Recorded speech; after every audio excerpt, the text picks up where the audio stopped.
we ever figure out what Cousin It's fucking deal is? Like, is he just a person with a lot of hair? Or is it like, is he just made of hair? Or like, what's going on, man?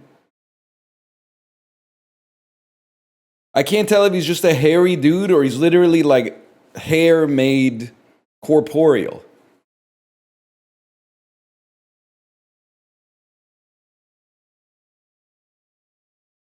He reproduced? Yeah, I know. In the movie, he fucking... What was the fucking... One second, I gotta reply to this. Okay. I watched The Addams Family a little bit this weekend. I saw the last half of The Addams Family. So The Addams Family's been on my mind. The thing is, though, there's one thing about The Addams Family movie, and I like the movie, and I'll never not like it because it was the first movie I ever saw in theaters. So it has a special place in my heart, which is a place that now my daughter has for the Minecraft movie, which is a scary thought, but we'll worry about that in like 3 decades. But I always, at the end of the movie, I'm always like, what the hell was Barry Sonnenfeld trying to pull here, man? So Uncle Fester is not Uncle Fester. He's a guy named Gordon who is being used as Uncle Fester in order to take advantage of the Addamses. But then at the end of the movie, he gets struck by lightning right in the center of his forehead.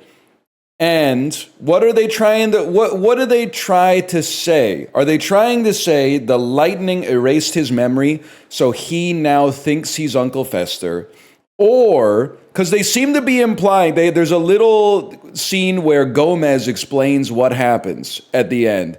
And he says, it's crazy that you were pretending to be Uncle Fester, but actually you were Uncle Fester who got adopted by the psychiatrist. And the lightning erased your false memories and revealed your true memories. That's crazy.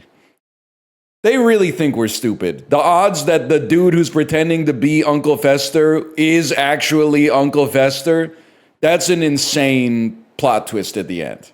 That doesn't make any damn sense.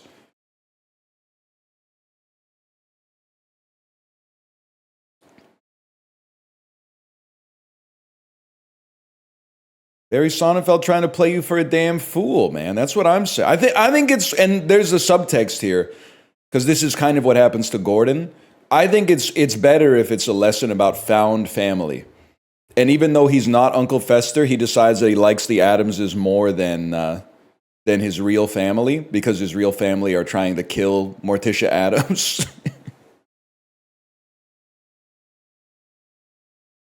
That could be good, man. That could be good.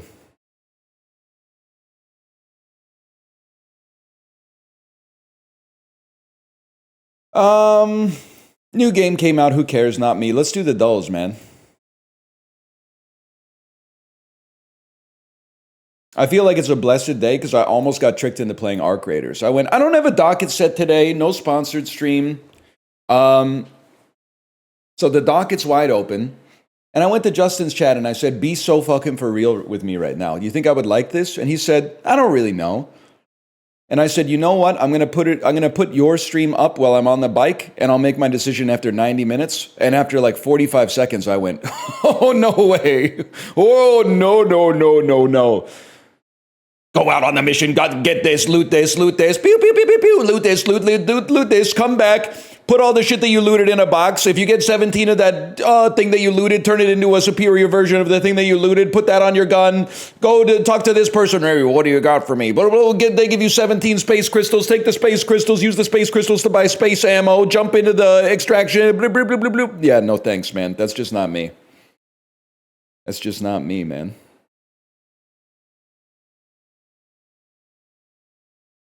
No shot. I almost got tricked, man. I almost got tricked.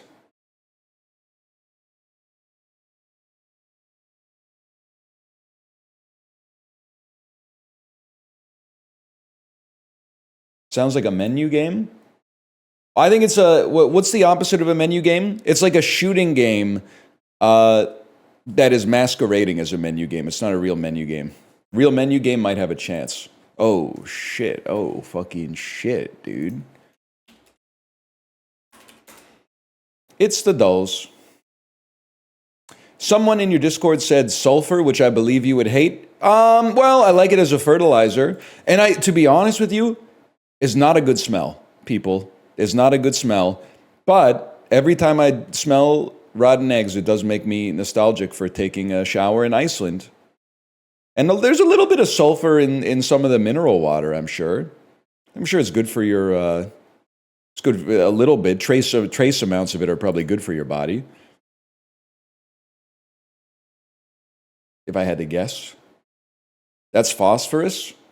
No, the fart water is definitely sulfur. Phosphorus might be a fertilizer, though. I don't really know shit about the Neolithic Revolution. I think they should have kept them seeds out the ground, to be honest with you. Anyway, we're getting started here with the dulls.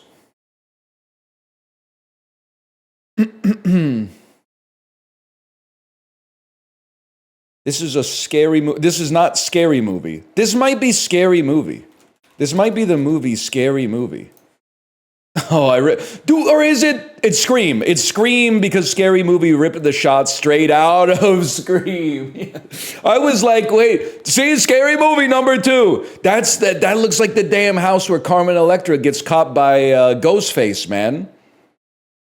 And remember, he stabs her in the chest, but then she runs away and he goes, what the fuck? And then he looks at his knife and there's a silicone breast implant on it. Oh, man. That's Sherry O'Terry, also known as Courtney Cox. Yeah, that's Scream. I mean, obviously that's Scream because it's Scream, but... What's up? Remember that? Chillin'. Killin'. What a movie, man. What a movie. Where's Doofy? You literally can't say that. They're saying you can't make comedies anymore where a guy named Doofy sticks his penis into a vacuum cleaner to simulate getting a blowjob. They're saying you can't make movies where a guy named Doofy gets sucked off by a vacuum cleaner. I told you not to bother me when I'm cleaning my room. Remember when he? Yeah, I do remember. I do remember when he made the other cop smell his finger. Well, the first cop, I'm just going to say it, he's a bit of a chauvinist. He makes Doofy smell his finger, and then Doofy says, what's that? And he says, that's the smell of becoming a man. And then Doofy goes, smell my finger. And the cop goes, what's that? And he goes, my ass.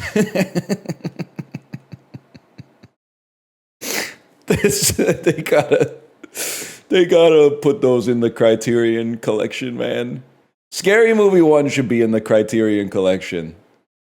Oh, this NFC South franchise has only had a player eclipse 1,000 rushing yards in a season. The Jacksonville, they're in the AFC. They're in the AFC. NFC South, could it be I'm thinking it's the Buccaneers. Who the frick else is even in there? Who else is even in the NFC South, man? Titans? Oh, you know what? Titans make sense. Because, the Titans are the fucking AFC. But I was thinking that it was like Derrick Henry is one guy. He might have done it like 7 times. I'm going to say the Buccaneers just because I can't think of... Who the hell else is in the NFC South, bro? Saints, Panthers, Falcons. I guess it would be it could be any of them except the Falcons, maybe. Fantasy football update? Yeah, I'll let you know. Fantasy football update. Hardest decision this week. In the flex position, do you start Jordan Addison with J.J. McCarthy coming back? Because he's kind of had a little synergy with Pete Wentz from Fallout Boy. But Addison's been... Why are people saying absolutely not? Addison's been good, man. I mean, I think he only got 1 target last week, but it was like a 78-yard touchdown or something like that. And then the other option is T. Higgins. And I know you're going to say T. Higgins, but he's had a few good weeks. He's got a little synergy with Flacco lately. Don't get me wrong. He's playing a stronger pass defense because he's going up against... I think he's going up against the Bears. I can't remember who Addison's going up against, but But like I'm fucking set on wide receivers, man. Pickens, wide receiver 3, Michael Pittman Jr., wide receiver 7. And then I'm sorry, I know what you're going to say. I can't not play Marvin Harrison Jr. against the Cowboys, the 32nd ranked pass defense in the NFL, especially if Kylo Ren's coming back. I can't not play Marvin Harrison Jr. against the Cowboys, man. And I trust him so much, I'm putting him in wide receiver 1 slot. I hate hearing about your leagues because you're playing against plumbers and accountants. How do you have JSN, Justin Jefferson, Rome Odunze, and George Pickens? Odunze and Pickens make sense to me because you could scoop them in like mid rounds. But how did you get JSN? And I've now forgotten who the other guy was. But you're not Justin Jefferson and JSN. Aren't those like 2 top 5 wide receivers in the draft? JSN in round 3. Holy cow. 4-person league. People dropping players to make room during off weeks. That's even worse, man. You say it like that makes it better, but that's even worse. Like who's like, Justin Jefferson's on a bye this week. I'll just drop him. What the hell are you talking about, man?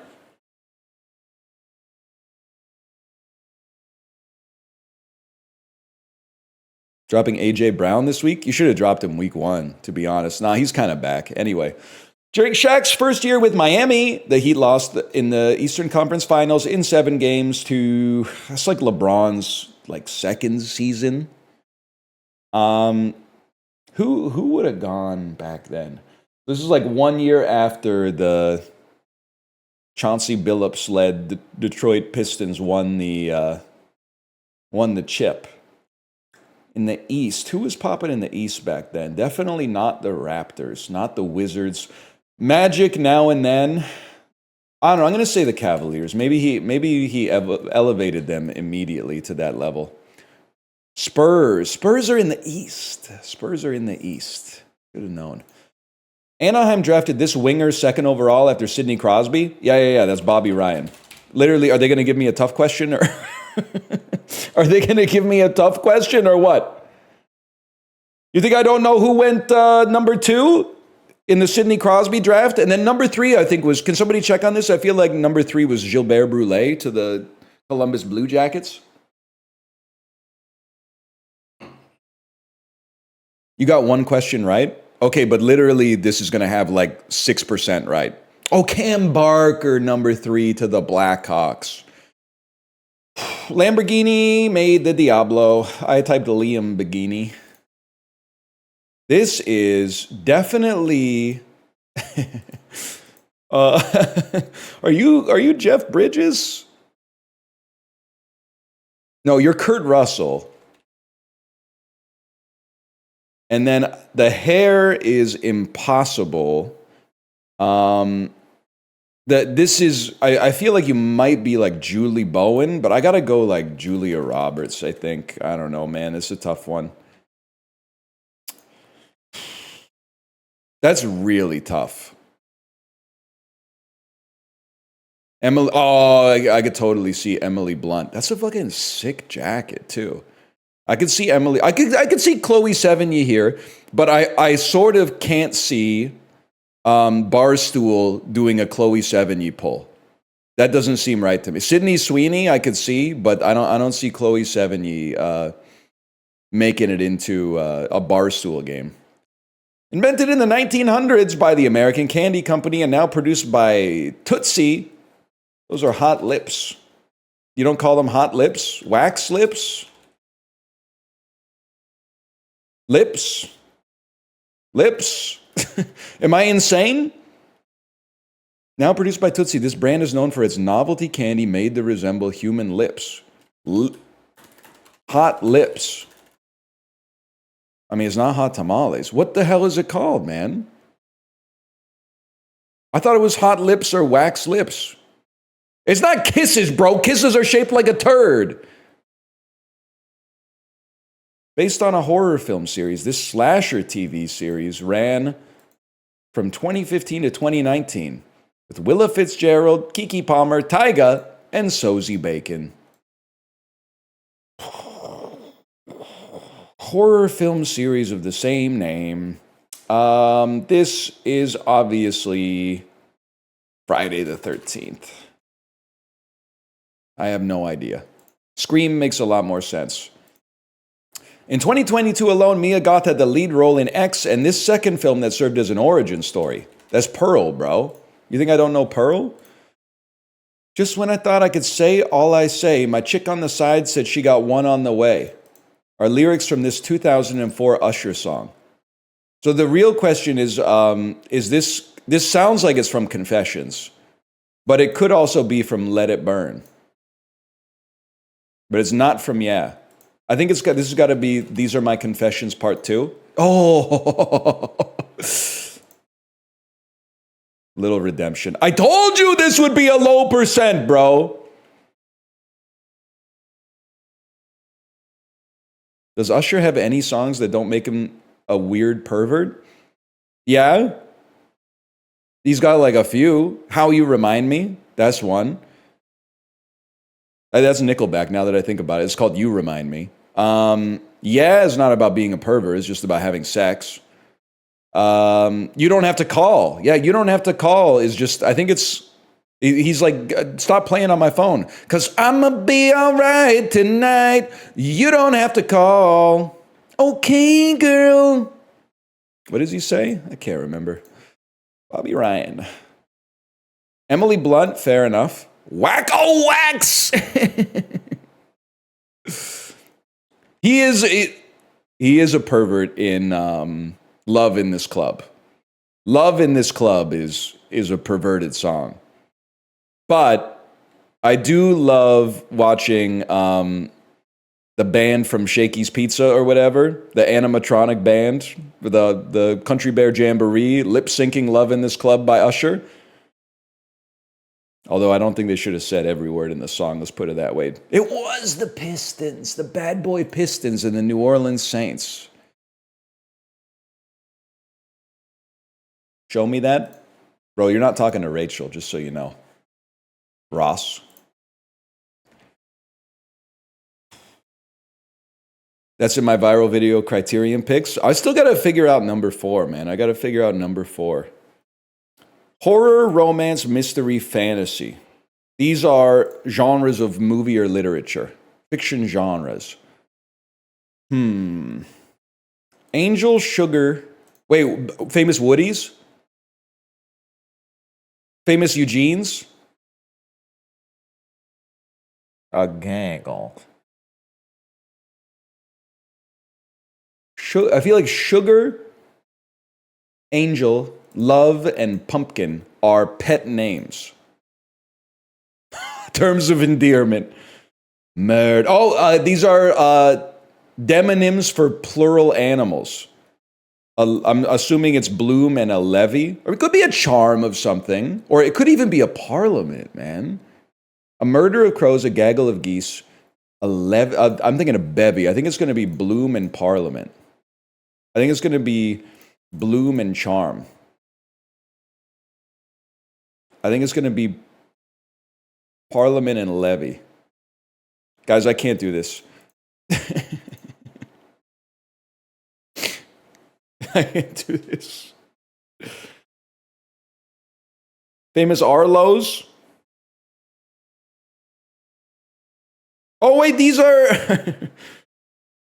these are members of a band. It's got to be Bloom, right? Members of folk musicians, people whose first names are U.S. cities. What? Okay, Orlando Bloom, Eugene Levy, what the hell? Austin Butler, okay. And what about Guthrie, man? Savannah Guthrie, holy cow, man. Collective nouns for birds. That was tough, man. That was tough.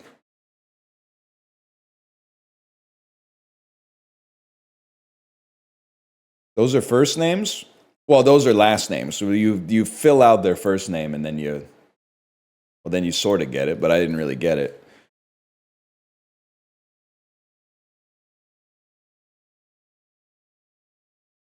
Hot Wheels or Tesco? I'm going to go Tesco. Surprised at Hot Wheels staying power. Tim Hortons or Tesco? The stealthy vape. We're going to go with Tesco over Tim Hortons, just because Tim Hortons is more regional. I'm going to say Tim Hortons over tax evasion. You can't be Googling that. You got to use DuckDuckGo. I'm going to say banana over tax evasion. How to spell banana. I'm going to say maps. It's going to be maybe like the 10th most searched thing every month. So that's 2 free points as far as I'm concerned. I'm going to say Margot Robbie clears UFOs because we've had UFOs before and it's surprisingly small. So this is a tough one because that's not how you spell Louis Vuitton. That's how you spell Louis Vuitton. This is just a guy. So I got to go you. All right. Fair enough. I clicked by accident, but if I may, that's what I would have clicked on anyway, because I at least know this guy, and I did not know the other guy. I'm going to say the Beatles probably clear on that one. No disrespect to Lil Uzi Vert. I got to go with the Beatles on this one. Pretty close. I mean, Radiohead is really popular. But I think I got to go with Lil Uzi Vert just because of 30 million, man. 30 millions, that's a lot. I'm going to go with Radiohead over Scarlett Johansson. Although her Tom Waits album exists. Go with Machine Gun Kelly over Scarlett Johansson. Feel like we're riding the waves well today. I feel like you got to go MGK over... fair enough. Now, there's no doubt... Now, before you slander me, there's no doubt that Elvis has a greater impact on the culture. I just genuinely thought that the average person listening to Elvis is dead or is listening on maybe CDs at this point. Let's go Cool Hand Luke over Shrek. I don't like to see an 8 here. That's scary. We'll go Cool Hand Luke over Amma. We'll go 7 Seal, obviously, over Amma. We'll go 7 Seal over Good Time, which is actually Sing 2. And that's not an insult to Good Time. It's just people, they don't understand the Safdie brothers movies. I was crashing out last night because someone, I forget, someone in the Peloton Discord as a joke was like, Vladdy's got to hit 2 home runs tonight. And I said, Howard Ratner's least insane bet. Which is actually kind of true. Howard Ratner is Adam Sandler's character from Uncut Gems. And then I Googled Uncut Gems, and like the IMDb reviews are like 7.3 or something like that, which is not where it should be, but that's fine. But the Google reviews are 2.8 out of 5. So I went, fuck that. And I sorted by 1-star review, and they were all like, I normally love Adam Sandler movies, but this one's ridiculous. Obviously, the screenwriters couldn't think of anything to do because they just wrote the F word every 3rd word. I had to leave the theater after 15 minutes. Fuck you, you fucking NPC. Oh, my fucking comfort gross-out comedian is making a real piece of art for once and I can't handle it. Go watch Sesame Street, bro. It's literally good. This one's tough for me because Good Time is like good. But Sing 2 is like, it's okay.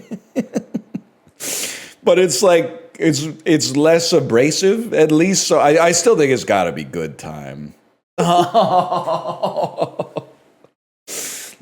man, not the non-Pixar Illumination Studios jukebox musical starring animals. What the fuck, man? The average was 0.98. Holy fuck. What is that? People got Cool Hand Luke. Oh, because everyone guessed Shrek. Holy cow, man. Safdie brothers couldn't have created Johnny. That's my son. That's my son.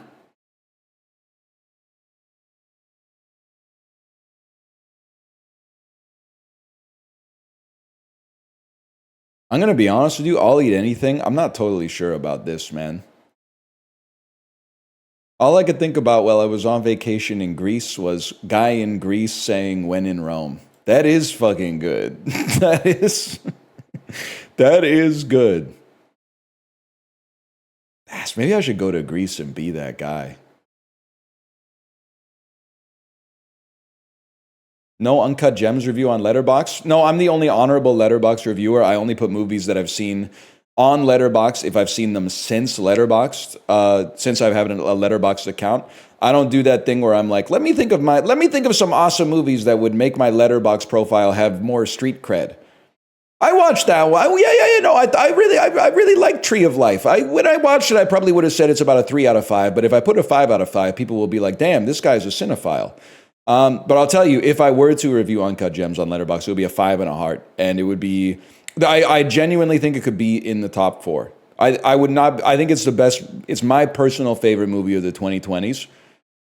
There's other stuff. Poor Things is up there. Past Lives is up there. But Uncut Gems would be in the top 4 of my Letterboxd profile, I think. I love Uncut Gems. It's from 2019. Fuck. I don't know. I watched a lot more movies in the 2010s. I don't know if it would be my favorite movie of the 2010s, but it would be in the conversation at least. It'd be in the conversation. Hawaiian food is expensive. That's all you need to know about that. I wouldn't be 20 ounces to freedom, $13.99. Oh, $6.99, $9.49, $8.99. Am I dying? What's happening here? $8.49. All right.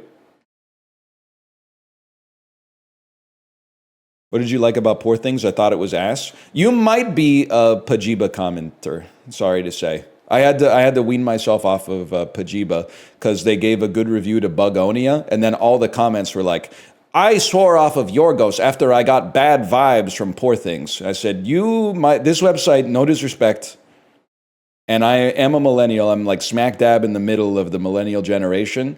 I might be the median millennial, but this website might be too millennial for me. And honestly, no disrespect to Gen Z, I think I need a website that's slightly more Gen X, which is a scary thought. I don't want those words to come out of my mouth, but because I think at Gen Z they would be more on the millennial side when it comes to Poor Things. Not every individual Gen Z, but just broadly. And if I may say so, it's partly because there are still people who are in Gen Z who are like 15 years old. So they're always saying like their favorite movie is one of the Spider-Verse movies, which is fine if you're 15. But it just means that, let me put it this way. If you're in Gen Z, and I generalize Gen Z in a way that you find insulting, just assume that it's about the other half of Gen Z. If you're elder Gen Z, then just assume that I'm talking about the younger Gen Z. And if you're younger Gen Z, just assume I'm talking about the older Gen Z. That's fine. But I don't think I insult any generation as much as millennials, okay? So I think I'm being very fair. I think I'm being more than fair.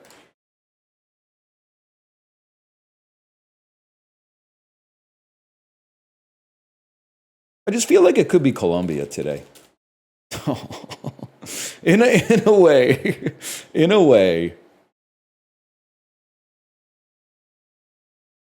This is almost right, because it's like antipodal to whatever is right, which means it's probably like maybe here. Maybe we'll say that it's Kazakhstan. That is not how it's spelled and is not close. I think I spelled it Kazakhstan. Maybe it's the Pacific Ocean is pretty fucking big. Maybe I don't think it's Laos. No, I think it would be over here maybe then. Maybe like, I have no idea. I have no idea where it is. Greece? Nope. All right. Oh, shit. Indonesia? That's the Philippines, bro. Now we're talking. How about Singapore? Singapore's in there somewhere. That's cooler. Yeah, it is. They have F1 there. How about Australia? My 11th favorite Shin song, 505. How about New Zealand, man? Oh shit. How about Tuvalu? Oh, that's way out there, huh? Because I think Papua New Guinea is too close. Yeah, okay, too close. So it's like It's like you. Kiribati? Marshall, are you in here? It's also closer to the Philippines. I mean, I don't know what the hell's going on up there. Let's be honest, man.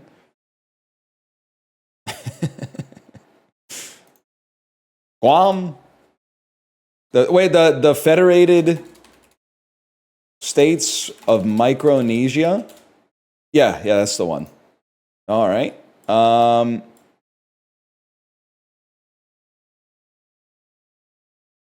Timor-Leste? Oh, shit! I thought there was no shot. I thought there was no chance it would be Timor-Leste, and I was gonna like, what are you? Are you part of Indonesia? Because I was lost trying to figure out what's in there.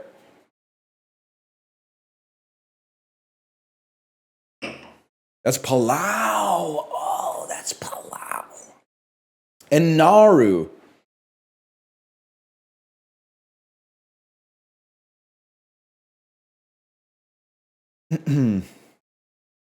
Palau Tech is crazy. That's one of my favorite rices, man, I think. Oh, shit, it's a good one, bro. I know this one, and it makes me look smart. This is the Gambia. Not to be confused with all the other Gambias. This is the Gambia. I like it because it kind of looks like a stapler. I always think of it as a stapler. I think intestine is valid.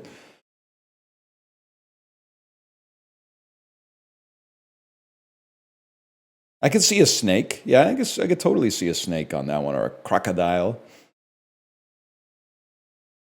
December 31st, 2004, I was locked the fuck in. I was locked in when this shit was going down, man. Holy fuck. Okay, Universal. Great legs on this one. Maybe Oscar bait starring Ben Stiller. Probably not Oscar bait. 2004, a Christmas movie has me feeling Fockers vibes bigly. And the reason the legs are good is because this is a holiday weekend. It's not a normal weekend. It's a holiday weekend. Okay, so Fockers is a gimme on that one. And then Paramount Pictures, starring Jim Carrey from 2004. This is like a fun with Dick and Jane type play. Yeah, I believe it. No, I don't think it's going to be Eternal Sunshine. 2004. It's after Bruce Almighty. It's a family comedy. It's pre-Yes Man. Give me the actress, Emily. Oh, it's a series of unfortunate events. I would have had a blind spot there, man. I would have had a blind spot there for sure. Okay. We clutch up. Miramax plus 32%, 31 million overall, starring Leonardo DiCaprio. This is like The Aviator. Has to be The Aviator. 20th Century Fox. Kenan Thompson. It's Fat Albert. It's the Fat Albert movie. Hell of a poster on this one.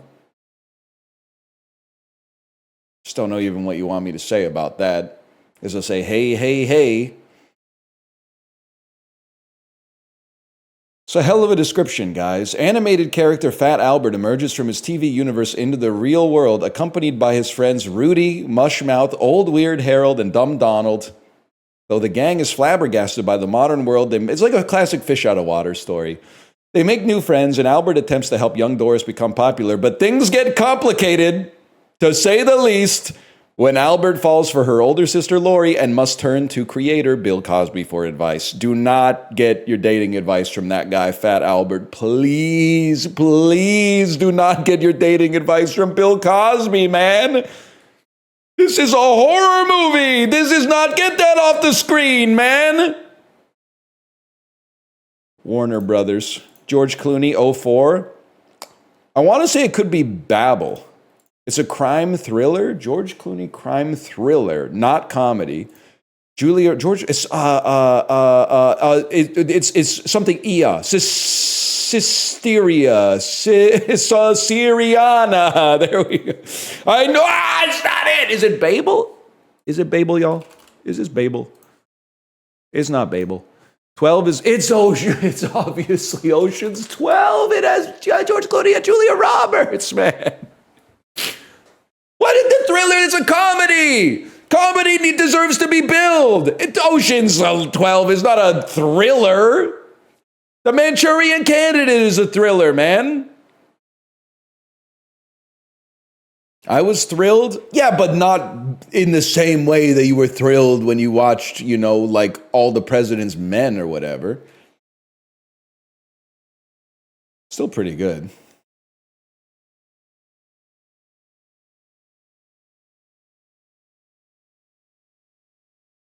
Ah, shit.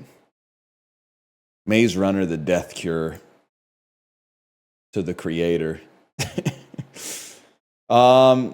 So I feel like there's John David Washington. There's I have seen this movie. There's Ken Watanabe. And there's the big hit here. I mean, there's Gemma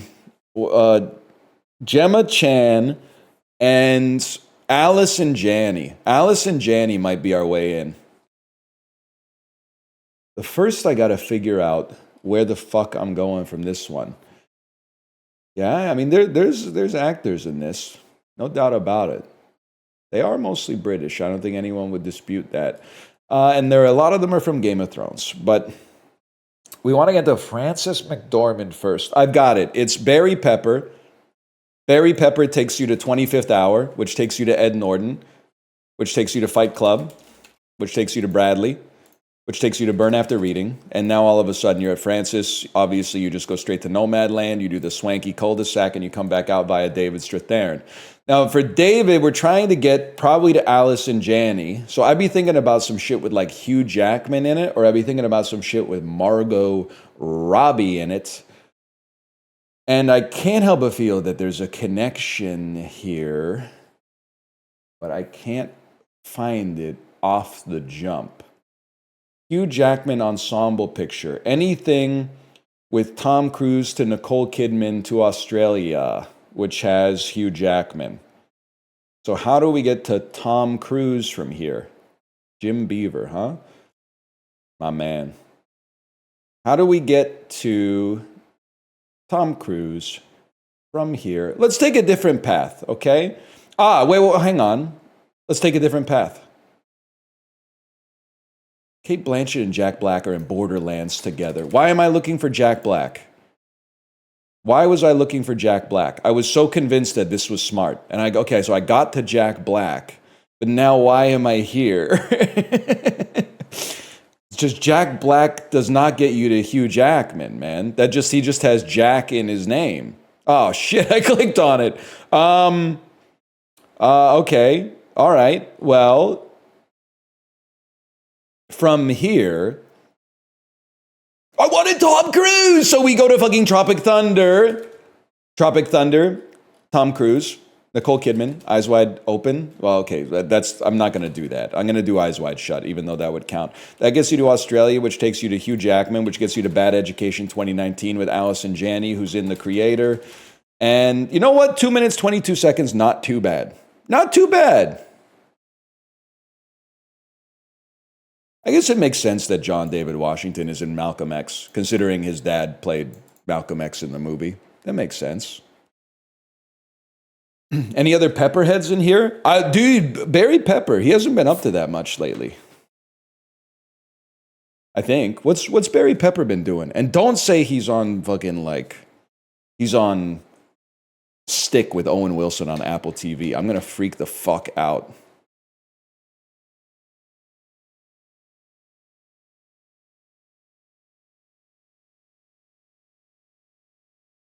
Starting a hot sauce brand? That's sick, man. Have you ever been tased? What is Magresta, back me up here. What the fuck's going on with these questions today? Have I ever been tased? Of course I've been tased. Everyone's been tased. Ridiculous question. Just for that, you're getting Puck Doku. Los Angeles Kings goalie. Yeah, I think it's got to be Stéphane Fizet. This was a very French-Canadian look in the early 2000s. Florida goalie. You could go with the obvious ones, but I want to I want to get a better pull if I can, but the problem is, no disrespect to the Panthers. You went through it, okay? So, like, I'm not saying you're ass. You're good now, and you deserve to be good because you were ass for so long. But you really went from, like, Van Beesbrook and then, like, almost 20 years of irrelevance straight through to, like, basically Sergei Bobrovsky, which has obviously worked out very well. I guess I'm just going to play Van Beesbrook on you. And then Ducks. I mean, there's a lot you could play here. Jean-Sebastien Giguère. I don't really want to play their current starting goalie or John Gibson, but Jean-Sebastien Giguère is also... Who the hell else was on the Ducks that I could pull for? I feel like... Who was their goalie in the 90s, man? Urbe was on the Sharks. Was he also on the Ducks? I have no fucking idea. I guess I play Giguère, but I'm not happy about it. Who was I missing here? Jonas Hiller, that would have been a good one.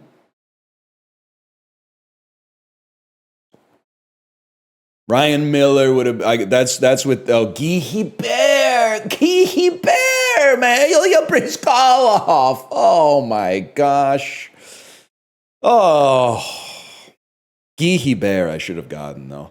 And the rest of these, I don't really care, to be honest with you. I don't really give a hoot. We'll just move on with our lives.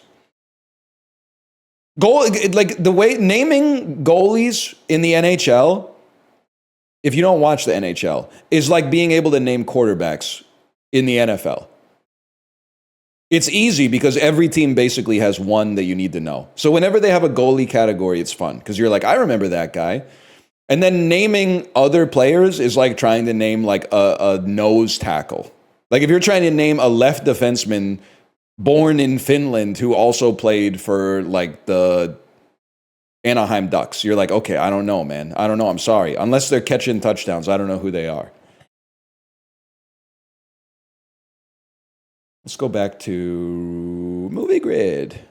Movie Grid, Sammy Vatanen. That's a good fucking answer. That's a great answer. Holy shit. Robin Williams, genre comedy. World's Greatest Dad. 3 or more word title.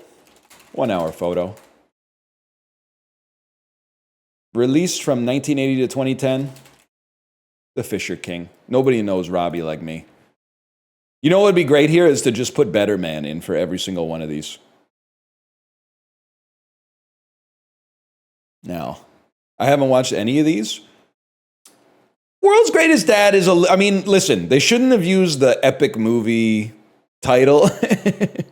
World's Greatest Dad is fine. You don't need to watch it. The premise is basically 80% of the enjoyment of the movie. You should see 1 hour photo. 1 hour photo is kind of sick. Yes, it is the one where he says Neon Genesis Evangelion. Now, Reese Witherspoon, genre comedy. 1980 to 2010, give me Cruel Intentions. And then the play here is going to... for genre comedy, we skip Legally Blonde and go Election. We needed a non-Legally Blonde. And then 3 or more word title. Gen Z doesn't know shit about Sweet Home Alabama. Gen Z kind of knows some shit about Sweet Home Alabama. Rafe Fiennes, genre comedy. 3 or more word title. We always play The Constant Gardener. And then 1980 to 2010... I don't want to play In Bruges. So I'm gonna hit you with The English Patient. Gen Z doesn't know shit about The English Patient. And then I'm gonna hit you with In Bruges for comedy. Or am I gonna hit you Strange Days for a comedy, which is not a comedy. I was putting too much respect on Gen Z. I should have just gotten on base, man. I should have gotten on base. Okay, well, I mean, there's the menu. There's In Bruges. Those are both Gen Z coded, man. Rafe Fiennes. Oh, one of the fucking Wes Anderson, the Rat Catcher. This is gonna have like 1%. Yeah. You got to play one of the Wes. I'm learning. I'm learning movie grid. If you could take a one-off short film that Netflix produced, that would count, man. That would count. Let me see the rat. Ah!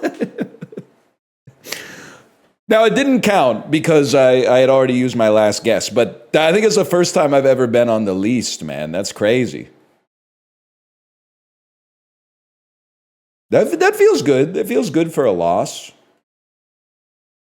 Unlike, I'm sure, the Dodgers feel. Like, can somebody tell me why?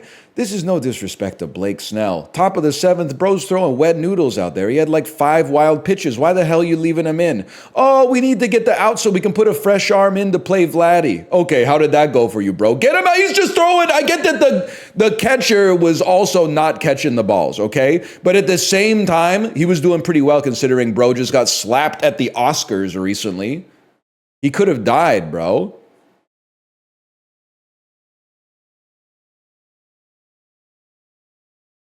Anyway. Stray. A noun meaning goblet. A noun meaning video game words today. barber. A noun meaning stopped. A verb meaning to close by filling. Performance. A noun meaning the Huge. emporium. A noun meaning a place of trade. Great word. Emporium. You don't hear that much anymore. Gosling.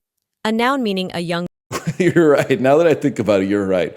Will Smith did not get slapped. He is the guy who slapped.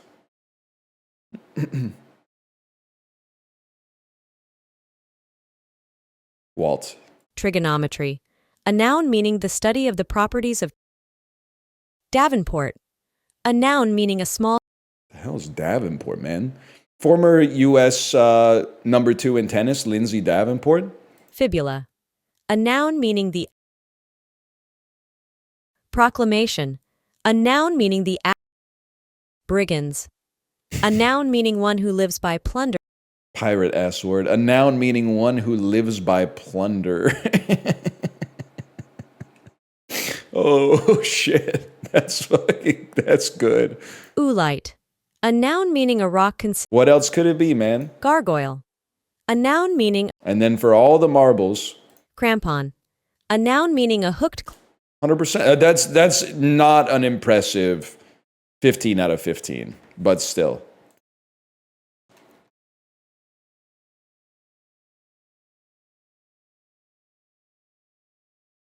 Crampon's a softball. Just put the perfect score in the bag. Just put the perfect score in the bag then. That's true. You got to play what you're up against. That's right, man. People are on the Colts for having a weak strength of schedule. What do you want them to do? Like, all they can do is win, bro. They can't change the schedule. It's not like after they go 5-0, they can be like, I'm going to play Goro now, or so I'm going to play Shang Tsung. They got to wait till the damn playoffs, man. Chili sandwich, deep fried potato fritter, tamarind and chutney. Obviously has got me thinking this could be India. That's correct. Who would have thought? Yeah, I'd eat that. Potato sandwich. Chicken or pork? This fish sauce has me thinking we're in Thailand. Let's take that. It's Fat King. Yeah, I'd eat that. Okay, glutinous rice flour, pork fat, lotus seeds, a banana leaf. When I see banana leaf in cuisine, I always assume it's Malaysia. Wrong. I always assume it's China. It's definitely Vietnam. Fair enough. Whatever, I'd eat it. Wrong? Well, you might say that's a ridiculous heuristic. Well, I'm not the one who named the Malaysian restaurant in Vancouver Banana Leaf, okay? You got to take that up with someone who's probably like 80 years old or something, because that restaurant's been around a long time. Mogged again. 1 second, it's a plate off. I forgot about the plate off. This is perhaps the most glazed food on the planet right now, or at least it's the sixth food of the year in the NBA. It's going to be Bumbo Hue by a mile. Vegepoto ramen looks bad. Sorry, Japan, looks bad, but this also looks bad. And if I may, it's from a country that most people think has bad food. The crinkle cut beets are fucking crazy. A crinkle cut beet is out of control. I've been eating more beets lately, though. I've been in, not just for health reasons. I've been starting to enjoy them. The older you get, the more you like food that tastes a little bit like dirt. It's definitely going to be a Japanese soup over salted fish, let's be honest. Pork colt. It looks pretty nice. Like a spätzle curry versus chamboda. Hard to beat Italy, but what is this, like fried okra? Eggplant, zucchini, bell peppers, potatoes, tomatoes, garlic, onions. Sauteing onions in lard. So, I mean, I gotta go with Germany on this one. Sorry, Italy. I would normally go Italy like eyes closed, but I gotta go Germany on this one. Hairy bread. That looks pretty good. I'm not gonna front. Or Thai food. I'm gonna go Thai food. Hui da bop is really good, but can it beat banana fritter filled with ground beef? I gotta go with fried food. Fried food, a little bit better. We've had this before. This is like the dessert soup. I feel like it's hard to beat. Like, this looks like some shit from Cook Serve Delicious. Give me that. Oligatana. Spanish food, definitely well glazed. Or Judmat Gardebühnen from Luxembourg. Smoked pork collar simmered with vegetables or chickpeas, tomatoes. I gotta level with you. I'm going left. That took a pair of brass ones to do. But what are you, meat? Battered pieces of fish, I think, beats a Kingston biscuit, but that was close. Chakapuli or sole over gudhiem. It looks like a fish with a chimichurri. I clicked it by accident, but that it worked out. These are fucking good. They're not called savory patties. They're called hash browns. Also, this one's not up to temp yet. You need to let it spend a little bit more time in the pan or the air fryer on this, or the oven. That one's not up to temp yet. But what is going on with bacala alla lucana? Salted cod, change the water frequently. It's like a poached fish. It's tough because, like, this looks horrible. I bet this tastes good as fuck, but everybody's eaten these and liked them. I can't believe that would not win. 10 out of 10, bro! Holy! That's huge. You know what I think has got me on a different sort of wave today? Peloton ride today. Just ran through Asia by Steely Dan twice. I said, why complicate it? It's a great album. Just put it on, hit repeat. Now I got Black Cow stuck in my head, and I think it's giving me an aura bonus. Being 36 years old with a Steely Dan song stuck in your head is literally like a plus 15 to your motion.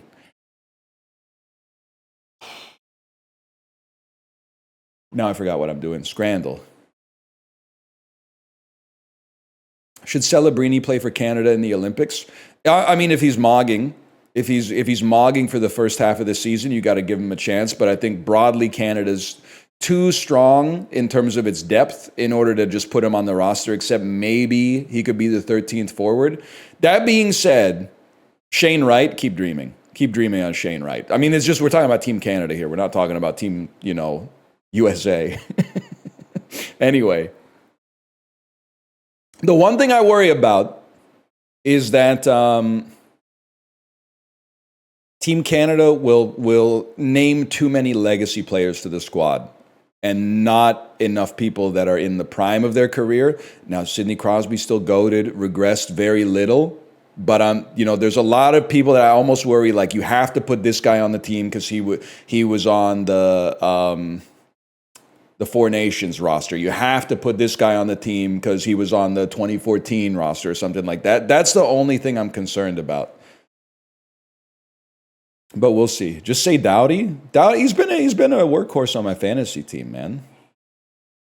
Does PD even make Team Sweden? I'm sorry to say he's a lock for Team Sweden.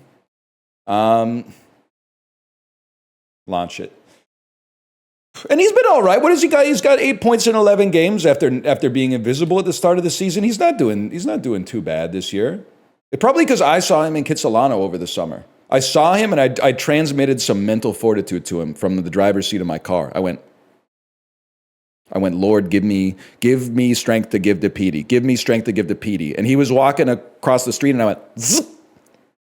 I incepted him. I incepted him with a buff from the driver's seat of my car. They'll drink the long way. Honestly, I think that looks pretty fucking good, if I may be honest. But anyway. Did you lose anything in the exchange? Yeah, I crashed my car into a light post. But he just drove off. Sometimes life's okay. I ran my mouth off a bit too. You know what I'm talking about? Modest Mouse's best song.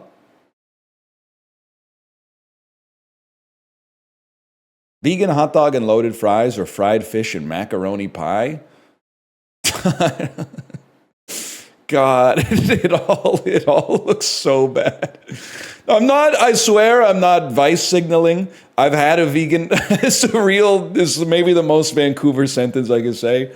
I've had a vegan hot dog at the Twin Peaks themed vegetarian restaurant that used to be on Kingsway across from Savio Volpe. Okay? So I've had a vegan hot dog before, and with no disrespect to the Black Lodge restaurant, God rest it, it was not good. And I don't blame the restaurant, I blame the dog, okay? It would have been a lot better if it had been a dog that had meat in it. But I don't know about this fried fish and shredded romaine lettuce with macaroni pie, man. But the loaded fries look so bad. I have no idea, dude. And look at the fish looks bad. It looks like a chicken knuckle or something. But this looks fucking, I don't know, man. Fuck. 61%? Okay. Well, I mean, the cheesy chips are just not edible, so we'll go with this one in spite of itself. Okay, whatever. Sorry, the edible food was expensive, so we're going to be eating garbage instead. I have to imagine duck heart's not that bad. I have to imagine this is pretty good too. It's just they put no effort into the presentation, which Scrandle heads find very insulting. So give me the duck hearts on that one. Pizza is inedible, so we'll go with anything else. Pitmaster box versus the rib meat roll. This one's a toss-up, man. It looks, I mean, the portion size is kind of small, but you're at a stadium. I feel like I have to keep saying this. Like, this is... You have to adjust your expectations for the environment you're in.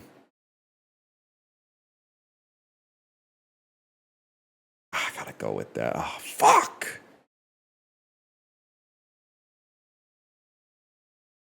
I wouldn't pay 15 pounds for it. You probably would if you were at a Sporting Kansas City game, because it means your dad owns like a life insurance office or something like that. So you probably would pay 15 pounds for that if you found yourself at a Sporting Kansas City game in the MLS, okay? But do yourself a favor, do not go see them when the Whitecaps play them, because we're going to blow them out. We're going to blow them out. We're going to win. We're going to win the MLS. We're going to win the PWHL this year. We're probably going to win the Stanley Cup, if I had to guess. We're going to win whatever the trophy is in AA baseball that the Vancouver Canadians play in. We're going to win it all. We're going to win it all. I'm going to say pint of beer. Wrong. It's chicken corner kick fries. I'm going to say bacon roll. Wrong. It's hot dog that's 99% ketchup. Hot dog. Can I say something? So the roast pork looks pretty good. The hot dog looks fine. The fact that they took this fucking creep shot, I find it, the problem exists between hot dog and camera. It's pale inside. Yeah, because it's probably not, like it's a sausage. It's not like a ballpark Frank. You know, when you cut into like a sausage, this is oftentimes what it looks like, man. I think you guys got a problem, to be honest. Like, I almost feel like whoever's taking the photo, and I'm not trying not to judge too much by the hand, but I feel like they're saying, "What the hell? Me damn hot dog's made of real food. Where's me mattress foam? Where's me fucking mattress foam?" So I'm gonna say, give me the roast pork on that one. I mean, this looks good, but people are like, they don't understand you can still eat a sausage even if there's no bun.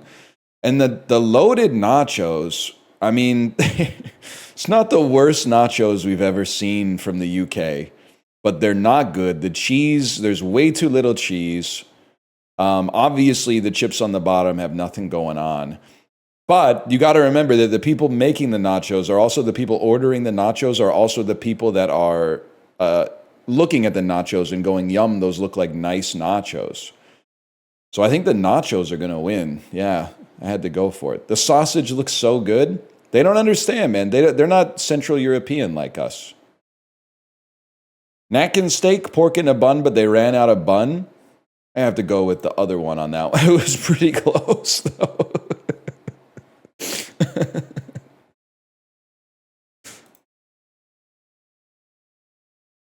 That is pretty funny.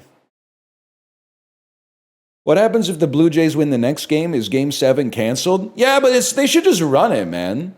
They should just run it for fun, just because, like, the Dodgers are already in Toronto anyway. Just run it just to have some fun, man. Just send it. People have already bought tickets, you know, make some more money on concessions and stuff like that. Let's go for it, man.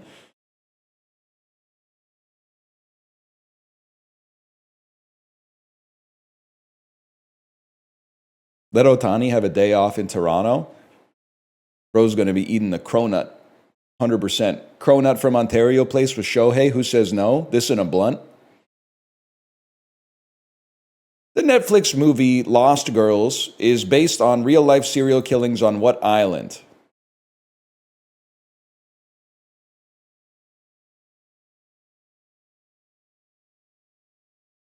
Famous island.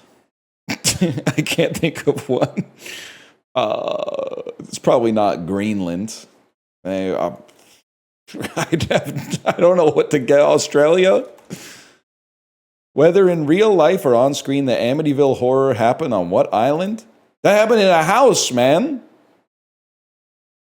This is the Amityville horror is in like the northeastern United States. Is it Martha's Vineyard? Is that even an island?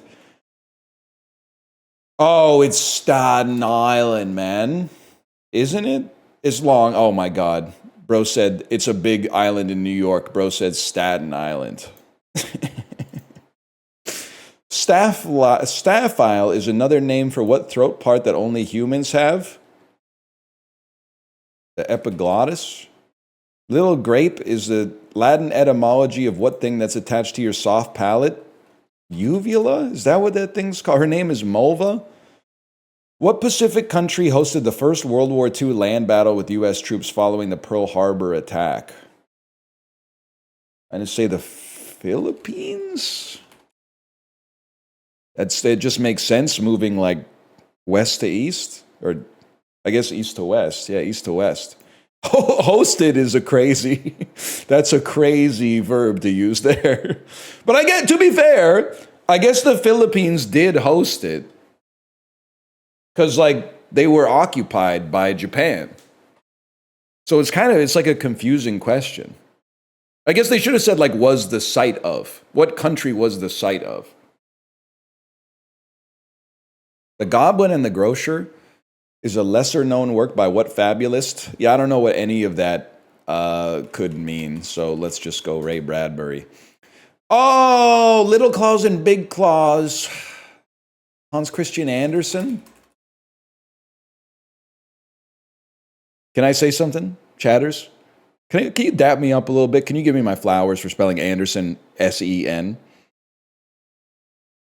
Like a true Northern European? I'm giving it to you straight. 92% of North Americans go SON on that one. And I said, let's hit him with some Northern European swag.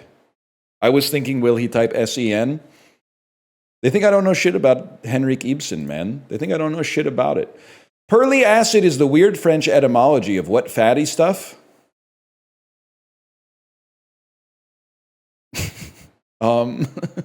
Ambergris. It's called buttery spread if it's less than 80% fat. What is it called if it's more than 80% fat?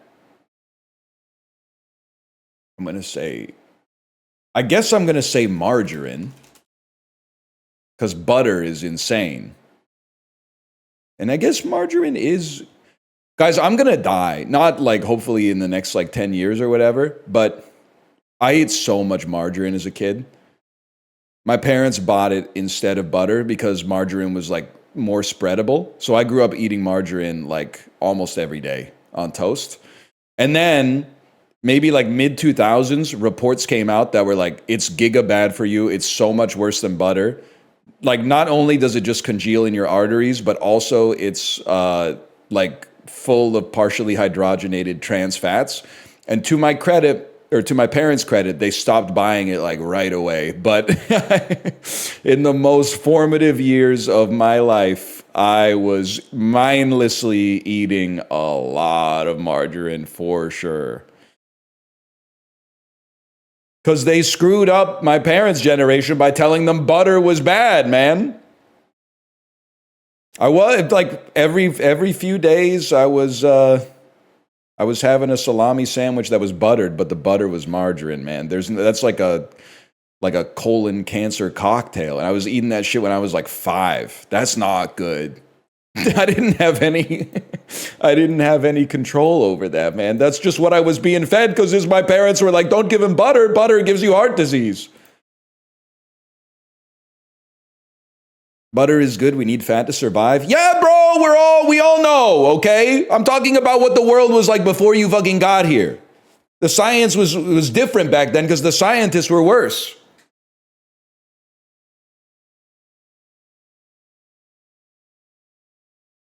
You don't get it, do you? There's better fat than butter, though. You're literally policing the food that I was fed like by my grandma when I was 5 years old. What the hell are you talking about? Also, you know the rules. Post blood work, post abs. By the way, you need to have some social intelligence here. Read between the lines, because a dude did join the Discord and then post a picture of his abs, and then everyone just kind of went, "You're not actually supposed to do it." That's like that means you failed the test twice. And I apologize if that person is in here and they're now realizing that they crossed the line, but everybody just kind of went. And then they started saying some shit like most food is poison, and we were trying to figure out, I think we never talked about it, but I think we were trying to figure out if this guy might be like RFK's son or something like that, but he was pretty shredded, don't get me wrong. He was pretty shredded. But the thing is, even if you have abs, post a family photo. If you don't have at least one kid, then you should be jacked. Your base case should be being jacked at all times. Back me up here, parents. Do we have enough parents in chat to create a plurality yet? Or at least a group that's big enough to be annoying? Nah, we just got a few. One day. You weren't jacked? I know, and I had no excuse. That's one of the first things I said to my brother-in-law when I saw him after we had our kid. I was like, why wasn't I jacked all the time? One of the classic sorry, this is so annoying, especially if you don't have kids.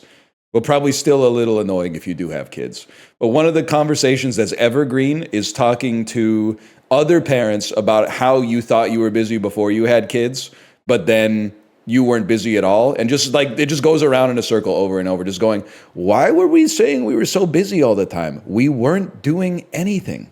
We didn't have shit to do. We were saying stuff like, oh, after work, I have to go get groceries tonight. I can't work out tonight. I got to go get groceries. It's crazy, man. It's crazy. Ah, shit. Total number of top 10 singles they've had. I'm going to level with you. I think Metallica might have had 0 top 10 singles. Just they've got popular songs, but they don't have the kind of songs that would go to the top 10 on the Billboard charts, I think. And then my belief is that 50 Cent has, let's say 5, as long as you're not counting G Unit as well. You got In the Club, probably Candy Shop, Pimp, Hate It or Love It, and a couple that I've got a blind spot for. I feel like Lorde has maybe 1. No disrespect to Lorde. She might have 2. I feel like the Bee Gees are going to have an infinite amount because everything on the Saturday Night Live soundtrack made it to the top 10. And then a few that weren't even on the soundtrack. And then this is where it gets interesting. Outkast was really popular when Stankonia came out and post Stankonia. So you got to give it to B.O.B., Miss Jackson, So Fresh, So Clean. Definitely Hey Yeah. Definitely I Like the Way You Move. Probably also Roses. And then not Morris Brown. Definitely not Morris Brown off the Idlewild soundtrack, but maybe some stuff off of Quemini. But then J-Lo is like, she always sneaks up on you. You've got like, Let's Get Loud, My Love Don't Cost a Thing. I'm going to leave it like this.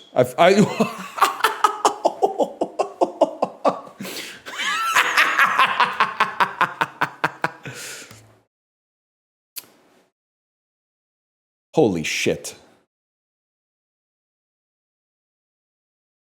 Witch Laugh? Chat really thought Metallica would be up there? Music that good doesn't chart that high. No disrespect. And I'm not a huge Metallica head, but like those first 3 albums, maybe first 4 albums, there's a lot of Peloton playlist fodder in there. Who made you? God to say, I'll take your life from you. Dun, dun, dun, dun, dun. Oh, man. There's a lot of good stuff in there. Bee Gees is just not that good. Wrong. I need your love, 'cause we're living in a world of fools who hold us down. What does he say? When they should just let us be. Who said the Bee Gees weren't good? One 22-year-old in chat. Bee Gees are kind of sick, actually. The secret is, listen, if I can do it, you can do it. We have to put some respect on disco.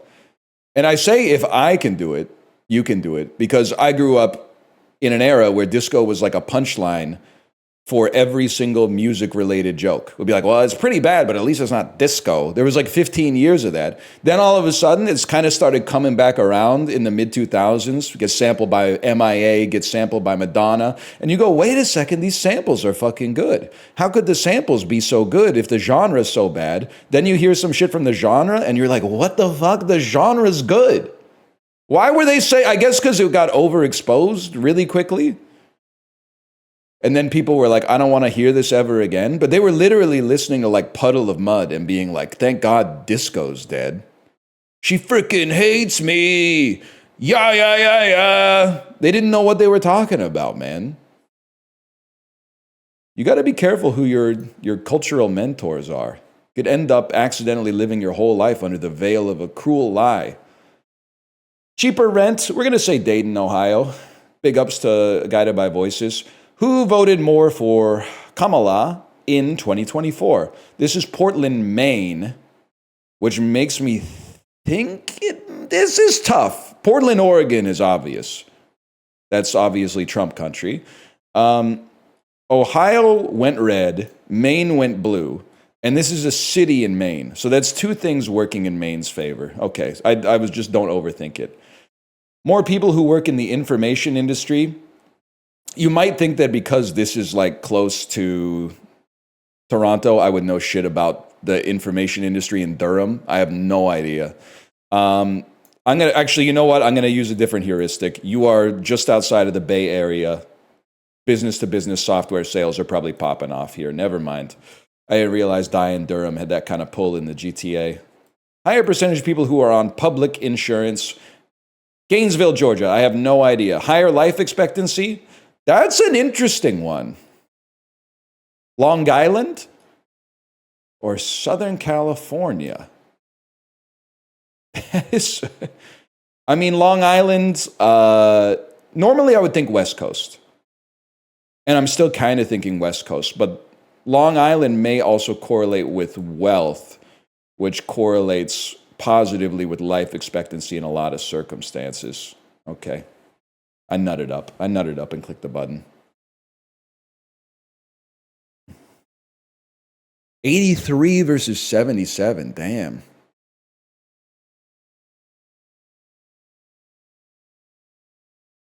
I'm from Long Island. That's cool. Matthew Schaefer's he's pretty good. He's pretty good. Also, Bo Horvat. I got no bad blood for Bo Horvat anymore. Ever since he said, I'll tell you that for free, it's better to be in New York than Vancouver, and then his team missed the playoffs when we made the playoffs. That's water under the bridge now.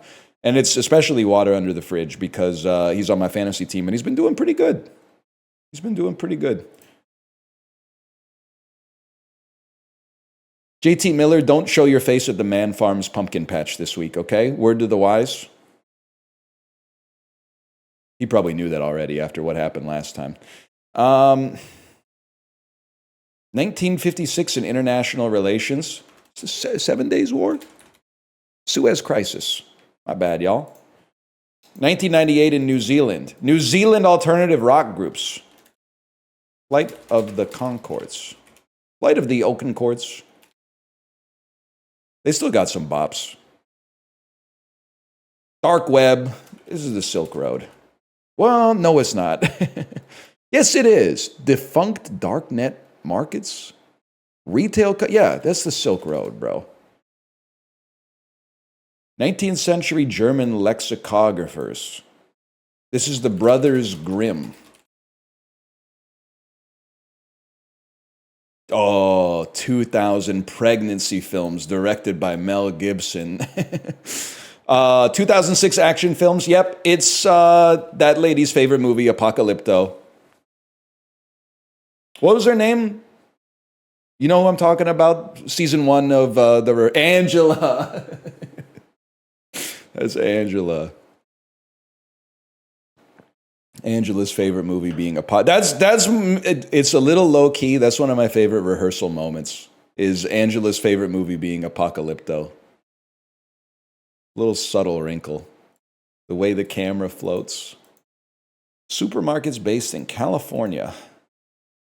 Aldi. 1979 mergers and acquisitions. American subsidiary. Okay, so I mean this is confusing for me because I'm thinking Whole Foods. It's from California, maybe is established in 1958. I don't know. It is an American subsidiary of a company. The company's American, though. It's Amazon. It seems like Whole Foods could be based in LA. And it's a supermarket. But the real question is, if it's not this, what else could it be? One answer is Trader Joe's. Is Trader Joe's owned by a foreign company? I have no idea. I thought Trader Joe's was a private company, to be honest with you. Maybe, okay, now I'm the question gives you hints of the answer. Aldi is a Texas grocery store that also is British, maybe,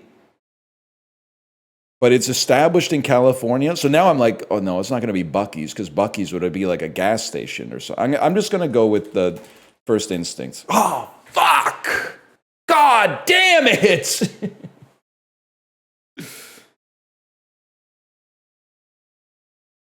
I've never seen Aldi in Texas. Well, me neither. But I've only been to airports in Texas, so I don't know.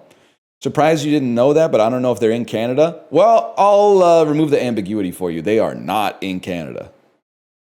So this is, honestly, if you're American, you're probably like, how could you get this wrong? But if you're Canadian, like, we don't have it. So what about Pirate Joe's? They got sued into oblivion like 11 years ago or something. Pirate Joe's ain't been around for a while, man.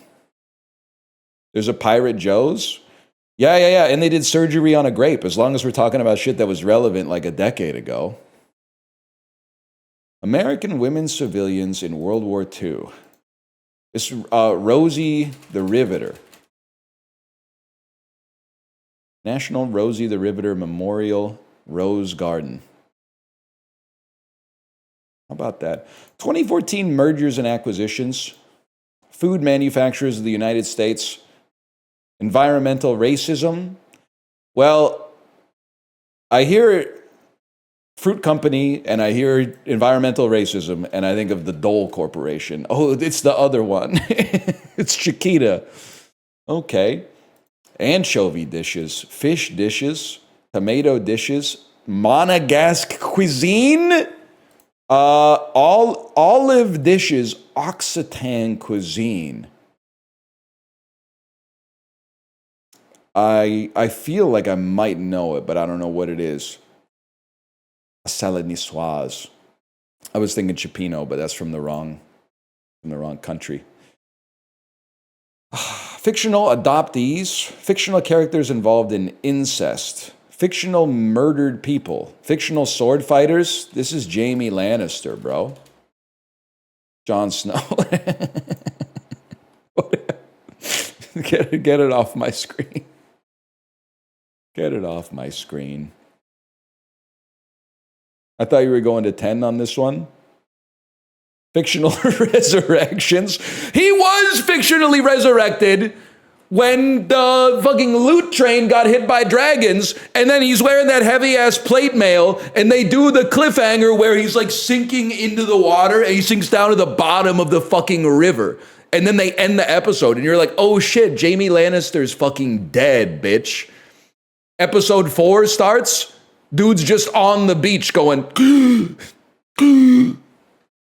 it doesn't pass the smell test, man. That pissed me off. It pissed me off too. I was like, damn, I think this show might be starting to lose its luster a little bit. But I'll forgive them if they land the plane in season 8.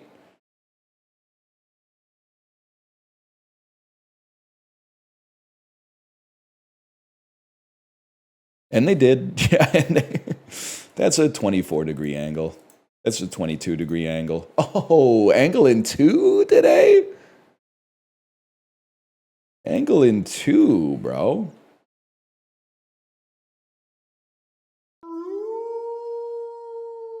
Type of shit you be hearing when you're working in a lab late one night.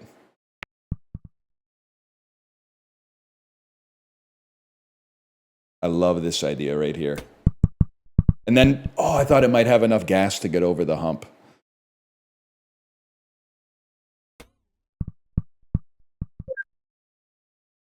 This one's fucked up, man.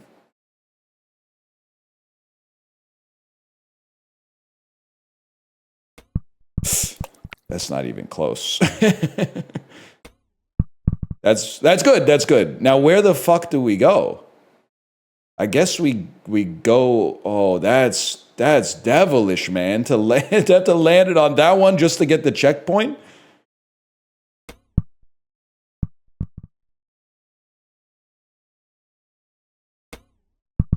Ow! At least. Oh, don't dunk me. Okay, you know, dude, cooler heads will prevail on this one.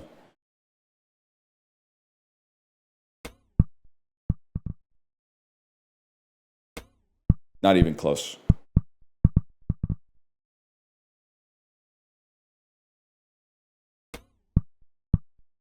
Devastating. That's devastating, because now I gotta land this shit again. Oh.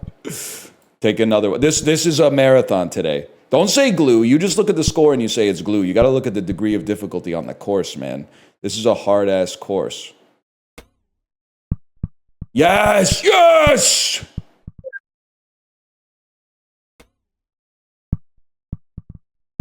Well, that's not so good, but... Plus, I've seen how other people play this game, and it's kind of crazy. I didn't realize... I guess I should have known we're raising a generation of weaklings, because I'm raising one myself, but... Oh, fuck. What was I saying? I was insulting you. People, like, they have one bad hit on this, and then they just close the tab, man. They're like, life's too short to deal with any form of digital strife. I find it kind of sad, man. The sweet ain't as sweet without the sour.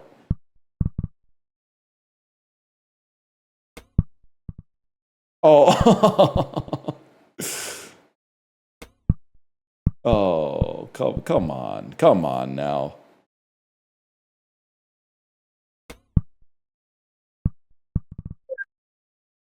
And then, you know what? Just hit the gap in the middle. Oh, are you trolling me? Yeah, it confirmed they're trolling. That's kind of exactly what I wanted to do, to be honest. No, it might be too tough. There might not be enough runway to slow it down.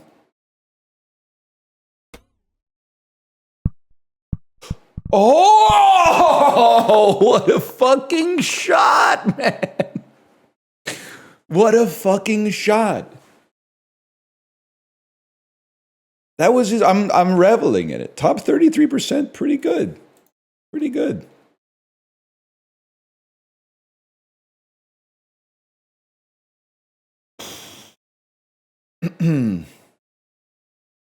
Summer D Reed from A to Z. Okay. I feel like Reed D from A to Z. A to Z. Zotar. Reed D from A to Z. Zito. Tezio. Is it something like this? This makes sense to me, man. This makes sense to me. Because you're reading D from A to Z. A to Z. You're taking the D out. Let's get some hints. A to Z. Believe it or not, this is an anagram indicator suggesting we need to reorder neighboring fodder. Oh, okay, so I was way off. I want to say, okay, so read D. You think D, grade? Grade? Because D is a grade? What does summer have to do with it? Fodder is read D. Dread? Summer read D from A to Z? It's not dread. Adder? I don't get it. I don't get it.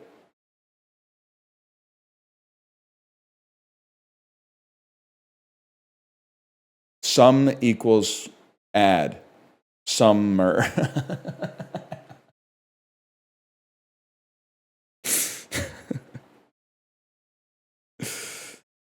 So, can I just say something? There's a regional difference here. Some is a noun in North America, if I may say so myself, and some can be a noun or a verb in the United Kingdom. So fair enough. Fair enough. Fair enough.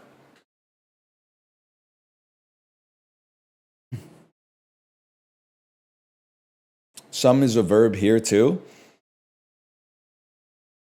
Yeah, that's true. You don't sum in Vancouver? Well, if someone said sum this up for me, I would be like, how long have you lived here? It's also these letters in alphabetical order. That's pretty cool. Okay, I'll give you that one. That's pretty cool. Can you sum up why it's not a verb? Why are you talking to me like you talk to ChatGPT? I'm a human being. You're literally trying to prompt engineer me. I will say though, positive of the AI apocalypse, I do think I've taken a little bit of AI skill and applied it to my own life. I have a psychological theory based on fuck all. I think you can prompt yourself. I know it taken out of context is going to sound like I'm an AI sicko, but I really think that if you want to achieve a result, you can prompt yourself. You could be like, I'm pretending I'm awesome at driving. And then wouldn't you know it, I don't crash my car. I think if you in your self-talk, if you say something like, imagine you're an awesome streamer, it makes you more likely to be an awesome streamer. I've never tried it because I think it might make me too powerful, but podcast advice? 12-year-olds are just like that. This be the movie Dee Dee? This be Dee Dee 2024? How about this one? Scary. Oh, it's probably a heart or not a heartbreaking movie, a scary movie because it's around Halloween. Scary, but less scary than heartbreaking, suffused with grief, guilt, and dread. There's no system truly prepared to combat madness or pain. There's only trial, error, and compromise of barely surviving them. Let me get something like this. Your mother knits socks in hell? Pretty sure that's The Exorcist.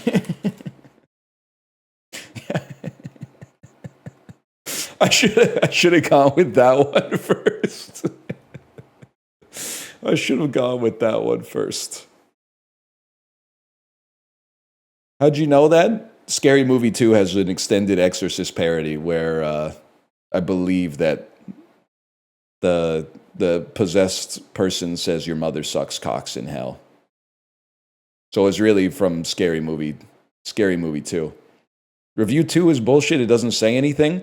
Yeah, but to be fair to Letterboxd super user Matt Lynch, they didn't know that they would be writing a review that would be used as a clue in a trivia game. They just kind of probably they wrote it for people who were on the Letterboxd page for The Exorcist, so they didn't need to be like, wait a second, the review doesn't even mention the name of the movie.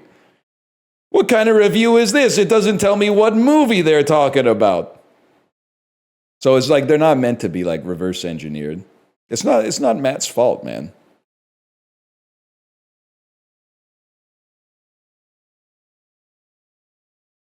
I watched that recently and Andy Richter says something I never expected him to say in that movie. Andy Richter doesn't say anything in the movie. Andy Richter is an actor. He was playing the character of Reverend whatever, okay? Andy Richter didn't say that. Don't put that shit on Andy. It was a character. The screenwriter wrote that shit.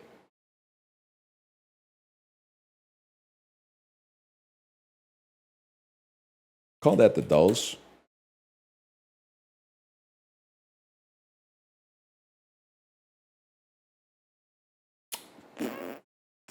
And Bandle, I forgot about Bandle. That's why we do the /Dulls, so we put the Bandle in afterwards. Do you ever do Rule 34, Dole? No, but that's about the 34,000th time that somebody's asked me that as a joke, which rules. I can get my Gucci on. I feel like this is definitely all about that bass. This has very Meghan Trainor vibes.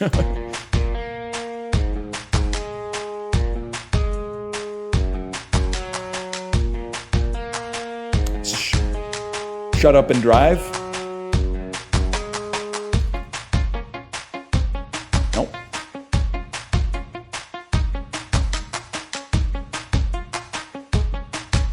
Damn, he plucking that thing. Is this Greg Allman? Jessica by the Allman Brothers?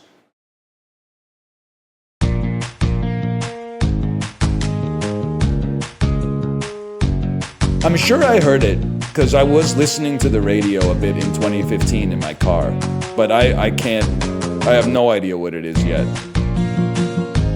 Could this be Ed Sheeran?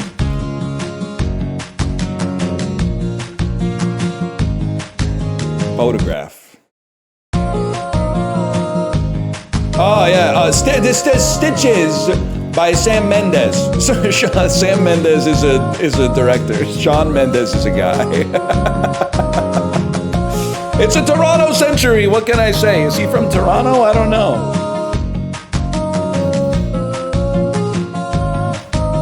I got there. He's from Pickering. We'll lump it in. We'll lump that in with Toronto. If I'm out here on the West Coast telling people that I'm from Kingston, which is close to Toronto, then he's got to deal with that in Pickering for sure. And you might say that's crazy. Kingston's actually closer to Ottawa. Yeah, but only like half the people here know what Ottawa is, which is fucking crazy.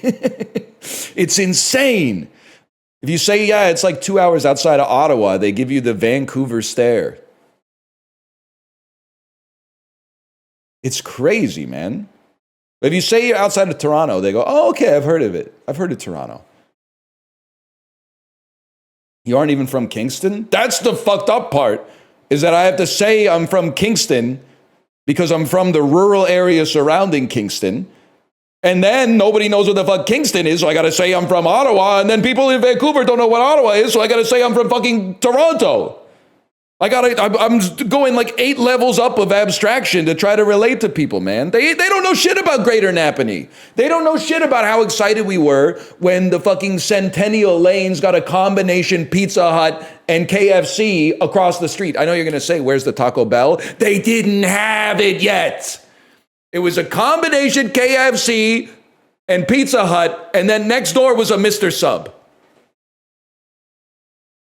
I saw a lot of great movies at that movie theater, though. My Big Fat Greek Wedding, Men in Black 2, Terminator 3, lots of good stuff. Lots of very good stuff.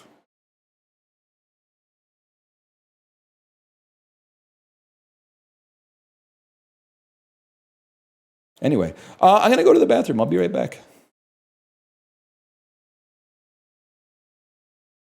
No, librarian, I have to tell you, that's not you got your stories mixed up. That's not the theater I was pre-gaming at. That I was seeing movies at that theater when I was like 12 to 14 years old, okay? We were pre-gaming at the Cineplex Odeon on Gardner's Road in Kingston, Ontario, before a double feature of Transformers 1 and Die Hard with a Vengeance, or Live Free or Die Hard. Sorry. Yeah, you're writing it down? You can find it. It's the fucking Cineplex Odeon on Gardner's Road at the Ryokan Center. There's a Montana's and the fucking Denny's and a Yisk, an Old Navy. I've been there. It's a pretty good theater. I mean, they built it in like 2000. So in 2010, it was still pretty modern.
What candy you hanging out? Sorry, I can't say. I forgot how to talk. What candy you handing out this year? I have to check because my wife got a big Costco order, which included some candy. I think it has. I think it's we got one bag that was like Reese's Cups, Reese's Pieces, Hershey's cookies and cream, the only good Hershey's bar. And then I forget the other one that's in there, but someone's going to know. If I may say something, though, I kind of feel bad giving out. Oh, it is Whoppers. You're right. It is Whoppers. We got some candy knowers in chat. I feel bad giving out the fun size Reese's because they're still good, but the little peanut butter cups, something about the surface area to volume ratio, it just makes them not as good as the big peanut butter cups. Obviously, it's partly worse because there's less of it, but also just the change in morphology changes the flavor somehow. But I mean, I'll still eat them. Don't get me wrong. Little ones are better. No shot. Pumpkins, eggs, and trees I've never had, but to say the little Reese's are better than the big ones is crazy to me. So fuck kids with a peanut allergy, I guess. Wait, whoa, hang on. I gotta check the label. Reese's peanut butter cups have peanuts in them? Well, I guess we'll get, to be honest, we'll get an allergen-friendly bag too. I'm sure we got allergy-friendly candy in here somewhere. It already sucks bad enough to be a kid with a food allergy. People are giving you like made good granola bars that taste like fucking shit all the time. All your other friends are getting candy, potato chips and stuff like that. And they're like, here's some shit that the doctor tells you to eat when you're pre-diabetic. Go have fun.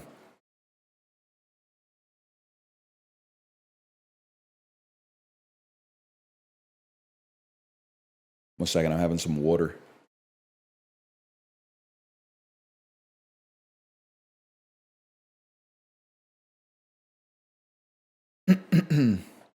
You guys really hate people that have allergies, huh?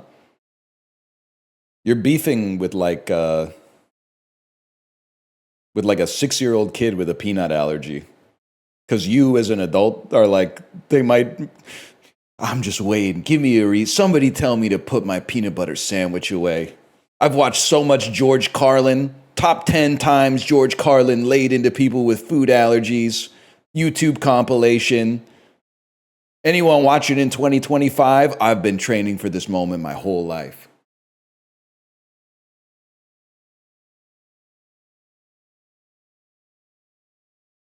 How you getting mogged by a peanut, though? I don't know. Have you seen the shit that kills most of us? I mean, if you're watching this and you're a man, pretty good chance you're going to die because your heart just gets tired, which seems fucking insane. Or alternatively, oh, my cells are too good at reproducing. Nothing can stop my cells from reproducing. Oh, I'm dead. Great. Fantastic. So honestly, being killed by like a foreign agent entering your body and then your immune system being like, shut this bitch down, it makes a lot of sense to me. That seems more, frog voice, it seems more rational than your heart just being like, but I'm tired. Well, then take a nap and then fire the missiles. Don't get it twisted. I'm accommodating to the individuals that have food allergies. I'm not, and if I may, it's very Gen X coded to say something like everybody with a food allergy should just die so I can eat my favorite candy. Like, that's crazy. You might be evil.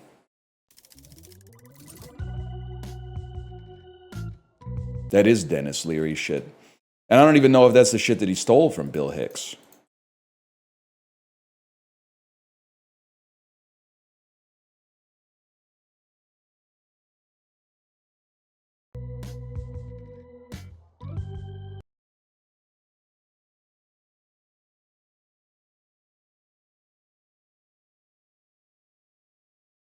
Honestly, the testosterone is kind of worth the heart exploding. Testosterone levels are like positively correlated with a lot of negative stuff, unfortunately. But also, whenever people say like the testosterone's worth like the prostate cancer risk, I'm like, what are we doing with the testosterone, man? I'm just mostly shooting the breeze and responding to emails. I'm not using it for all that much. I get Billy like back in the day, like pre-Neolithic revolution, it was probably like a little bit more important. But like these days, I'm mostly just, I don't know, I'm just kind of riding the hormonal waves, I guess.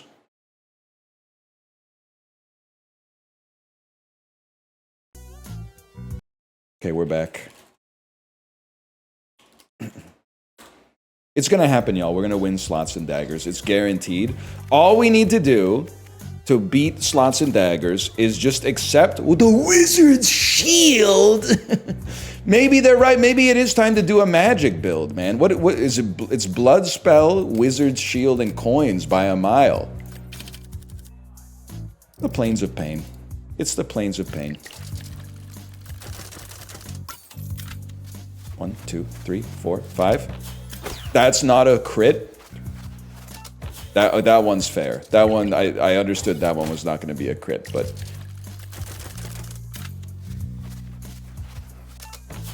Glad to see the new PC being put through its paces. I'll be honest with you, if they could make a good game with good graphics, I'd be very interested in playing it. But it seems like the graphics and the gameplay are like negatively correlated somehow. It's like the better they make the graphics, the less interesting the game is, unfortunately. If they could like reverse that paradigm, then we'd be really cooking. The gaming industry would be really cooking, but they haven't figured it out yet, man. Let me think about this. We don't need a heal. More shield from the wizard's shield seems pretty good. I guess I'll just save my cash and move on. I'd really like to get the shields before I get the damage, if possible. Before I get the spell of the vampire. GTA will do it. You think I should? Maybe I should play GTA 6. Maybe I should become a professional GTA 6 gambler.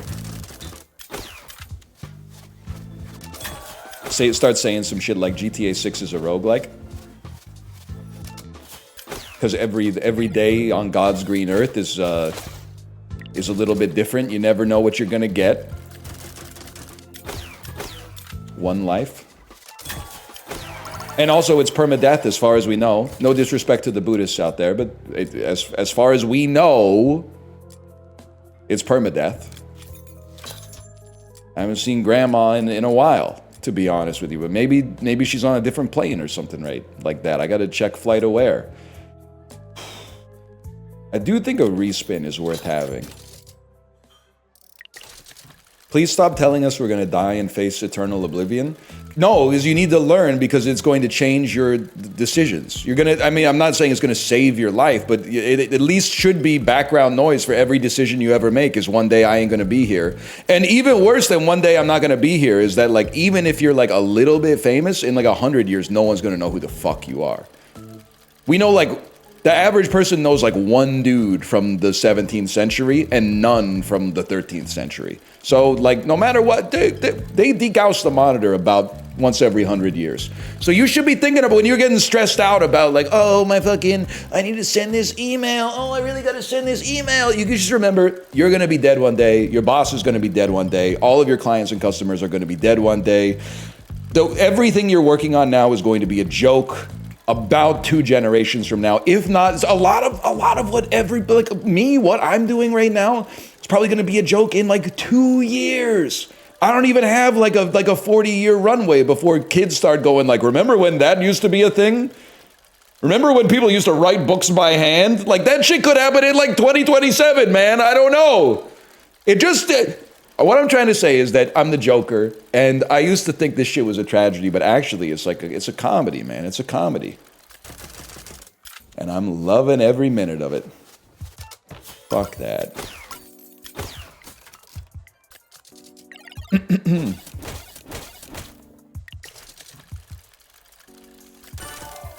I don't need money, bro. I need the vampire's kiss.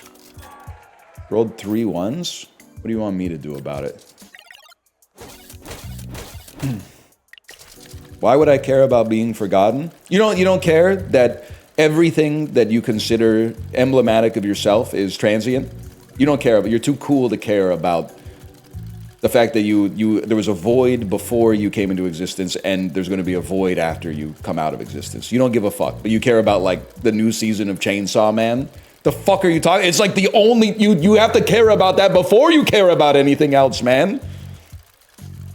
It's the limited nature of your lifespan that makes life worth living. It's what makes it meaningful.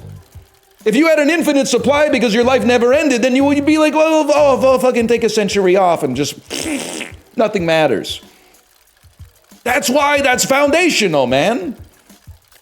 What I think it is I think the shit is so scary to you that you are posturing that I'm a hard ass. I don't care that I'm gonna exist only in this fucked up period of time and never again. I'm never gonna experience the past firsthand. I'm only gonna experience it through secondary sources and Wikipedia articles and video essays. And I'm never gonna experience the myriad wonders and horrors of the future. So I'm just gonna say no regrets, bro. This is how it goes. I think you're too puss to stare death in the face and say, I'm gonna shake hands with you because you're my friend. Our interests are aligned, and there's no way, it's two trains on the same track going in opposite directions. Eventually, there's going to be a head-on collision. I think that you're too scared to face that reality that instead you pretend you're not afraid of it. It's normal and human, it's logical and rational to be afraid of it. And then use that as motivation to play some video games on Twitch. Or like hug your parents and tell them you love them or whatever, or fucking do whatever, I guess. But it should at least be an impetus. It should at least be the impulse that motivates you towards doing anything in this fucked up bitch of a world. And you want me to, why aren't you playing Arc Raiders? You're saying some shit like, why aren't you playing Arc Raiders? The hell are you talking about, bro? I'm 36 years old. It ain't that serious, exactly. That's what I'm trying to say. No one said that? Yeah, but if they said it, I would have owned them really hard. Huge. Anyway, back to your regularly scheduled programming.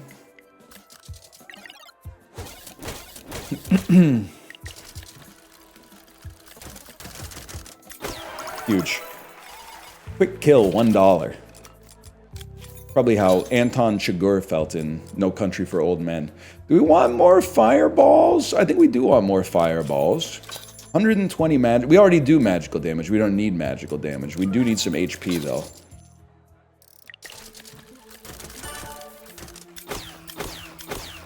Huge. Is it just, it's impossible to roll the magic buffing shield before the things that do magical damage?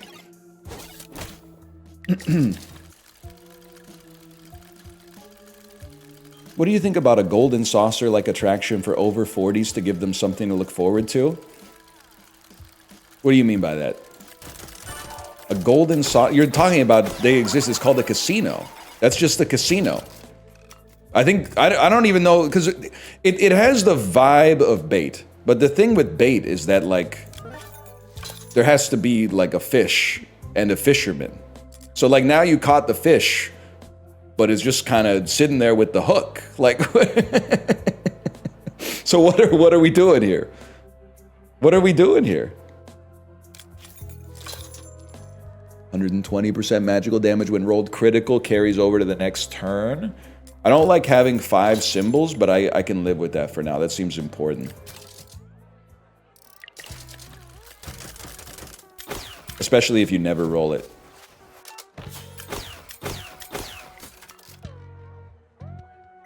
I'm not scared of you.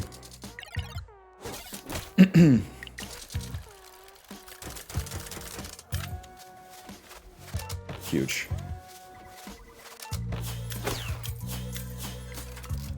That's not a critical. It does not carry over to the next turn. Wish there was a game with these spinning slot things in real life. I'm still a believer that slot machine, there might be the biggest gulf of all time. Food in video games, worse than food in real life. That's a given. Even if the food looks so good that it must have been generated by AI. The inverse of that, slot machines in video games are so much more fun than slot machines in real life, man. I swear, like, I don't know if it's one of those things. Remember how, like, it used to be a common thing to say on the internet that's like, if the people sending phishing emails ever figure out how to write like a human being, that we're all fucked. Because you would think that, like, you know, if they could just hire one person who knows how to write emails and then send it and be like, hey, I was hoping you'd check out this link for me, signed your boss, instead of like the fucked up bad grammar. Anyway, and then they fucking did. I know you're hitting me with a lot of video essay stuff, but no. They started putting it through the AI to make it actually look like it came from an official source. So it's really hard to tell because probably your boss is sending you emails that ChatGPT wrote too. So you're like, damn, this phishing email sounds like it's just from my boss. But like, I really feel that way about slot machines too, man. I feel like if they just If they made a slot machine that was like innately fun instead of just like, for some reason, here's a Tina Turner slot machine. Like if they made one that was just cool instead of one that looked like a pogo game from like 1999, I feel like a lot more people would be addicted to gambling. So maybe it's good that they haven't, but the slot machine just wants to have fun. Bro, that's Cyndi Lauper. That's a different 80s pop star. They do need a Magic Pussy 3 slot machine. I think we still need the shield. I think we gotta roll it, man. I think we gotta roll this. Aren't you just describing steak? Have you ever seen someone gamble on an online casino? The slot machines are like just digital versions of the ones that they have in real life. They're all like here's a Ghostbusters slot machine or some shit like that. Here's a My Dinner with Andre slot machine. Like they're...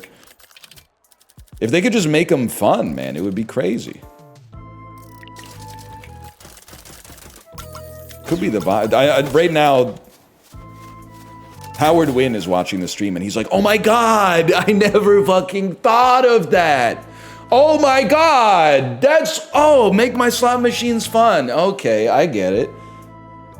I think it could work though. I think it could be the wave. His name's not Howard, it's Steve. I was talking about a different guy who owns a lot of casinos in Las Vegas. I was talking about a different fella. We get to carry this fucking bonus onto the next turn too. Holy shit.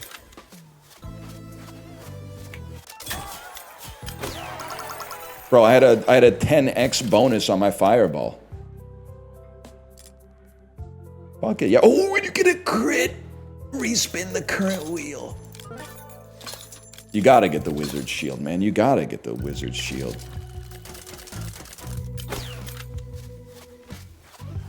Huge.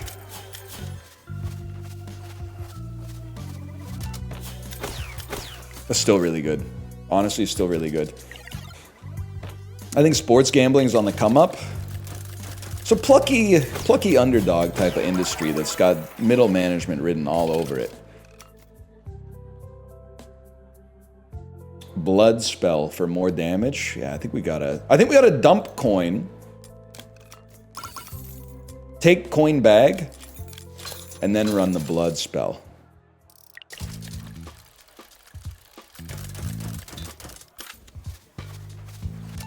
Come on, that's a little greedy. That I'm getting like 99% on the crit, and it's saying no respin for you. Come on. Come on. Come on, man. Now we're talking. Finally, some fucking damage. You don't get it on Magic Shield? I just got it on Magic Shield. I just got it on Magic Shield. What are you talking about? I got a friend who's a pro sports gambler. He's a little too close to the NBA indictment stuff. Wait, when you say a little... When you say a little too close, you mean he's like implicated or he's following the news? There's no such thing as a pro sports gambler? Well, if you have insider information. First off, there is. As much as I hate to admit it, there is. You just have to be like a 1 in a million sort of fella, like James Holzhauer. It's like the same thing like there's no pro stock pickers. There are. There's like 12 or something like that. But I do, yeah, is your friend Terry Rozier or Damon Jones? Bet big, LeBron's out tonight. Make sure your bet's big enough that D Jones can eat too. Huge.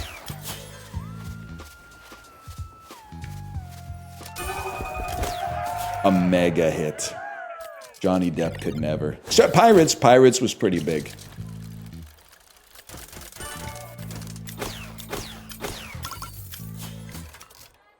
You're not killing me, so I don't care. I bet Jonah Hill from Moneyball would have made bank on DraftKings.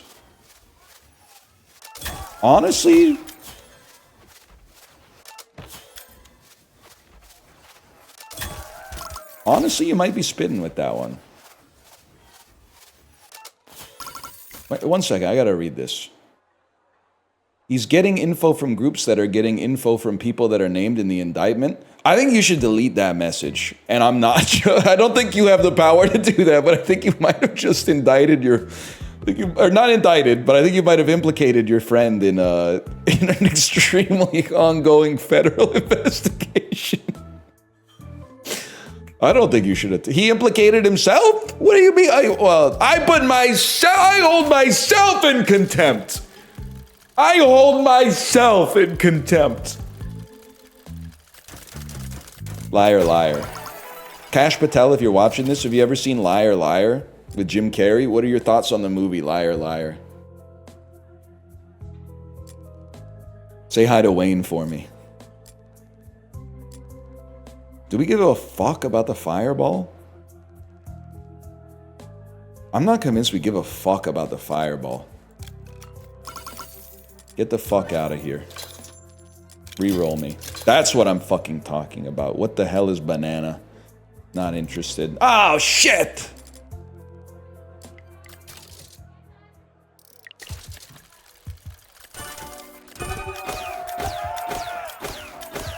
How are you alive, bro?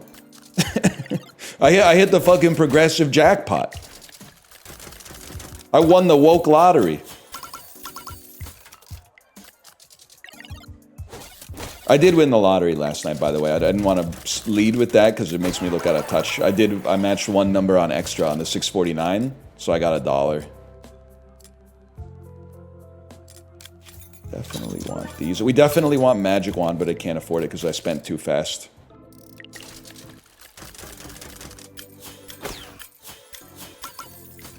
Ain't that bad. Is that less than a lottery ticket? Nah. It's about 20% at the cost of a lottery ticket, because I think the tickets are $4 each, and then just to play the extra costs another $1. So it's less than a free play. It's basically it's a free extra to have another chance to win $1.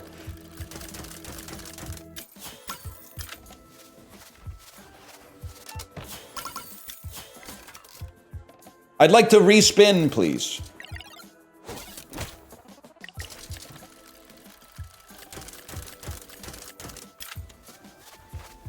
Huge.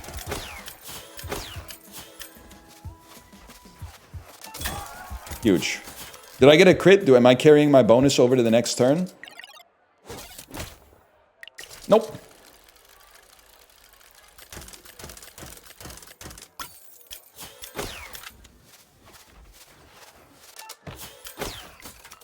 I don't want to die. Brother, shield, big sword, coin goes OP, then slingshot and gamba max win strat is bonkers. Next time.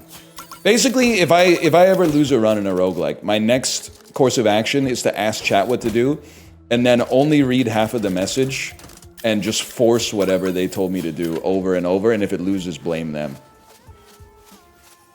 That was not even close, man. Didn't mean to backseat. It's no. It's helpful. It's helpful. Honestly, I think one of the biggest things for me would be if I could just hit the skill checks consistently. That would really up my chances of doing better, but sure, let's grab it. I'm not gonna do that on this build, but maybe we'll try it on the next one. Where are we at? Cursed Swamp. I don't think, have I ever made it through? I think I've been to the Cathedral of Smoke.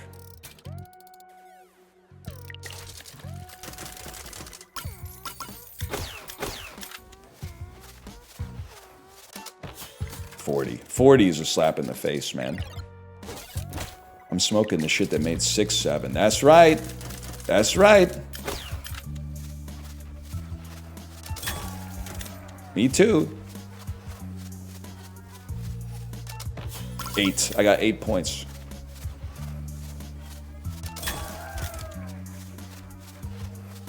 I got 18 points. Oh my god. Oh my god. I'm fucking trolling.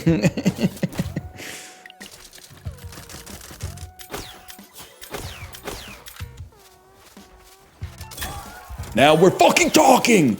Now we're fucking talking. You were very high. You were high. It was a crying disgrace. They saw your face. Your black cow posting. And I'm loving every minute of it. I'm loving every minute of it, Jerry.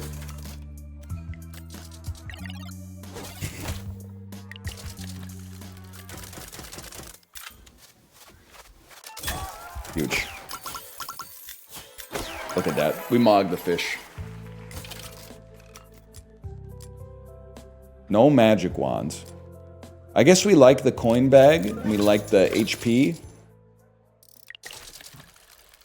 Gotta keep buying cheese. Oh, you're telling me, man. With the prices these days, actually, cheese is really expensive. Dairy's got a good oligopoly going for sure.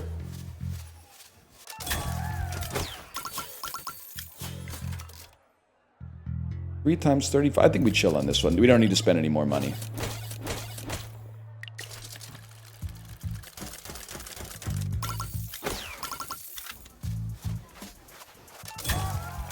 That's what the fuck I'm talking about.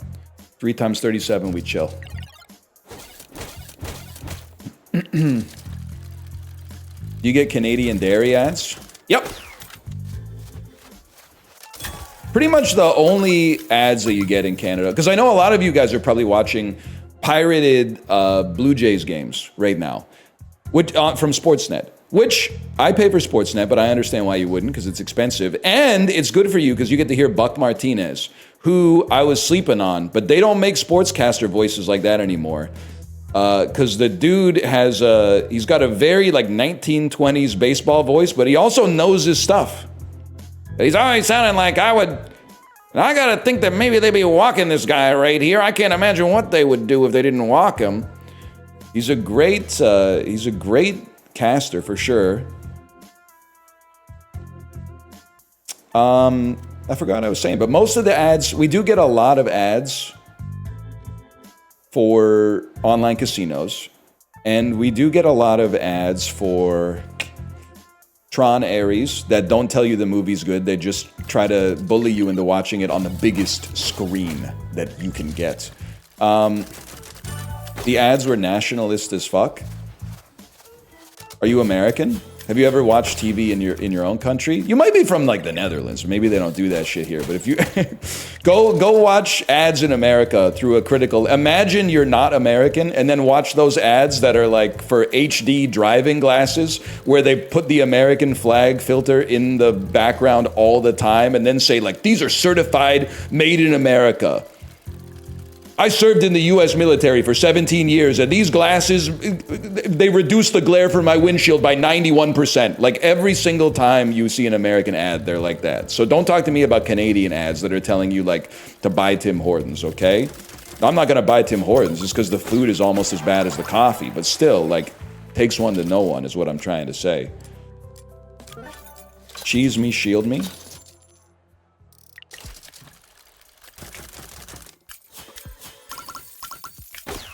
I'm scared of a little goblin.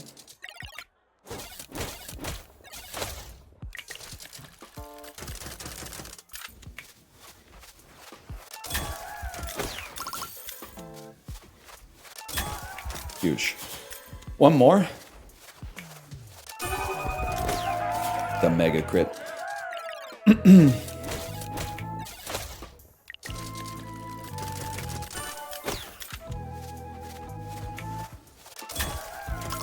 I might be the GOAT, guys. I might be the GOAT of hitting that one specific critical hit. And then carrying over my damage bonus to another turn that doesn't exist.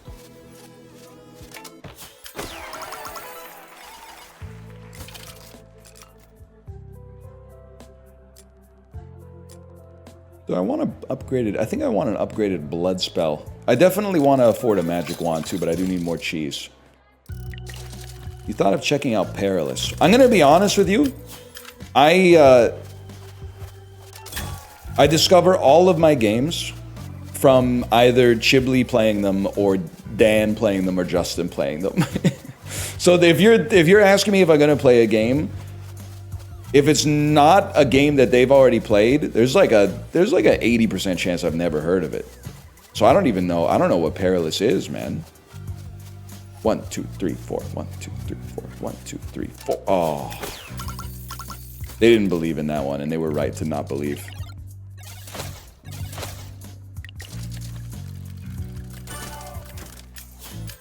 That's big. That's big, and he's dead.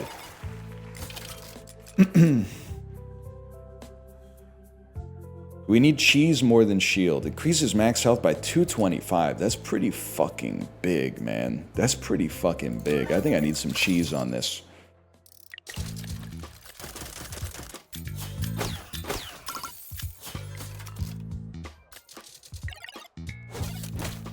Me eating a burger? Get this man a cheese.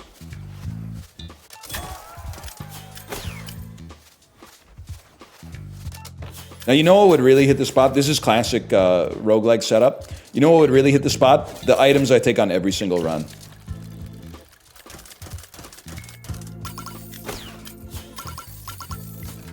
I'm not dead. If we could get the X2 reroll, that would go crazy. Then we go infinite and then we win. I needed that one big. I needed that one big. Oh, are you trolling me? Okay, next time we can use the reroll if we have to. I'd rather not. I'd rather just win right here. That's not gonna happen. You're doing 231, we need a reroll.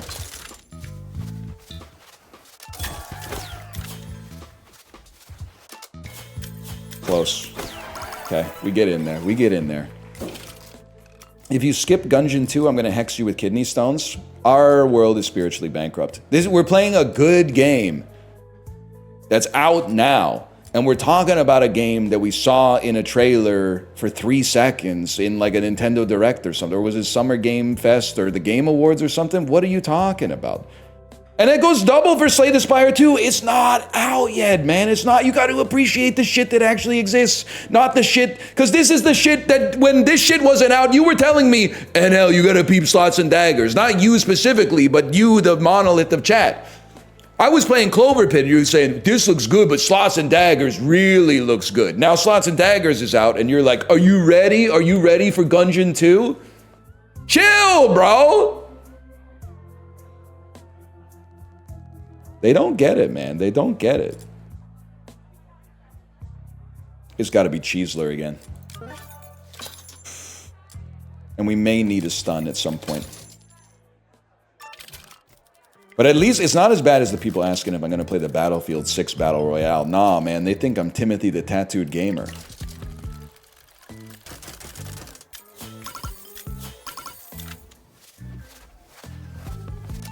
Huge. Huge for no reason. Fantastic.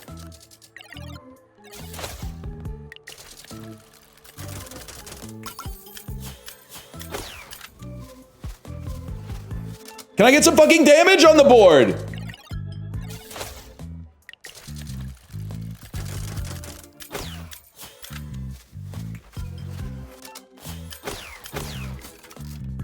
Remember when you played Marvel Rivals against him?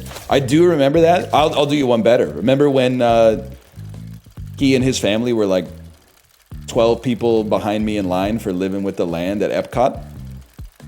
Probably not, because I don't know if I ever told you that, but he was there. Do you have any stories? No, he was chilling with his family. Everyone looked happy. They were having a good day. That's about it. Was the ride fun? Well, living with the land is not fun. It's like it's kind of like edutational. It's a pleasant time. I like to ride it.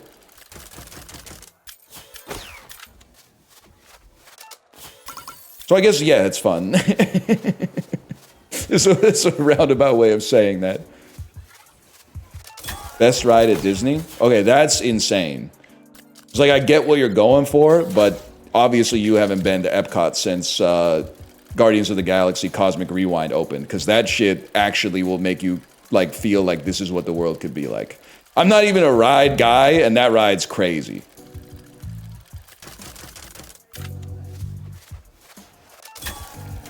The only thing is, I think I would be really disappointed if I wrote it and it played a shitty song. I've written it twice. The first time they played Everybody Wants to Rule the World, and the second time they played September. So I think if I got on it and they were playing some other shit that sucked, I would be like, fuck. This shit, I'm spinning around listening to Congo by Gloria Estefan. No disrespect to Gloria Estefan. It's just not my favorite song.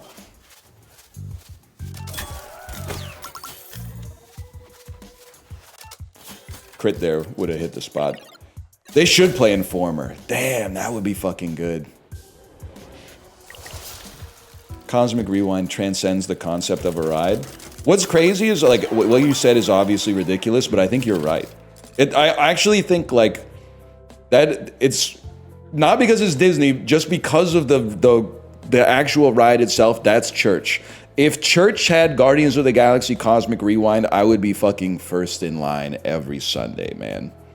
I would be there every Sunday. But they haven't figured out, they only got one of them. They don't even have it in every park yet. So it's gonna, oh shit. Cost $45 to use? No shot, I'm going cheese. What if Joel Osteen's Church had it? I mean, that's probably the most likely to get it. I don't know, I'd at least swing by. As long as it wasn't playing some fuck-ass hymn when I was on the ride or something like that.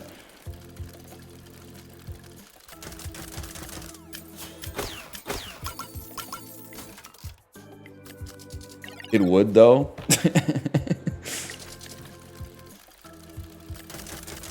It still might be worth it.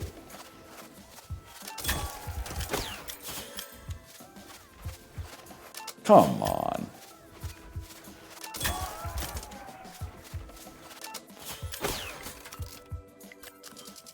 Are you fighting a hill? Yeah, maybe a cairn. Maybe a cairn or something.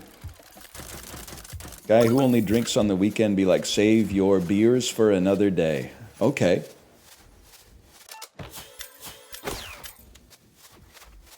What are you drinking though? Are you drinking Samra Origins? It's a sponsored it's an activation that I'm doing with the brand known as Nestle, but it's also a tribute to my family. Moosehead, the green bottler.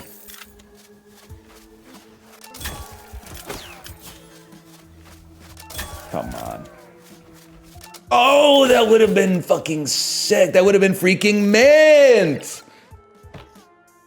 So a lot of people have said, hey, NL, you should play Deck Tamer. And maybe that means I should. But instead, I'm going to say that that means that I shouldn't. No, I'm making a joke. But I saw Alex, who I trust more than the average chatter because he's a friend of mine. I saw him playing it. And I said, well, I'll give this a look. And then I went to the Steam page, if I may, and I don't mean this to be insulting. It's a little auraless in screenshots. It has a lack of sauce. You know that there's sauce in this with the QuickTime events. There's sauce in Balatro with the yeah, hype moments and aura, exactly. That's how I felt about it, but once I played, the sauce unveiled itself. But also, I don't give a fuck about Pokemon is the other thing. Hang on. Drop the coin bag.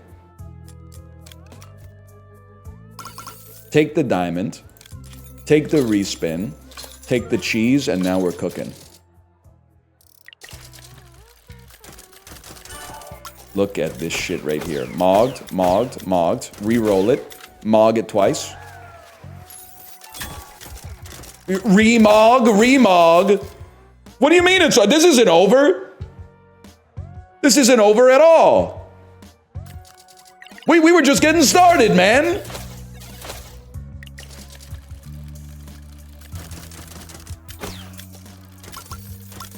Guy who's been hating Pokemon since he was 5. I loved Pokemon so much before you were even alive.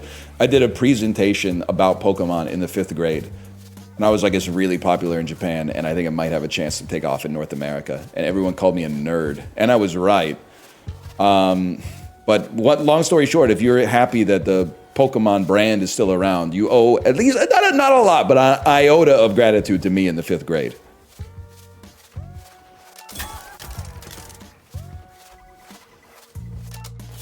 But like, it's literally not my fault, and it's weird that you're acting like it's my fault. That Pokemon Silver and Gold were worse than All-Star Baseball 2001. So I shifted my allegiance to All-Star Baseball 2001 because it was superior, and then all of a sudden, now you're acting like I never fucked with Pokemon. I fucked with, I owned Red, Blue, and Yellow for some reason, man.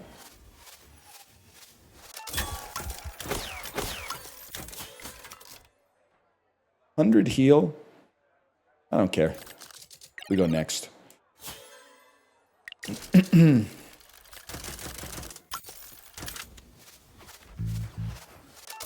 Guys, we're getting a little too good. We're getting a little too good at it. We're getting a little too good at it.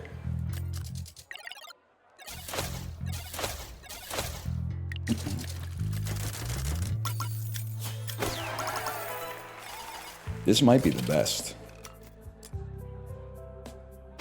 that we've ever done. I don't think with Wizard's Shield, it's getting a little too much, man. It's getting a little too much. Give me more cheese, and then send me on my way. Give me the cheese boys and free my soul.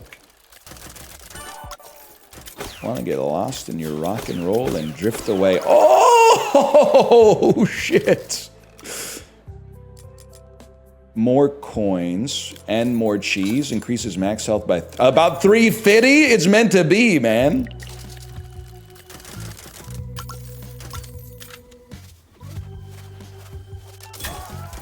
You can literally just time it, bro. It's that easy. Oh my god. I run this town. You can literally just time it. It's that simple.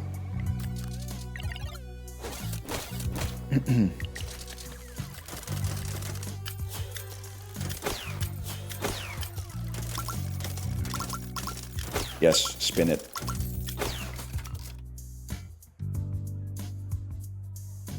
Go ahead, hit me for 250, see if I care.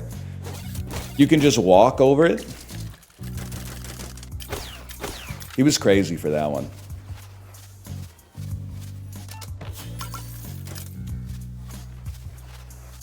Now we're talking. Look at how much they hate me. Look at what they have to do to limit my power. 0. I got a 0. We're so back. A 0 should count as a crit. It's just a negative crit. Oh shit, I'm Dungeons and Dragons posting. Fuck!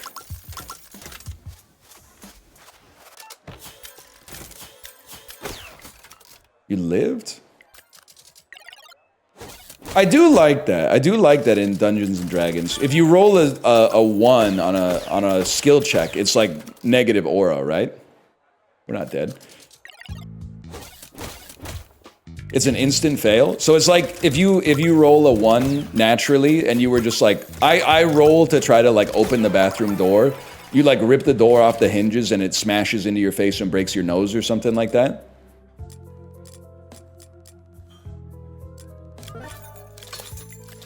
Pretty much. The door is locked. It's fucking worst DM at improv ever. You roll a nat 1, a 5% chance, and the DM says the door is locked. You can't open it? Fuck that shit, bro. No way. You gotta put a little extra sauce on it there. Every roll's a 5% chance? Yeah, we know. That's why I'm saying when you roll the 5% chance, you gotta put a little extra sauce on it. You think you're the first dude to ever figure out how to divide some shit by 20, bro? Neil deGrasse Tyson is right there.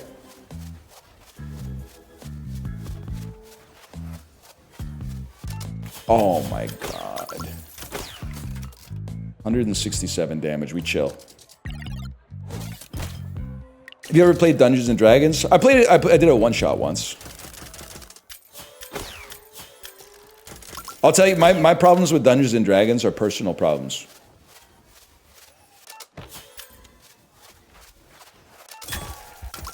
And I mean that sincerely. It's not negative about Dungeons and Dragons. My experience with Dungeons and Dragons, I really liked the combat because the combat was just like, you know, Divinity Original Sin 2. Shout out to Macros. But I didn't like the improv stuff. And I think the reason I didn't like the improv stuff is that I wanted to talk the whole time. But everybody that's at the Dungeons and Dragons table also wants to talk the whole time.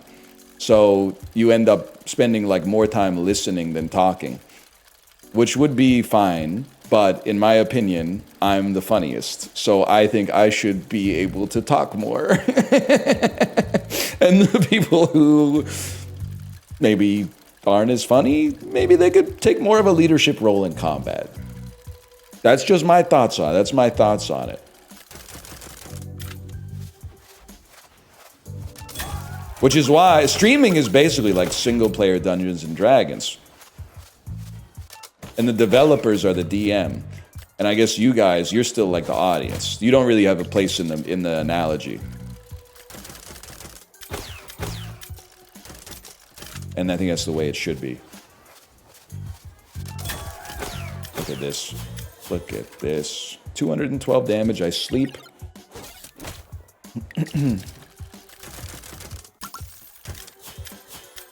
Roll them again, Sam. Look at that excess damage I can't apply to anything. Damn! Oh, shit. It's this and this. I need Magic Wand. I realize I passed on it earlier, but... Watched The Shining last night. Shit was pure cinema. It's really good.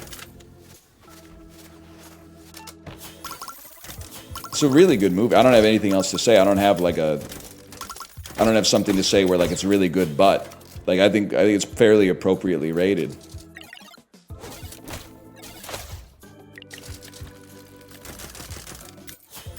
Also, in that movie, Jack Nicholson is kind of like a balding aspiration. He's like an aspirational bald. If I swear to you, I know it sounds impossible. I think if I grew my hair out for like a year, my hair could look a little bit like Jack Nicholson's in The Shining. And you're gonna say, no, you're not. You're bald. But Jack Nicholson is also bald in the movie. It was just the 70s, so you couldn't be bald. It was illegal to be bald in 1972.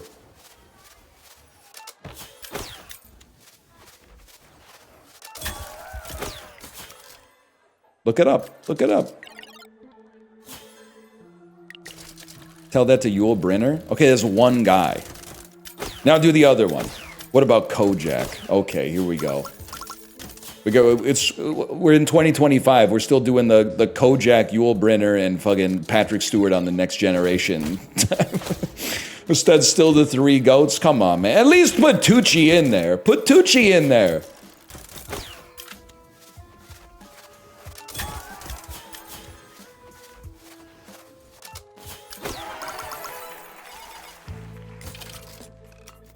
Where's my fucking magic wand?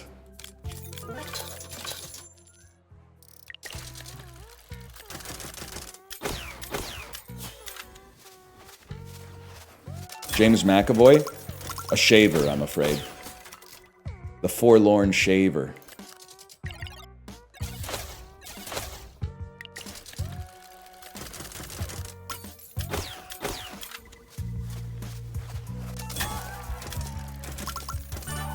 What the fuck? Is that good? Some of these abilities would go crazy at a real casino, bro.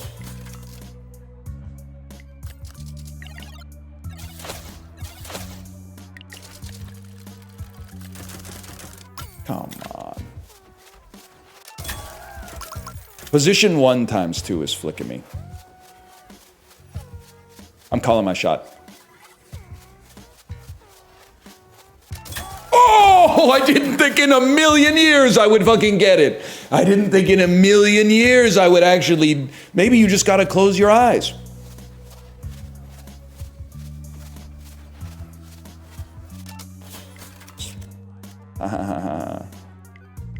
Ooh.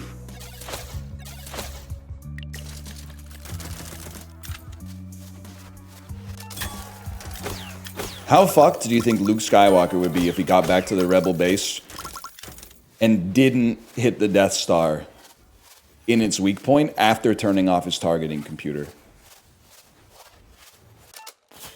You know they would be like, you fucking what? Bro, you were right in there. You were on the fucking approach. You turned off your targeting computer. He would have flown that shit to Dagobah right away.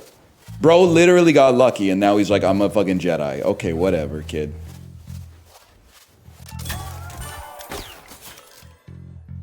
They would have been vaporized. No shot. Wedge carries.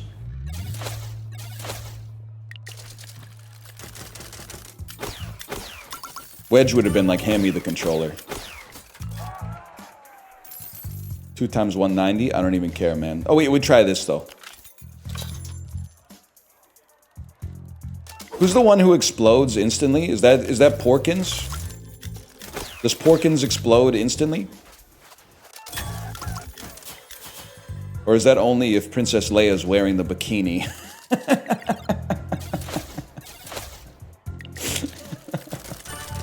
Because he's got that look. He's got that kind of look to him, if you know what I mean. Oh! -2, -2, -2. Oh, but you'd probably like it if it was a gentleman boner. Like if she was wearing her political outfit instead of that fucked up chauvinist shit that Jabba the Hutt got her in.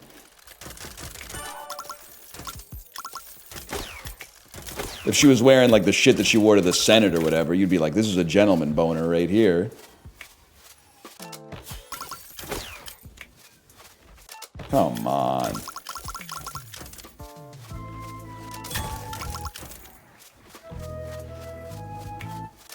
Yes! Trolling. Dude, I mean, with these kind of stats, we gotta reroll.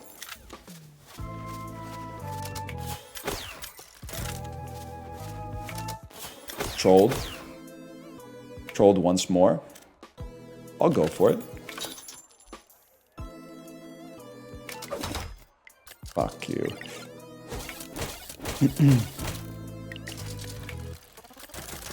Why does it say -$20? Oh, because you're gonna take my money! Come on.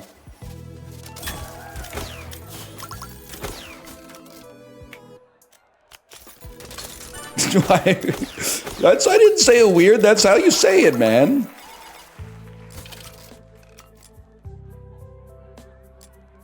Up to 1 magical damage, but critical hit gives you times 1,000.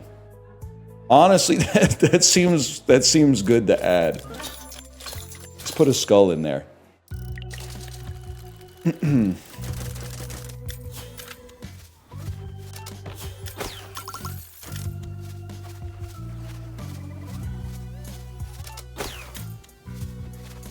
Oh my god, 1 damage. No, I'm pissed. Roll it again.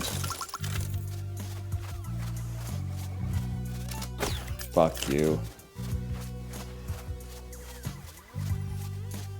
Fuck you, man!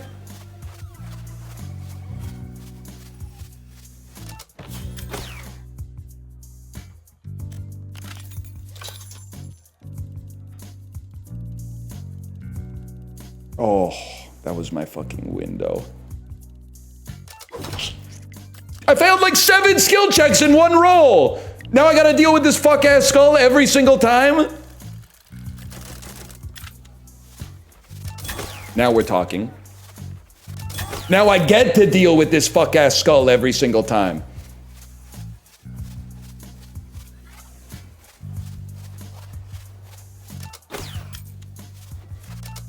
Trolled.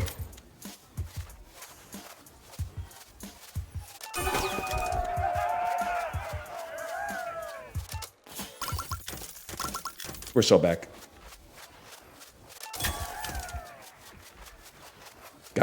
Guys. That's obviously not possible.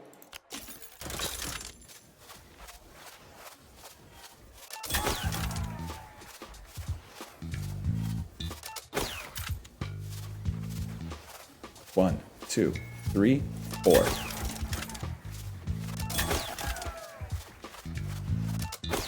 How are you not dead? Isn't it supposed to do 1,000 damage? I hit like 8 crit. 24 damage! 24 damage!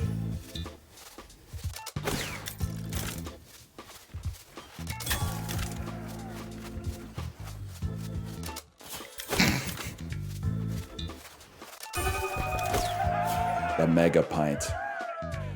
All right. Why is it doing so little damage, man? I guess I don't really care if I crit then. Still, I can't help but hit that shit.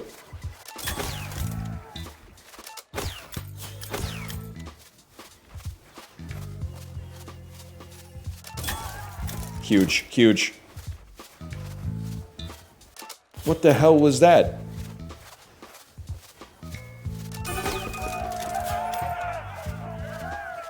Oh, we're back to this fella again, huh? All right, well, let's go again.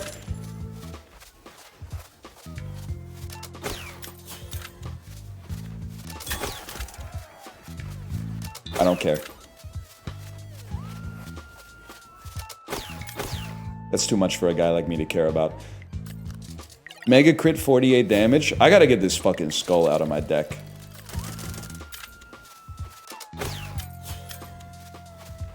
This is not a deck. You get the idea.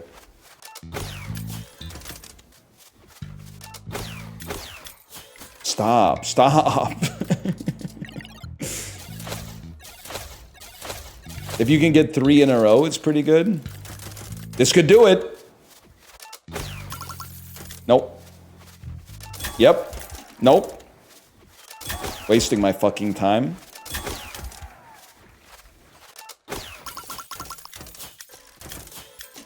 Oh my god, dude.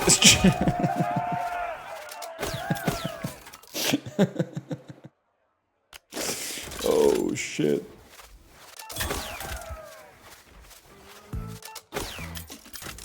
Stop with the ×2 on the skull! Oh my god.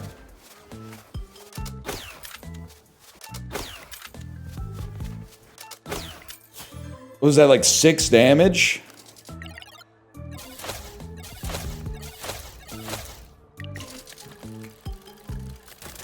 Great, and he's healing.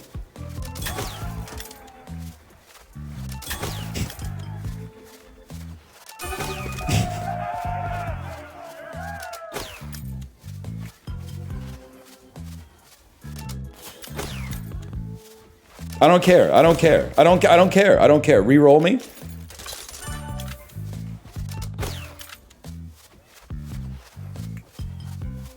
I care about that one. All right, that was pretty important. It would be nice to stun you just to save myself the grief.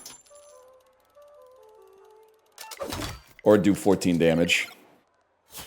This song does sound like Good Eats. You're fucking real for saying that. That does sound like Alton Brown core.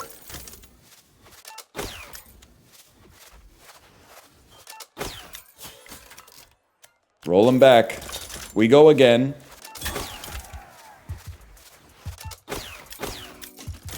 And we go again. And we go again.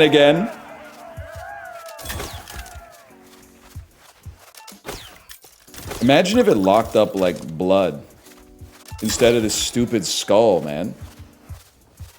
Yes, the +2s are rolling in. I'll be honest, you earned it, man. You earned it for saying that this sounds like a song from Good Eats, which it absolutely does sound like. Fuck. Great.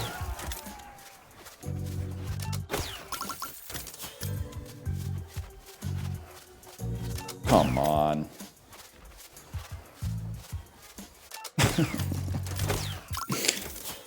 Roll him again, man. I gotta kill him. I gotta kill him. Every point of damage matters, unfortunately.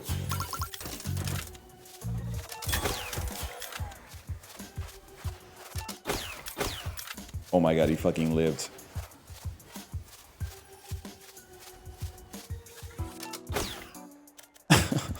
Please. Ah! Oh my god! Oh my god! Oh. It was sewn up, man. It was sewn up. They made an item that sucks just for fun. Crazy. Crazy. Whatever, we go again.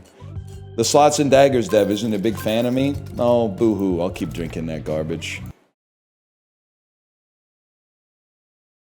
I just called that Isaac 1. Alright, we're running it back. We're running it back on a slingshot type run. Big blade with the skill check.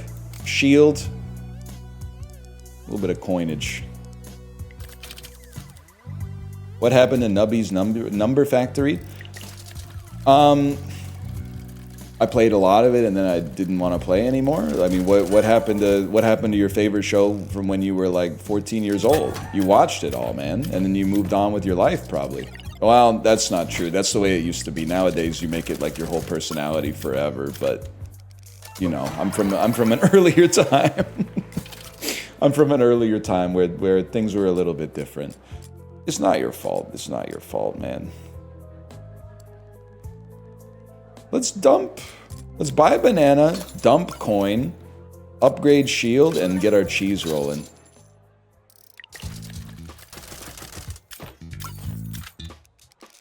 Great play. Great play. No more fucking skill checks!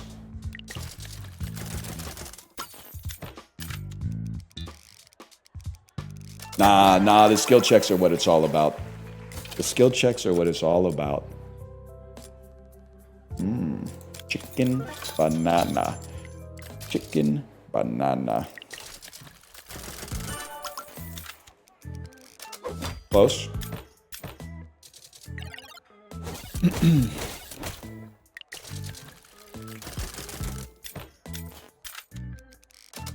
I gotta be more patient if I'm gonna use that, man. Skill checks are OP. You can force 0 damage on them to farm gold on enemies. Alright, but that doesn't sound fun. I'm the type of guy who plays like video games for fun, I guess. Not just to like defeat them. Huge. My 3-year-old says chicken banana all the time. Where the hell is it from? 6'7", I'm afraid.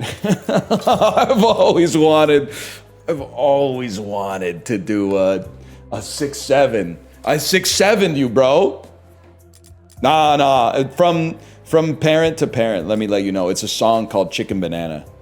Next time you're on Spotify, say, hey, Spotify, play Chicken Banana. And the song goes like this. Chicken banana.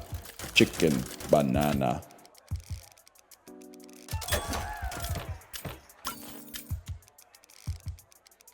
It's kind of like adjacent to like pen, pineapple, apple pen. We're looking for coin farming and slingshots. Play it?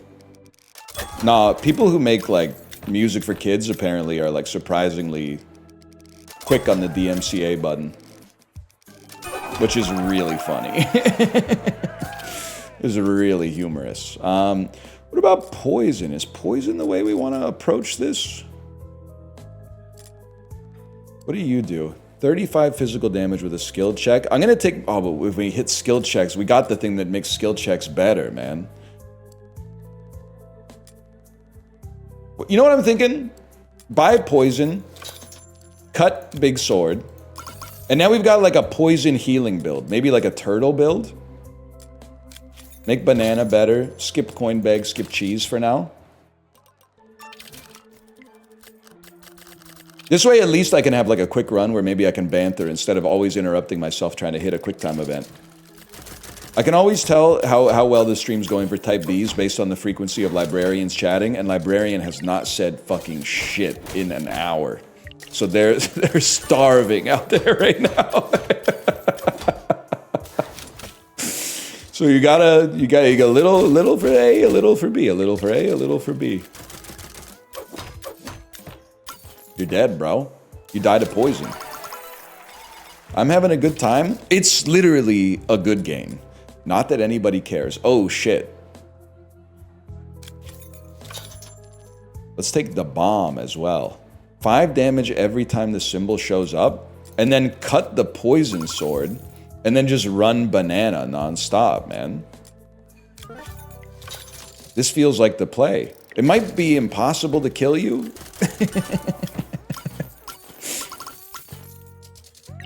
I wasn't paying attention to the game at all. Have fun, brother. Well, you said you were having a good time, though. Next thing you're gonna say, I wasn't even, like, paying attention to the screen. Like, you're... What are you talking about?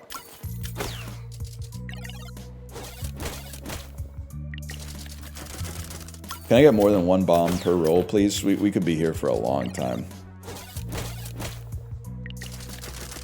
Good game, and it's proving your slop theory. It's true. Better game equals worse stream. Although I will say, and some of you are in chat, when I say the word freak, I don't mean it as a pejorative. I just mean it as someone that's different than me. But there's some freaks out there who watch Twitch just to see games, which I kind of got when I was like 23, but now that I'm 36, I don't understand it at all. But they're like, I come to this website to see someone playing a video game and to get their opinion on the video game. And I'm like, damn, you think that kind of shit can support a whole website? That's crazy. Absolutely not. I don't think so, man. That doesn't make any damn sense to me. There's got to be some extra level of elevation in there. I think I need the health, and I need the chicken banana. Your background noise, bro? Yeah, but I don't take that as an insult. Because it must be good, because you guys complain when I'm not here. I understand. We're all men of the cloth here. There's people that get their news from Twitch. I don't really want to talk about that, but that's a different ball of wax altogether. It could be worse. You could be getting your news from TV, but what a fucking shot. This build is gonna go crazy, man. Yo, Daniel. Daniel, can I give you some credit? You make baby steps look like it's worth playing. And it might actually be worth playing. I'll say that on the outset. And I like Bennett Foddy. And I like Bennett Foddy games. But I played the demo and I was like, I'm not sure this is for me. But then watching Dan play the game, I'm like, maybe it is for me. Maybe it is. Sorry, bro. I want shields, but I gotta go cheese. I gotta go cheese first. It's not worth playing except for the man breaker. Oh, he's a baby steps hater. I didn't know. I didn't know.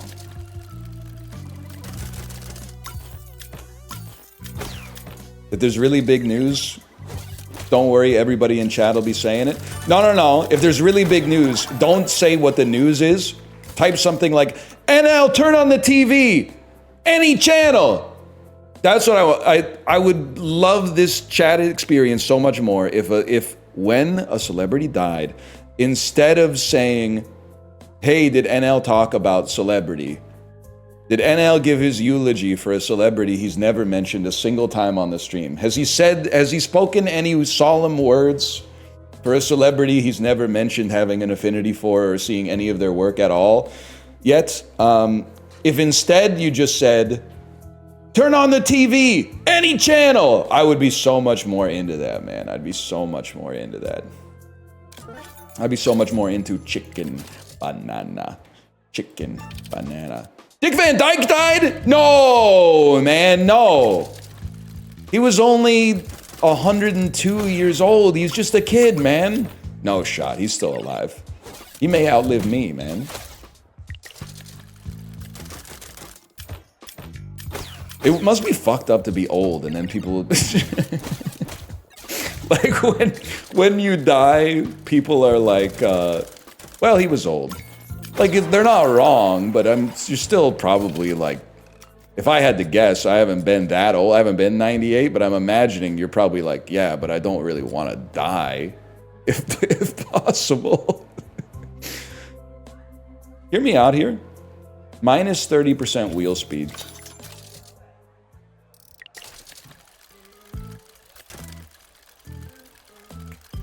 Rip banter.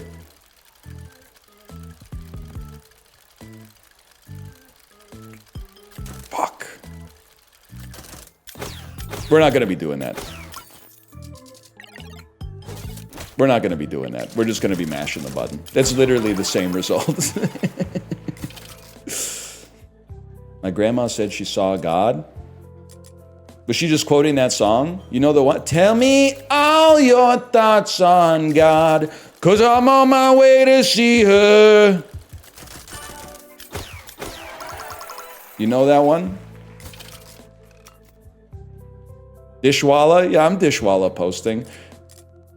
Am I very far now? Tell me all your thoughts on God, 'cause I'm on my way to meet her. Excuse me.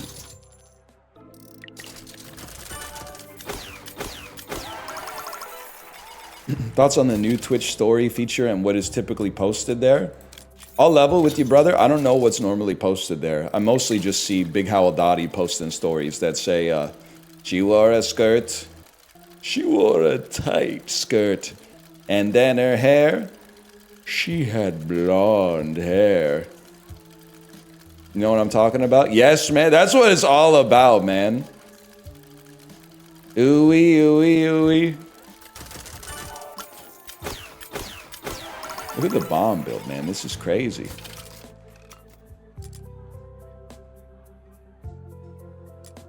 By the way, does the Dodgers manager, do they know that, like, they don't legally have to play Anthony Bonda once per game? Like, it's literally, they're playing that guy in relief the same way you play, like, a curse card in Slay the Spire. That's like, oh, I gotta get it out of my hand, otherwise it's gonna come back around. Dave Roberts doesn't know? I don't know. It's like if Anthony Bonda's still in your bullpen at the end of the game, do you get like -2 runs or something like that? I'm not familiar with the game design in baseball.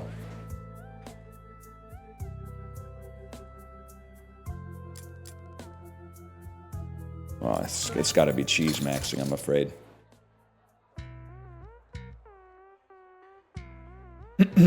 My work is giving me free hockey tickets. Which game versus the Leafs should I watch? Ducks, Blues, or Blue Jackets? Well, it depends. Do you care about hockey at all? It's kind of sick that your company's giving you Leafs tickets. If you want to see good young players, I would say go see the Ducks. The Ducks are kind of on the come up. Plus, their jerseys are fire. Marchenko's kind of ripping it up for the Jackets too. That could be a good game. And the Blues, like they're a decent team, but I just like don't care about them. I feel like the Blues are, no disrespect to them, I feel like they're a little auraless right now. Best players like Jordan Kyrou. They need some aura. I mean, it'd probably be worse for their team composition, but they need to pick up some aura. That's my advice to the Blues general manager.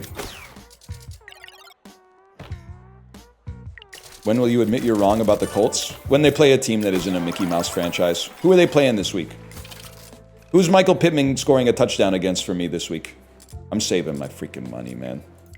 Steelers? Well, it's going to have to be a couple weeks ahead then, because I'm not saying they're going to win, but a win over the Steelers doesn't really necessarily prove much. And don't debase yourself by saying some shit like they're 5-3 or some shit like that. Look at the teams that they played the Browns twice, man. Get a clue. Does he always mash the slot button? Well, here's the thing, Dan. You can try to time the slots, which I think is a cool aspect of the game, but I think it's bad for banter to just try to time it, because I'll just be sitting here going fuck over and over, which is kind of annoying. So yeah, I agree with you. I think mashing's more fun, honestly. Plus, I've got a build that's basically just like mash. Every time the bomb goes off, it gets more damage, and then you just buy cheese. All you do is get bombs and buy cheese.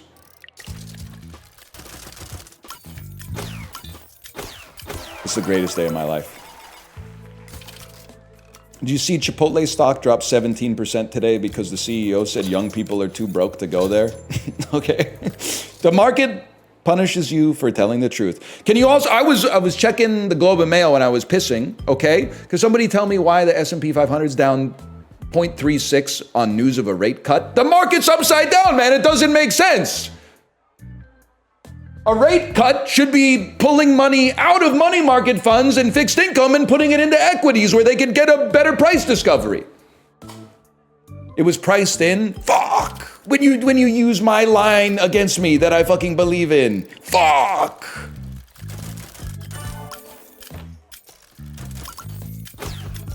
And Dan, look at this. You get you get an X2, which kind of looks like a +2, so already there's Twitch synergy. But then on top of that, the X2 respins.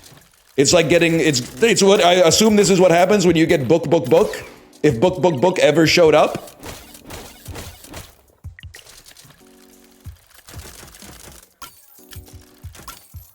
Sometimes you re-roll your re-roll and it gets a little crazy, but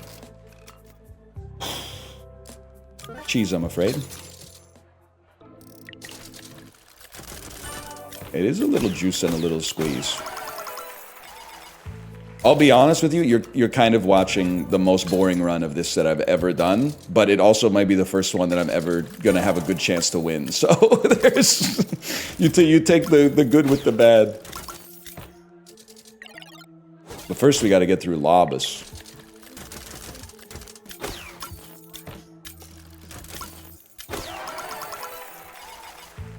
After this we can do a silly one. Bring back the skull.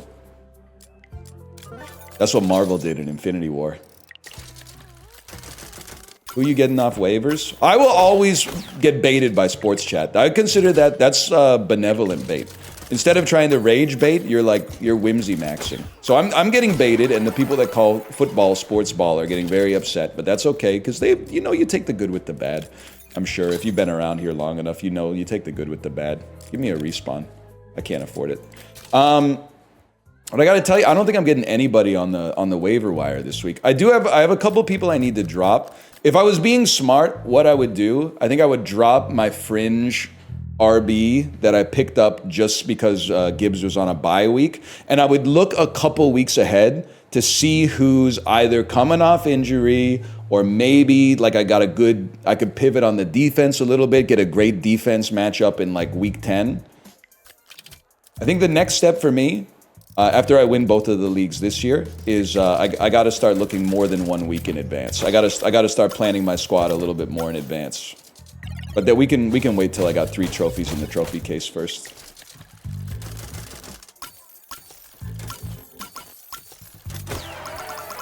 Dan, you feel comfortable sharing your Halloween costume? That's pretty good. And by the way, this is not me saying, like, I'm gonna leak it, because I don't even know what it is.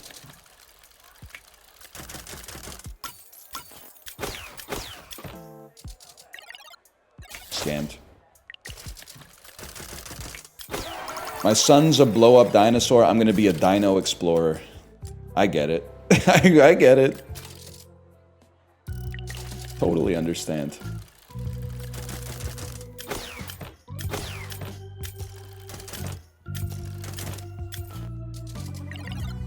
You?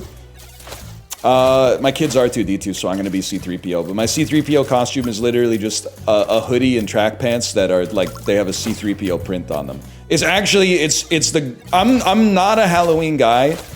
I don't mind dressing up in like nice clothes, but I hate wearing costumes, and I don't even know why. It's just maybe some unresolved trauma from when I was a kid somehow that I don't even remember, but I hate wearing costumes.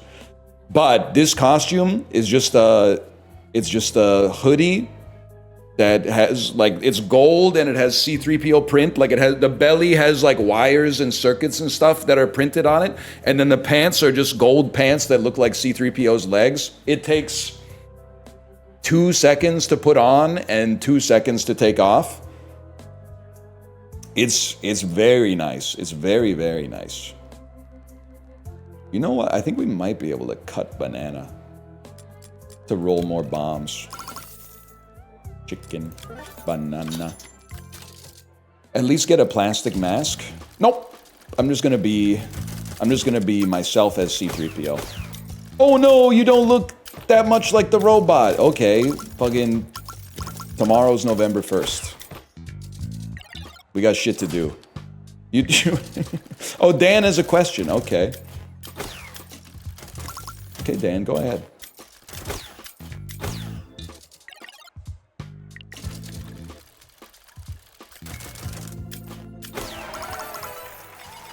Okay, you're taking a while to type, so I'm going to say, People are saying he hates Joy. No, I don't hate Joy. You should be whatever you want to be for Halloween.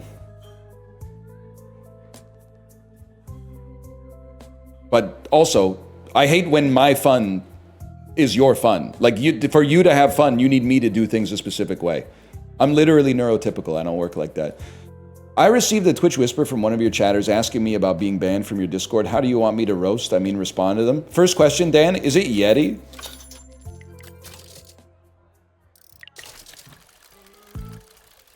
Is it Yeti Productions? Not Yeti? Oh, I don't know who it is then. Because if it was Yeti, I was gonna weigh in. Because I think Yeti got banned. Well, it's one of. I was gonna say I gotta talk it out with the mods, but they're doing a good job, and also, I don't even think I want Magic Wand. What the hell am I doing here? We're all busy, right? He was posting. Was he posting Uwu? No, Yeti was posting. They were misc posting in Twitch, which I think is funny, but the mods do not have the same sense of humor about. But then, after they got banned, they kind of argued with the mods. And I feel, the level that I feel is not necessarily fair is that the mods use the arguing in the ban appeal as double justification to ban them. They were like, that reinforced that the mods made the right decision, which I don't feel is rhetorically sound. To me. Like, if you were on trial and you were innocent and you were like, you idiots don't even realize I'm innocent, they'd be like, look, he's a bad person, he called us stupid. Yeti DM'd me on Discord when I timed them out here, which is bannable, I believe. Okay, well, listen, Yeti, you shouldn't be doing that. I didn't know that. You shouldn't be doing that, obviously. They were not posting Uwu, they were posting about Bob Dylan in Twitch.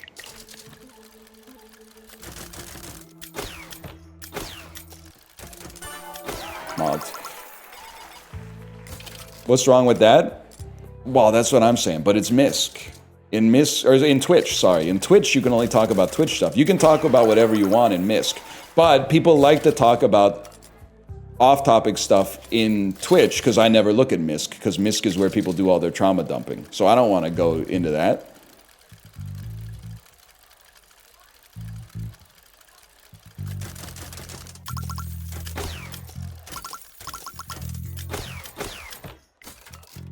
What does this do again? 40% attack bonus next turn. We literally do not care. Uma Musume channel is literally like 90% not Uma. No, I check it like every day. It's literally like 90% Uma. They talk a lot about Uma Musume in there. They do talk a little bit about CZN in there as well, but mostly it's Uma. It's Uma pretty much nonstop. No TDing here, brother. Derrick Henry. Did you like the picture I sent you, Dan? I don't even remember who was the Ravens quarterback. They had a picture of Derrick Henry looking scared on the TV, and I snapped a photo because I know Dan's got him in fantasy. I said, POV, your coach just told you you're starting the Tyler Huntley. That's it. POV, you're the starting running back for the Ravens, and your coach just said they're starting Tyler Huntley under center. Oh, bro, Derek, get ready to learn Cam Scatamouche. You're in trouble. What do you think about, sorry to the sports ball people again. What do you guys think about the Ravens-Dolphins today? Listen, the Ravens should be favored because Lamar's back, but doesn't it feel like kind of a trap game to you? Thinking the idea that the Ravens are destined to win just because Lamar is now back is going to fix all the problems with their defense. The Dolphins are not good. They are at home, though. They are at home.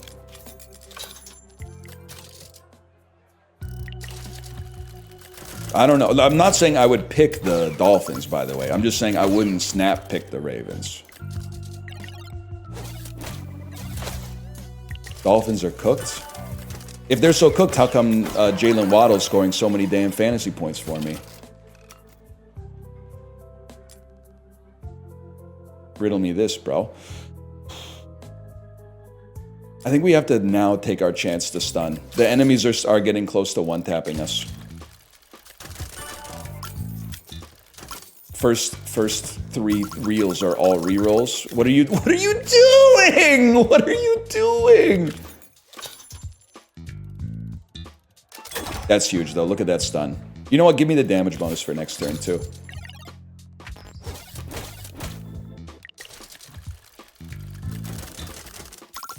Can I get a couple bombs in here, bro? I know that's what Zay Flowers is saying too, when Tyler Huntley's grabbing the snaps. We are making a lot of money. All symbols will be executed 2x next turn. I really feel like we're making so much money, we should just be buying lots of active items to give us more options. More options, Isaac mentioned. Huge, huge, nothing. Huge, that's huge. Oh! Oh. More, more.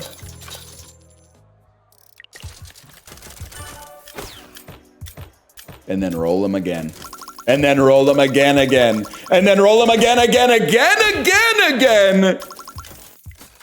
It's over? No, I don't think so.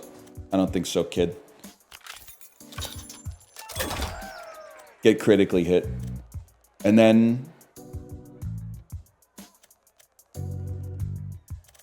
whatever. Double symbols next turn.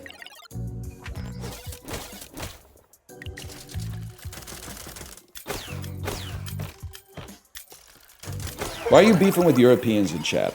You shouldn't be beefing with Europeans. As we've established, their fridges are already so small. They're so small and they hold so little food. That they have to, and they hit me with the cope. We don't eat that much refrigerated stuff. Oftentimes we'll get lunch at a cafe. We eat fresh food from our vegetable garden. I have an apple tree in front of my house. I have an olive tree in front of my house. Here we go.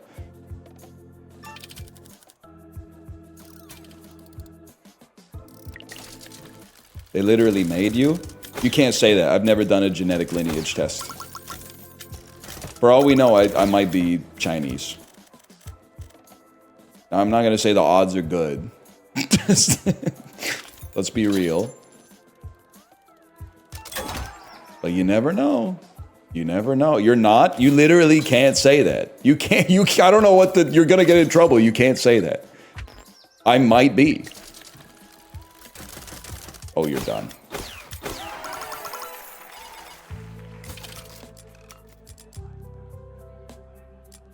This is not worth upgrading.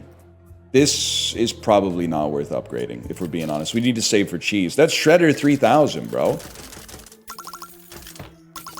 Okay, note to self, you have to take diamond every time it shows up. That's just a given. I would love to get respin if I could. Oh, did you see?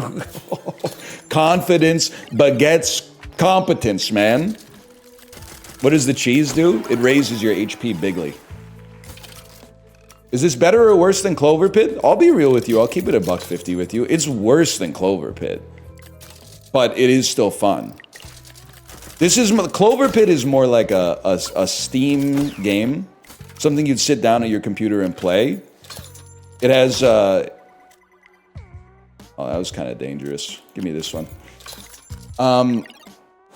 This is more of like, and I mean this in a positive way, because I play a lot of games on my phone these days.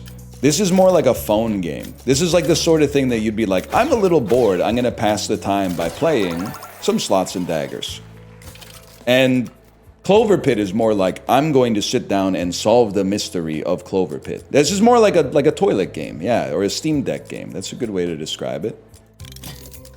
Are we like maxed on upgrades? Like there's no other upgrades for us?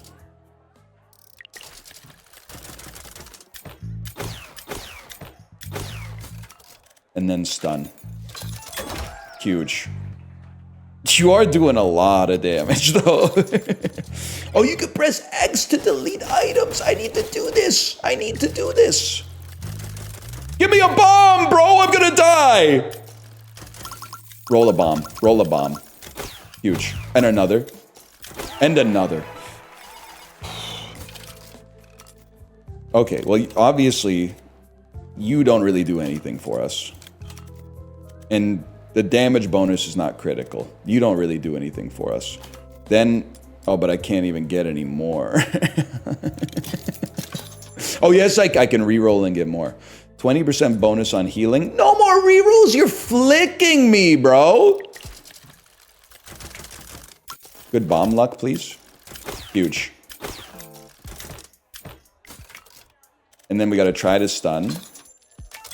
Got a little lucky on that one, I'm not going to lie to you. Double your bonus for next turn and go ahead.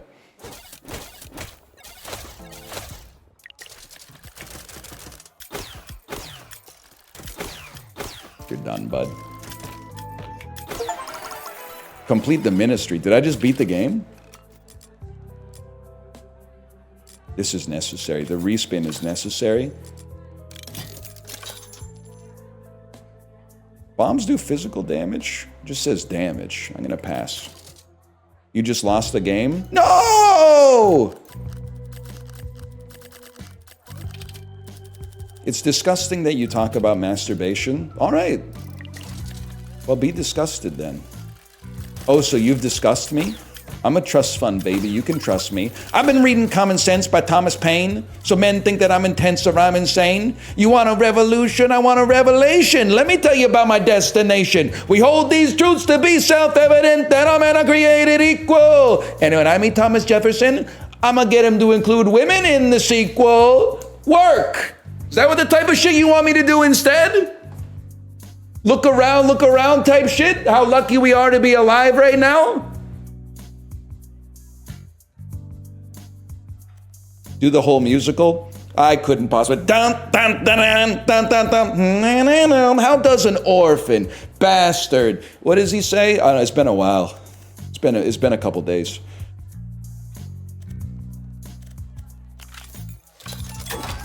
Skylar's sister's kind of underrated though. A wise man, Jay, once said, that's where the musical really starts.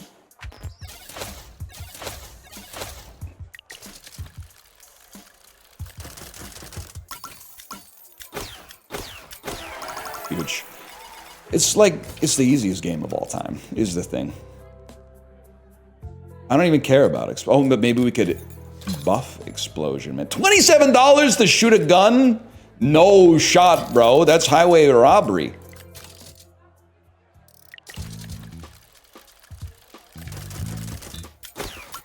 The men in that musical ruin it except for King George. He's all right. You're literally posting like a monarchist. That's embarrassing. Monarchists in chat? Any legitimate monarchists in chat right now? Besides me?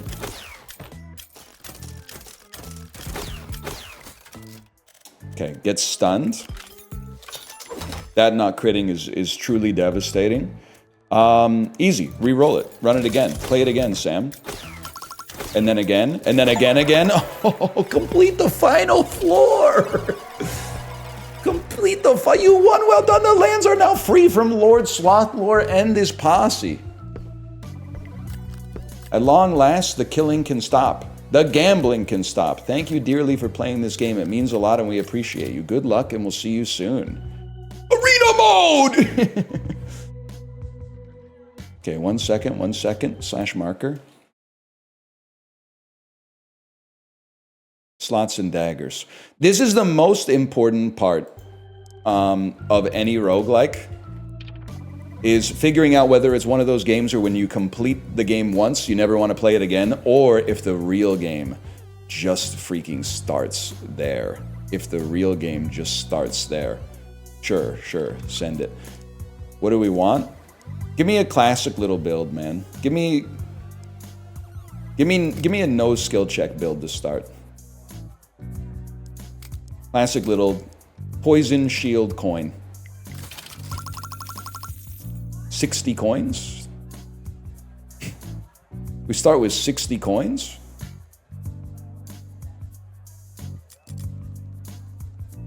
Do we want this?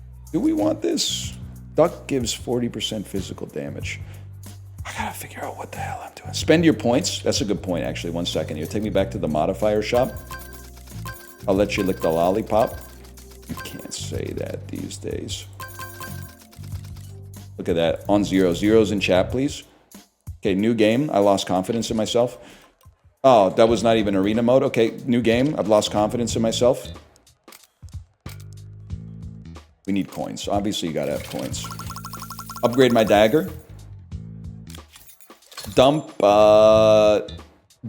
coin for coin bag. You can't dump. Oh, you have to buy something first. Cheese. Reroll is pretty good. Free reroll? Holy cow. Better shield. Saw blade is really good, man. I think we could dump that and take saw blade instead. Saw blade is like a diamond. It respins. And then how about... We don't have any damage bonuses yet, but let's buy magic wand. It's a good stash. It's a good handcuff for Quinshawn Judkins. I guess reroll again. Buy this. The stun tends to be useful for us, and let's launch it up, man. I don't really know what the arena is. I don't know if maybe we're ever gonna have another shop ever again.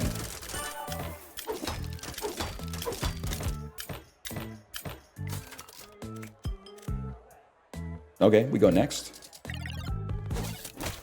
Quinshawn Judkins.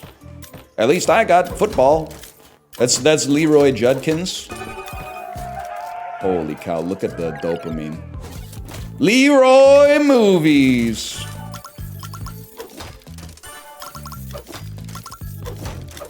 What the hell have I done? I gotta say, I'm loving Leroy meta. You really? You like Leroy meta? What's Leroy meta? Just saying, imagine if Leroy Jenkins was doing something that wasn't World of Warcraft, basically, is what it comes down to. Leroy movies was really good, actually. But everyone said they fucking hated it when it was happening. Everyone was like, this is the worst bit you've ever done. And now they love Leroy movies?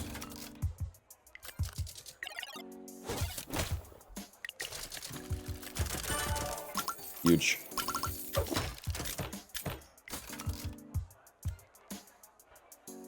I think we still mog you. That's true, no one likes things at first.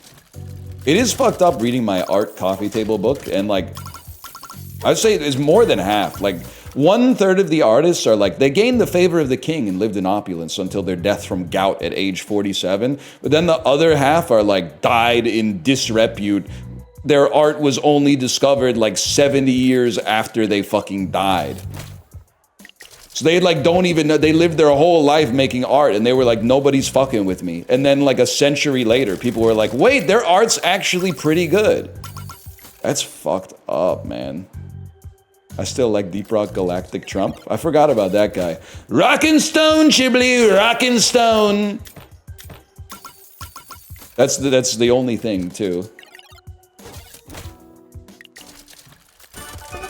Holy cow.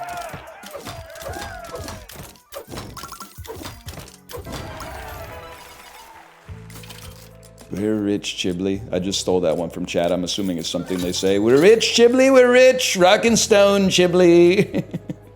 Rockin' Stone. Insane.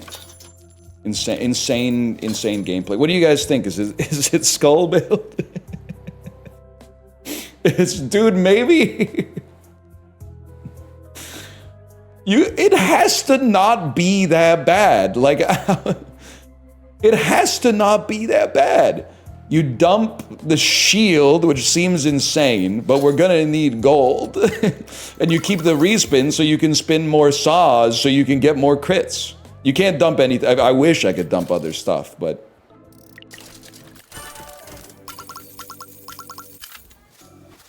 I forgot I have to do this every time. That's not gonna fly. Well, on the bright side, I think I'm gonna just be dead anyway. Huge. That should be a crit, man!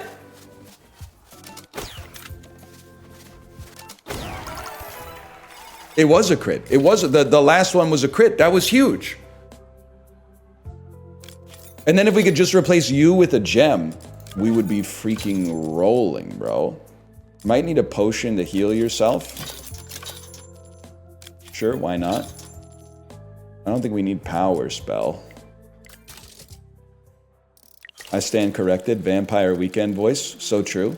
Me when I see a mansard roof.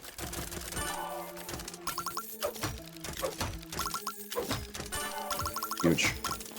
That's a crit and a half right there. We go again. I shouldn't let it get to me, but I am still in the genre of tweets that piss me off. That tweet that said if they made American Psycho in 2022 or whatever, Patrick Bateman wouldn't listen to Phil Collins, he'd listen to Vampire Weekend. That still fucking pisses me off. You don't fucking get it, bro.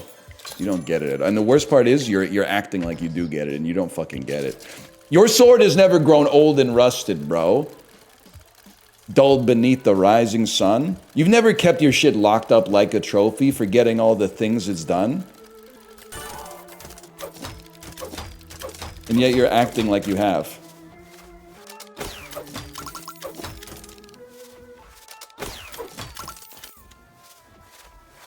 The lies, the deception. Imagine. Let's go again. I guess a mega crit, it doesn't do 1,000 damage, huh?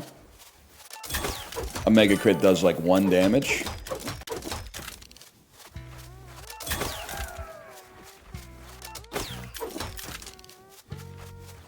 That's just not possible. I don't care who you are, that's not possible.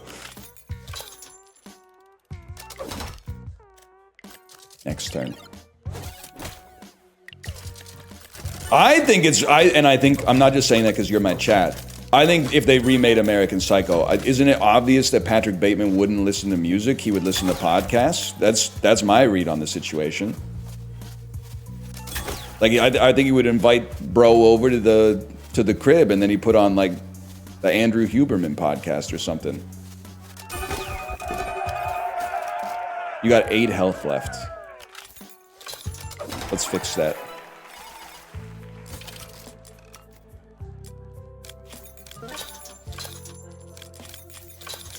I want to see, oh, that's pretty good, but I do want to see Diamond. Diamond replacing Coinbag, and this run goes to the moon, man. Yes! That's what we want to see. Oh shit, I can't afford everything. Let's save up then.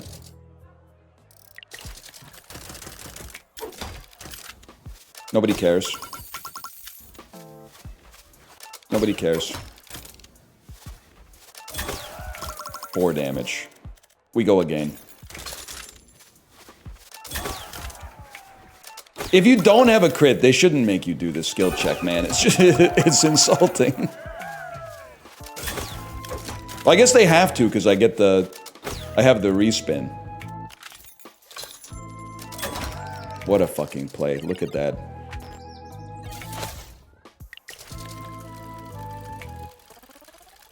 You think Patrick Bateman will be taping his mouth and rubbing banana peels on his face after dunking his face in an ice bath? 100%.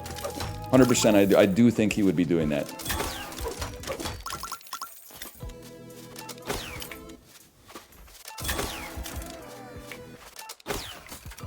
And it would be working. He'd be looking like Christian Bale. Or like Austin Butler, maybe? Austin Butler. Am I having like a Mandela effect moment? Did he already get cast in an American Psycho remake, or am I willing it into existence? I feel like he may have. You're willing it into existence?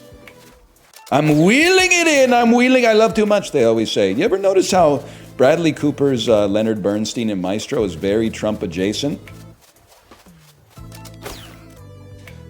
Chibli, I'm a great composer. I'm Leonard Bernstein. You know, a lot of people say I'm gay because I have sex with men. I'm not gay. I'm married to a woman. Who said that? Who said that? So find that guy. You're not the best. You're not my favorite. You're not my favorite patron. Mogged. Guess what? Guess what? That means you're gay. So true. Ice Cube. I mean iced tea.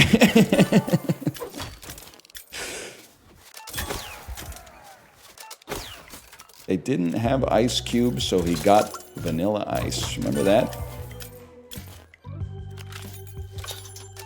I gotta say, I kind of missed the bomb run.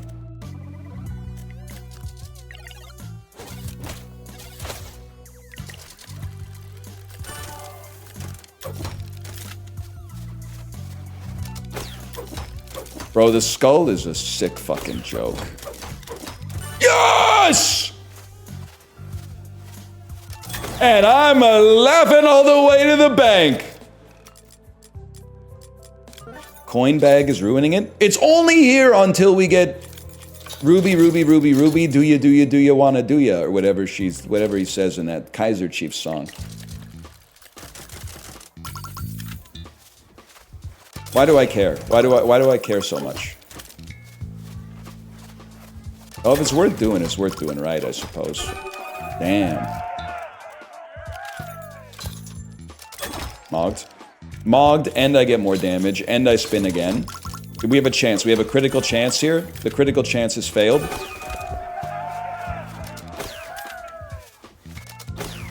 That one not hitting is kind of insane. We have no critical chance here.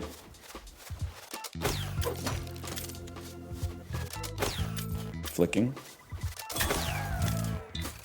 And then get stunned, hopefully. That's bad. I'm dead. Unless I kill you. Oh! Bro, that's a crit! What do you mean? Okay. Am I correct in the assumption that because I critted, this didn't become a crit because this re-rolled to not be a skull? I'm gonna fucking cry. Guess what? I lived, I think. No crit, motherfucker. Okay, fun. Real fun. Real fucking fun. That was the greatest hit of all time. Give me a damage bonus. Heal me up a little bit. Roll me again. We have a chance.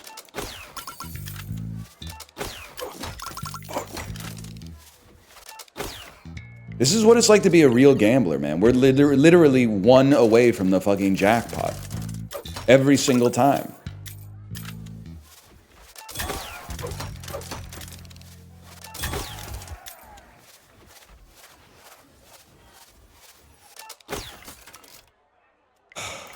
I didn't even press any fucking buttons, so I should have died there. Why did I not die there? Did I come back with the tombstone or something? I don't want money bags! Passive resistances? What in tarnation? This could be it. Don't crit. Don't crit. Fuck!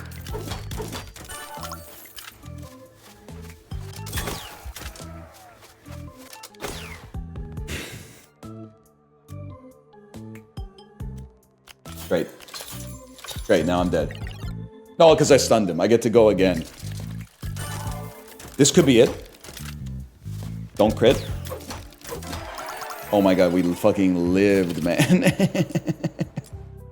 That's so stupid.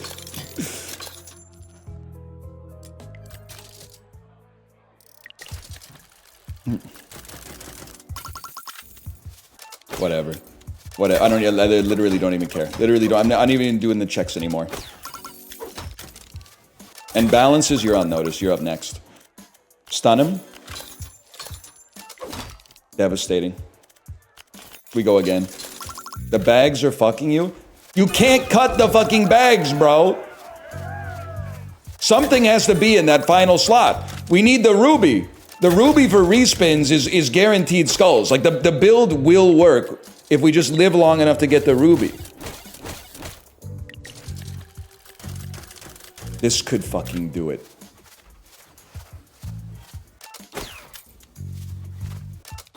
Please, please, please. Yes!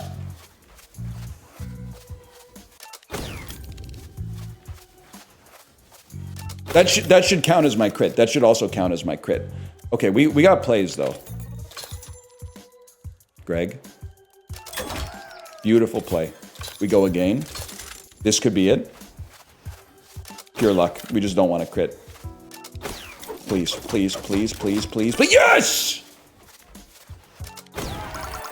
Guys, we're actually back. You're gonna come around on baseball one day? I'm coming around on baseball right now, man. One thing I will say, by the way, the run just came online. You're welcome. You're welcome for teaching you how to play this amazing game. They should just start Trey Savage in the next game, too.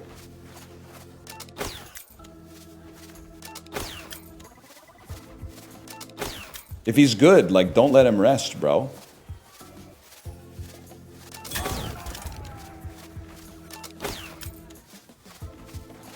Does anyone understand why? There's just my 2 cents. Shouldn't they all be crits?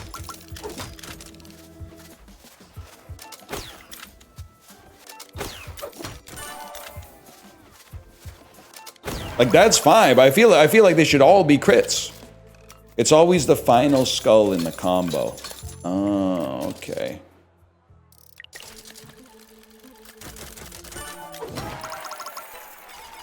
Wow. We need more money for sure.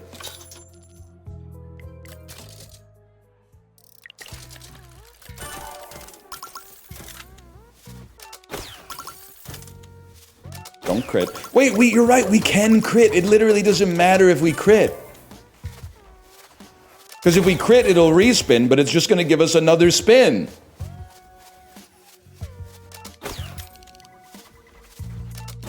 In fact, the respin might give us another crit. Oh! Please delete boots. Bro, the boots are giving us a... Oh, I see what you're saying. I see what you're saying. Boots can go. Hard? I don't know. You know what? This kind of pissing me off. You're crazy for that one. I feel like this could only screw us up, to be honest. We don't need a wrench, because we don't need a nudge. Just launch it. The Egg Zerker. I think we're about to set perhaps the highest score that's ever been set.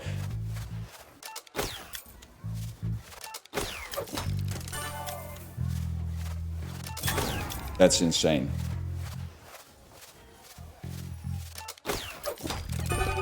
The mega crit.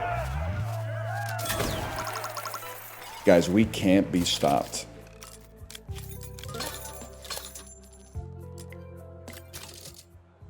The Egg Queen. Does anyone know? Does this just go until you die? Because we might have broken Endless on the very first run. By taking 3 items clearly designed to synergize together in this exact fashion by the game developer.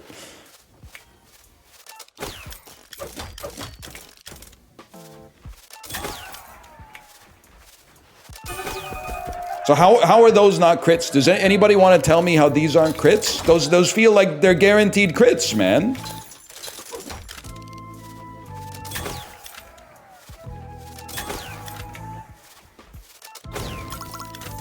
That should be a crit.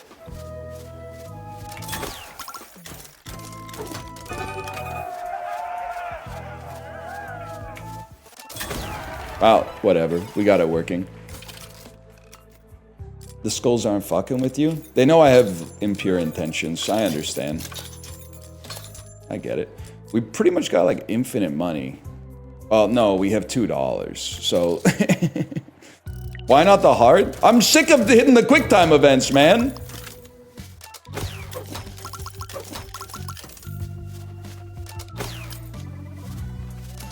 Like that to me feels like that should be a crit, but this will be, oh, it's a mega crit now. And then stun. And then buff. And then roll again.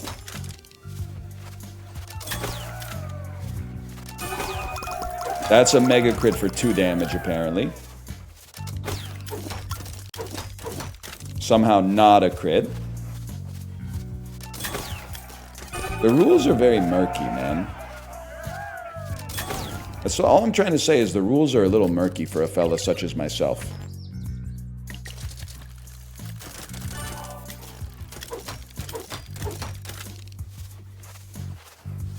Because now I'm like, now I'm saying fuck the skulls. And I don't mean any disrespect to Joshua Jackson. But like, wouldn't we be better off just getting saws so they can just roll themselves over and over, and I don't have to do anything?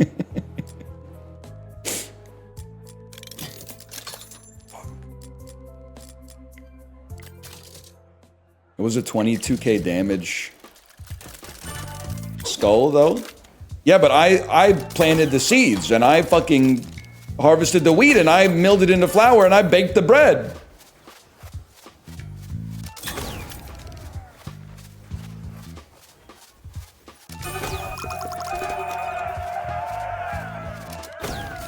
And he fucking lived somehow.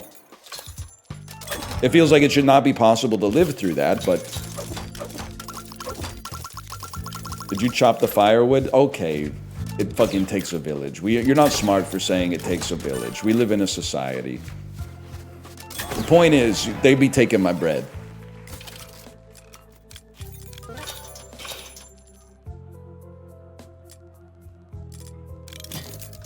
Can I get something that just re-rolls itself?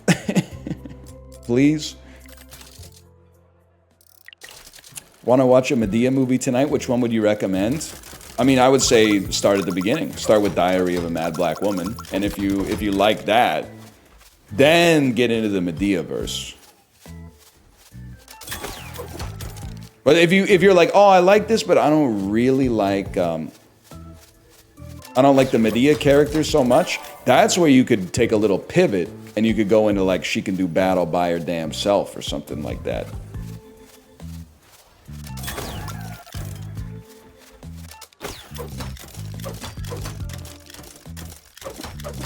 Holy cow.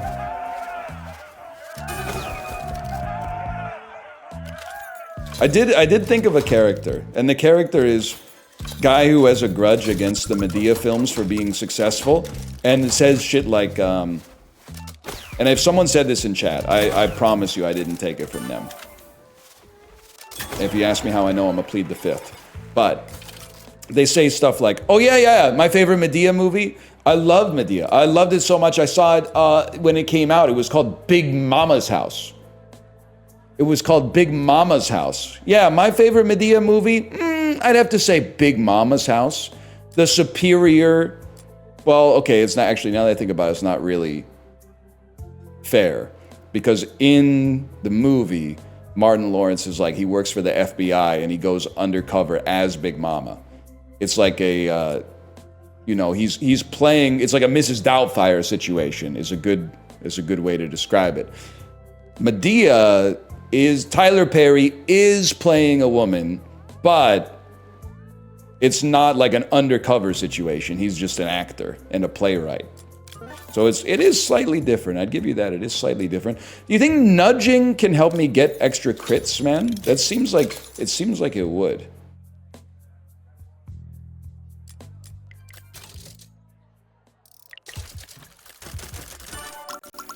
His plays are way better than his movies. That's how I would feel about David Mamet if I'd seen any of David Mamet's plays. Or more than one of... Actually, I've seen two of his movies. I've seen Glengarry Glen Ross and I've seen State and Maine. So am I crazy to think if I just nudge you... And I might as well nudge you onto a diamond. You're going to respin until you get a skull. And then guarantee me a second mega crit. And then we re-roll. Too bad he's insane. First time hearing about the concept of an artist. Sorry, I was impolite. Is it your first time hearing about the concept of an artist? And then stun.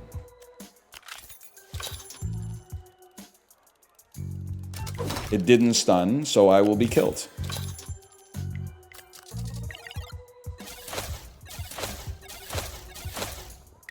But I did not die, for some reason.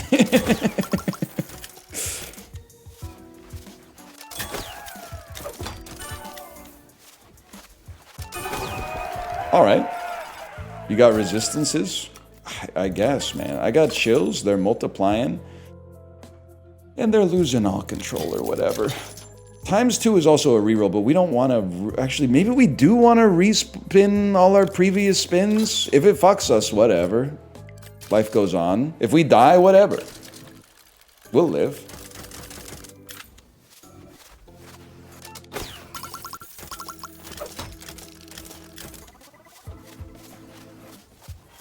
Huge. So it only is a crit if it slots into place and makes it a crit. I get it now.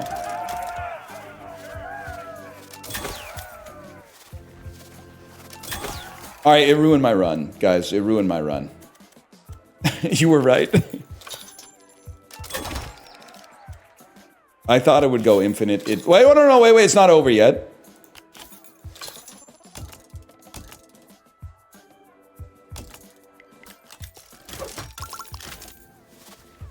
In fact, it may just be beginning. Nope.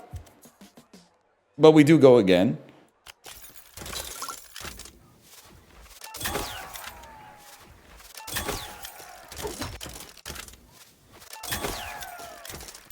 Well, this certainly feels much worse. Unless... What's happening? Peter, what's happening?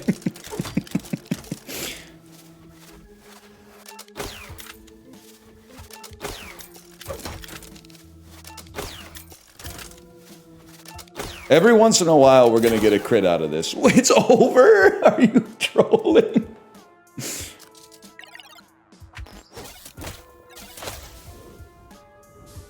Alright, I'm dying, but I'm coming back to life because I have one tombstone. The times 2 was a misstep, for sure. I thought it was just gonna be, like, infinity times 2. It turns out that ain't how it works. Don't give me the times 2, man! It fucking sucks!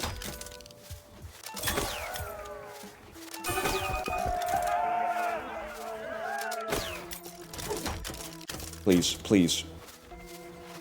Why do I care? Why do I care? That was heat, though. Oh my god, we didn't stun him. Oh, we would have died anyway, because we have to go again. You can start with the Nudgler, which gives you a crit. Now you just need to hit 1,000 of those to make it work. Buff your damage, go again.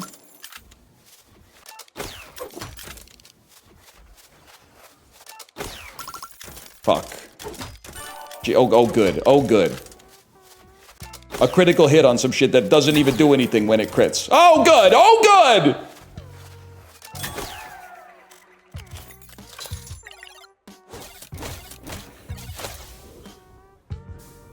You're dying, but I'm coming back to life again!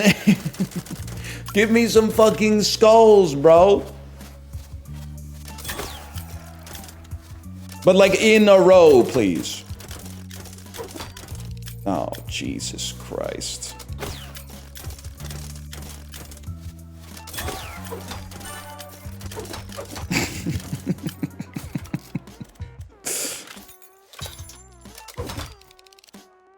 Not great. Not great, Bob.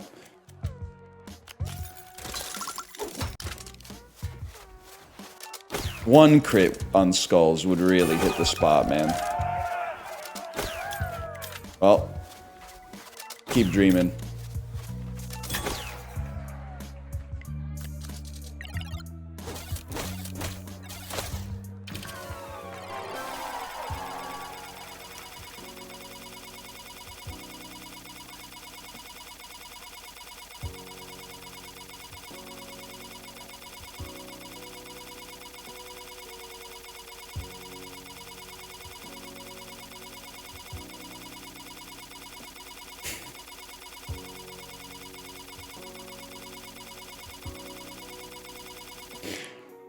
That's fucking sick. That's what it feels like when the Papa Dough hits your wallet, man.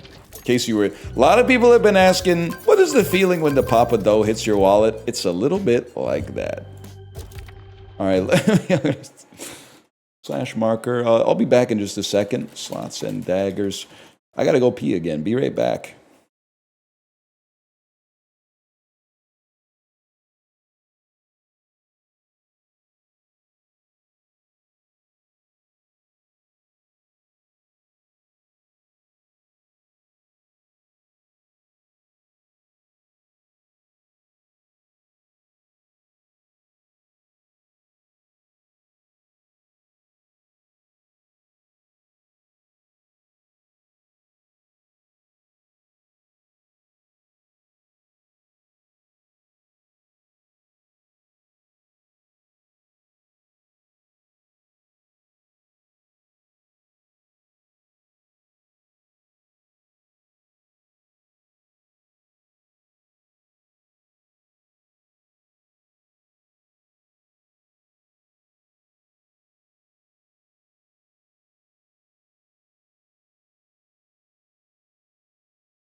Why is your tongue so big on that lower middle picture? That's real, man. That's not edited.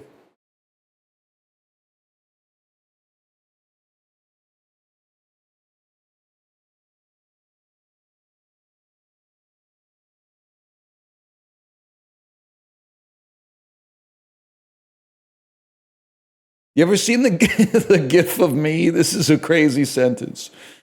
You ever see the gif of me where I'm cheesing after I like won in a game or something, and then I stick my tongue out, but then they edited the tongue to be like Venom's tongue, so it shoots out like 3 feet. It is really. You made that? That gif is so good. There it is right there. Northern Lion, bald, hairless, surprised, excited GIF. Yep, that's it. If you're looking for how to find it in the GIF keyboard.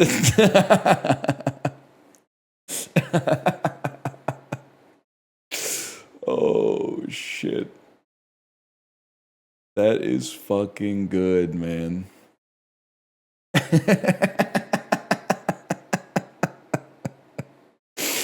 Oh, and I've watched it like 15 times already. Wait, hang on. Right click, copy image. Let me open the Discord here. Who's getting tongue bombed today? Who's getting tongue bombed today? Maybe. Oh, dude! Now I posted it in the content creator Discord, but it posted as a PNG. So now I just look like a fucking idiot who posted like a low-res image of myself looking surprised in the fucking. Okay, well, delete message. Now I go to the tenor keyboard. Northern Lion, hairless, bald, tongue, excited. There it is. There it is.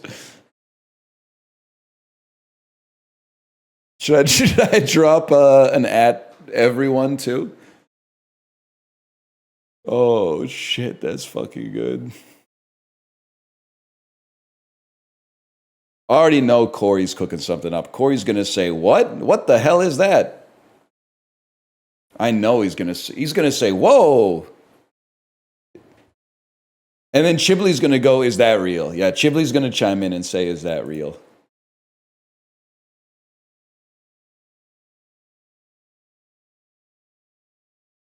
Fuck it. Are we gonna play Deck Tamer? I don't know. Let me Steam Deck Tamer. Let me see, man. Mostly positive reviews. 79%. Ooh, just 1% shy. 1% shy of being very positive. I don't know. I'm beefing with the developers for no reason at all, man. For no reason whatsoever. Deck building meets monster catching in this turn-based roguelike. Recruit enemy cards to your party as you dive into the depths of the abyss. Will you kill them or will you tame them? Back to you, Drew.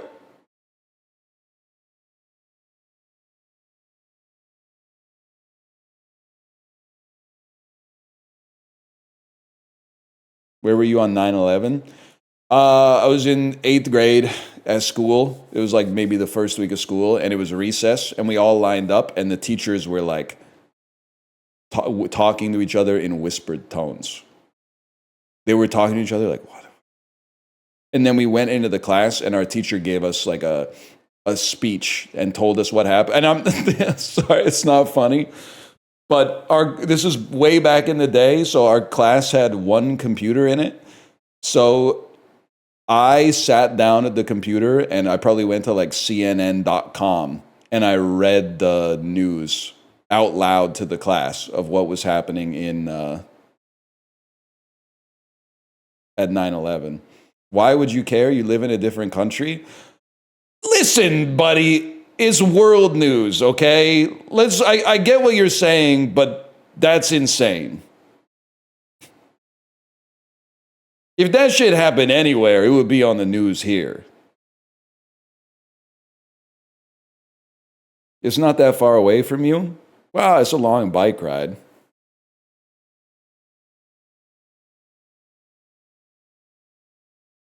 And then for the rest of that year, which thankfully was only like 3 months, I was really scared that Osama bin Laden was going to fly a plane into my house. I was frightened that I was like, maybe they're going to fly a plane into my house. Could have happened. Maybe if he was beefing with me specifically, because I was probably fucking beating his ass in MotoGP on Xbox Live. I forgot. I thought I had something else to talk about, but I can't remember. Oh, dude, yeah, like New York news is world news. We care about the New York mayoral election. When Sully crashed the plane into the Hudson, we were all like, wow, somebody's got to stop him. This guy's off the pen right now. Sully, knock, knock, Sully, get a clue. You're supposed to land on the runway, dummy. Unc done landed his plane in the damn river, bro. What the hell was he thinking?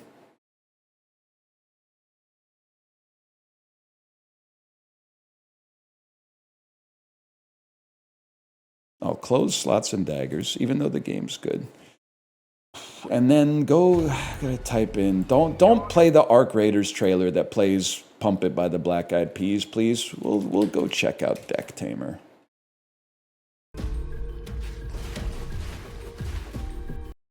Auto-playing videos should stop unless it's my YouTube channel and it runs ads first.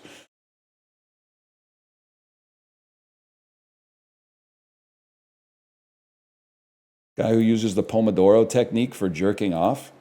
Okay, that's pretty funny, but you also reminded me of something in pre-chat. I wasn't late, but someone in pre-chat said, he's 5 minutes late, he must be jerking off. And I understood that A, it's a joke, and secondarily, they're making a joke about my stamina, that it only takes me 5 minutes to jerk off from flaccid to completion. But it begs the question, or at least implies the existence of a group of guys out there who think that you can flex your masturbation stamina.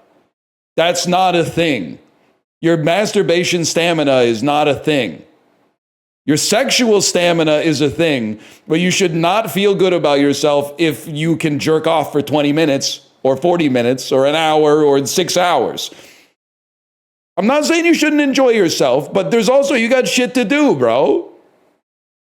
That's more like knocking a task off the to-do list.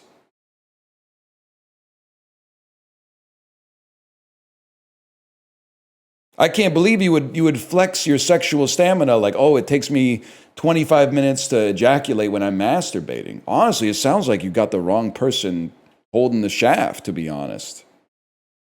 Yeah, just say you suck at whacking it. Exactly.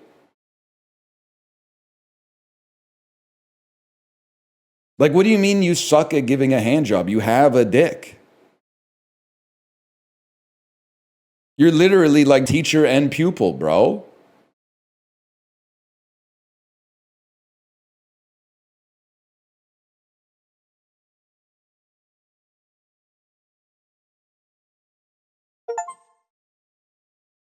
You must learn the self. That's true. And I guess to be fair, the Buddha says that the root of all bad feelings is expectation. So just think on that for a second. Let's boot up this shit. Chibli, leave the stream, Chibli. I'm going to be playing a new deck builder. It's not a sponsored segment. I just, I felt like it might be a nice little bit of variety.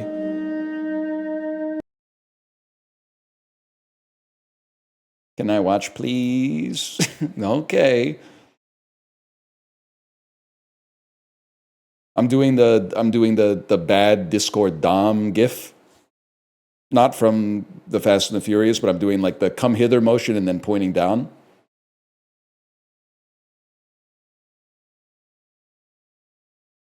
I love people that spend 18 hours a day online going, huh? Huh? What's that? How do you spend so much time online and not accidentally take in any internet culture? That's fucking sad, man. What kind of circles are you running in? You're here all day, not experiencing anything? I stay on the normal parts. So you're on what? CNN.com, 18 hours a day.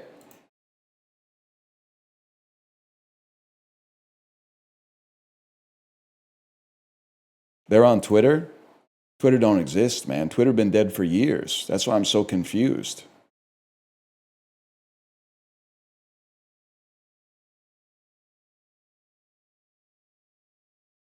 You know what would really bring newspapers back? If well, you know what? Maybe we should slash marker.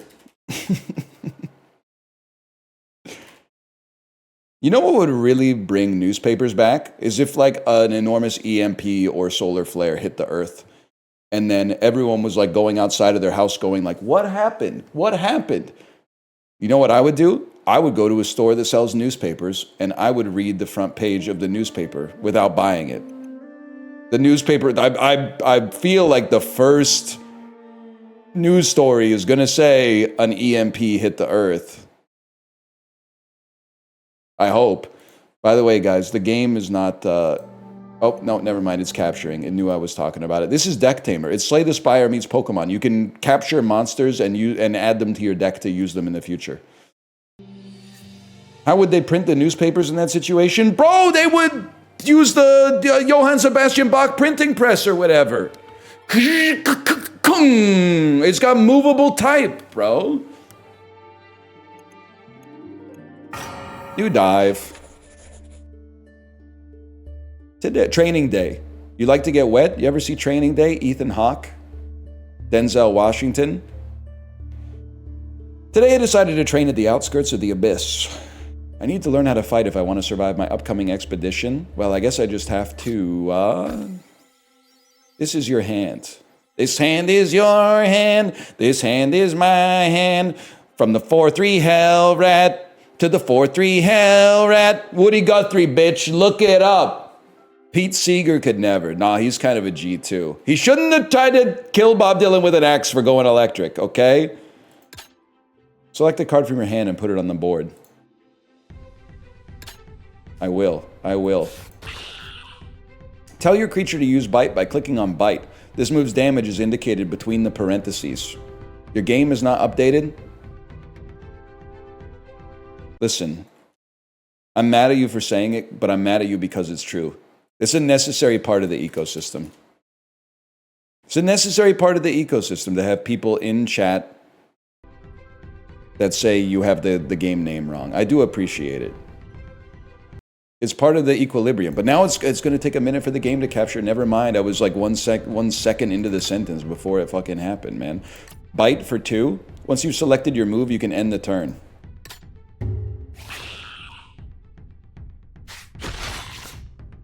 Scratch. Okay. Bite.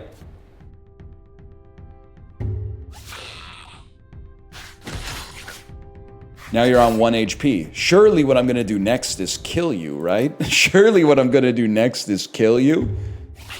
I'm not going to perhaps capture you and add you. Oh, okay. Never mind. They're going to wait for day 2 to teach us that. Unlike every fool before me who dared to dive into the depths of the unknown, I want to return from the abyss alive.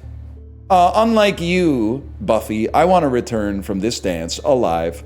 Joss Whedon. As such, I continue to practice how to, Beaver monkey. Let's play a walrus fish, okay? You got 5 HP. I'm the type of beast to play Bite. Oh, shit. This is the speed indicator. A slower creature can die before it has had a chance to attack. Okay. The enemy attacked first because its speed is higher. W speed? Yeah, thank you in chat. You were thinking 10 steps ahead of me.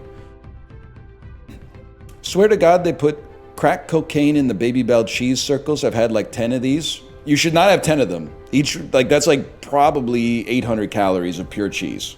That's just, like, you might be able to support it from a BMR standpoint, but at like the same point, that's just a lot of cheese to get through and a lot of money, to be honest. But I do keep some Baby Bell in the fridge. And I bought it for my daughter, but then she doesn't like them. She prefers the cheese string. She's got a very juvenile palate, to be honest with you. I'm going to use Swift Scratch so that I kill you before you kill me. There's 1 enemy remaining. There it is. The new enemy's speed is identical to yours. Both creatures will attack at the same time. Well, that seems bad.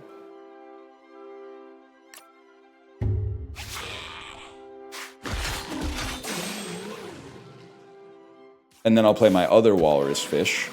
And then I will bite you. No new tames. Okay.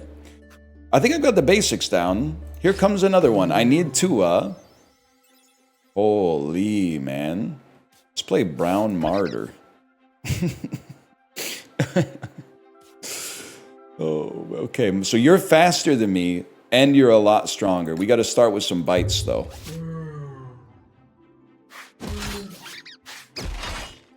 The enemy will use a different move this turn. The move an enemy will use is always highlighted in green. Okay. I'll bite you again.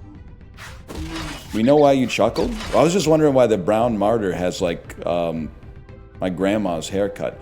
Your companion's about to die. Retreat using the whistle. If one of your creatures dies, you lose it forever. Retreated creatures go into your discard pile. Beep. No whistle sound effect? No.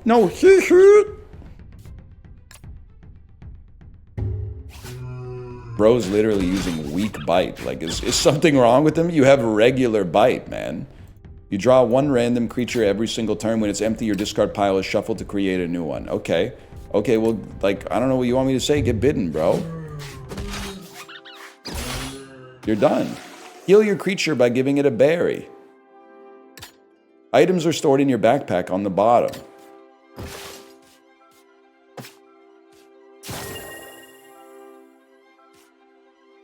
I'll bite you.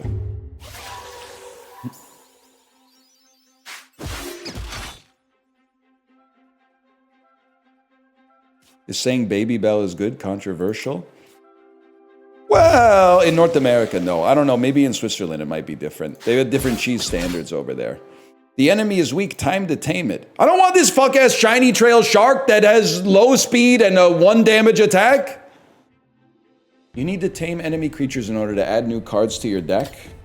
To tame a creature, just give it its favorite food. The lower a creature's health, the better your chances of taming it. If it has 1 heart left, its favorite food will always guarantee to tame it. They join your party at the end of battle. What do you like to eat, man? I guess you're a shark, you probably like to eat fish. He's done it. Shiny tail shark. Hero. Socrates. Max. Leonardo. Missing no. Oh, the game is made by real gamers. Leonardo, Twinkle, Buddy, Frost, Draco, Nimbus, Fleming, Magellan. Okay, well, I'm going to give it 4 more. 1, 2, 3, 4. Joker. Perfect. It looks like you're going to hit me, or maybe you can only do the attack 4 times. I'll level with you. I'm going to whistle you. Oh, I can't whistle. I can't whistle. I guess I'll just hit you for 1 then, because I'm guaranteed to die.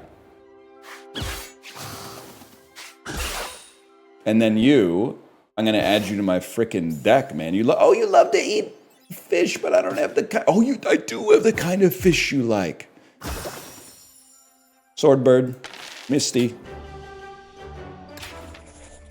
For my next training session, I still have to, for this training, you will not keep the cards you tame. In this battle, there are 2 lanes. Each lane is independent, and the turn goes through each lane from left to right. Each creature only attacks the opposing one. Speed determines who attacks first. W speed. If a creature has no target, it will instead attack the closest creature in another lane. Holy shit, welcome back, Artifact. Alright. I'm gonna hit you with 2 weak stings.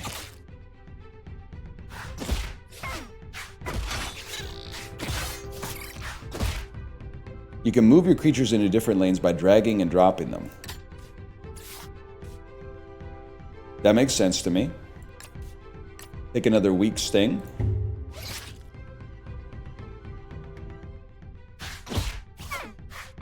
Why do I keep hearing Kingdom Hearts sounds? You might have the Steam page for Kingdom Hearts open in the background. I say that as someone who, I was watching Justin play a little Arc Raiders, and he got into a team fight, and Pump It by the Black Eyed Peas started to play. And I literally typed in his chat, where the hell is the Black Eyed Peas coming from? And then I thought about it for a second, and I checked my Chrome tabs, and I had the Arc Raiders store page open, and it was playing the Black Eyed Peas. So I literally, for about 5 to 10 seconds, I was like, the game plays the Black Eyed Peas when you get into a team fight? I was like, this is a very... I don't really like the Black Eyed Peas, but I have to admire it as a very audacious decision for in-game design. Maybe it could be cool, but then nah, that's not how it went down. Hydro Slap. With this move, the enemy will hit creatures in other lanes in addition to its own. Okay, well, like, get whistled, bro. What do I care? You should do a Swift Scratch. You should do a Weak Sting.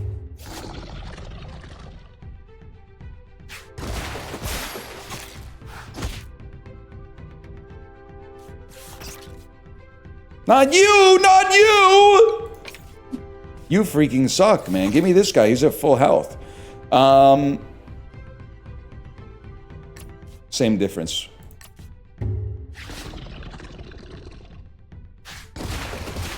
Big whoop. See if I care. You're dead. Victory. No new tames. I've never seen the different properties an abyssal creature can have, but now is the time. Full Weevil. Full Weevil. The enemies will kill you in one hit, and you don't have a priority move. Use the item in your inventory to inflict weakness and reduce their damage.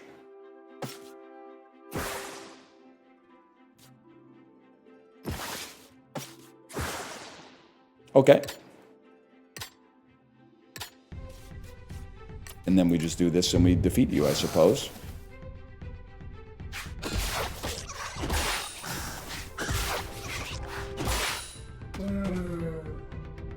Ah, these enemies have a talent that makes them immune to weakness.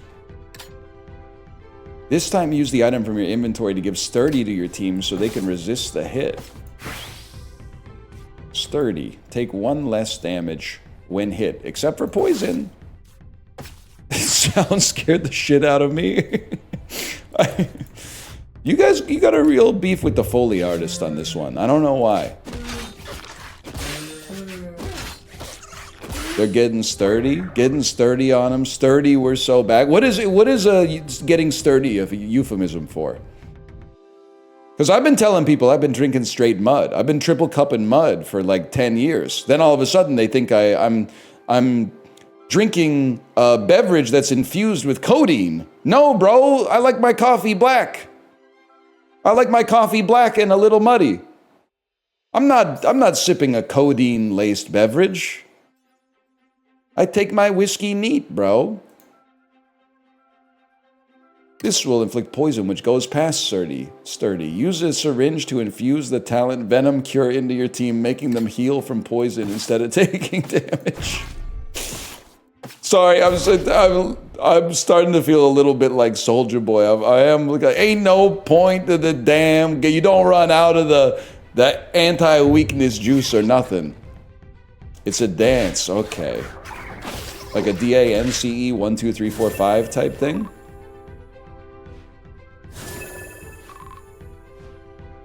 The enemy's move has a limited use of 1, which means it can only be used once per battle. Alright. Well, I guess it's time for you to die then.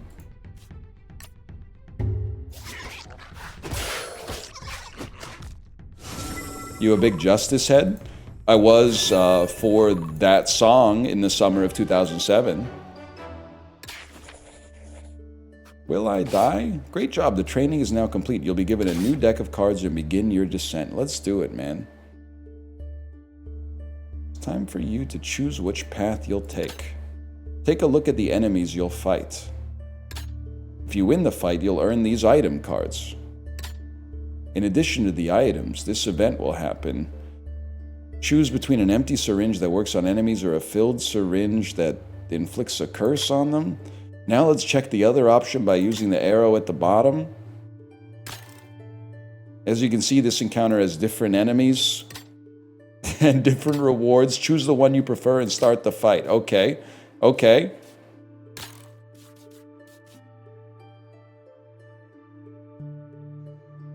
Let's do this one, because I gotta start making some decisions for myself.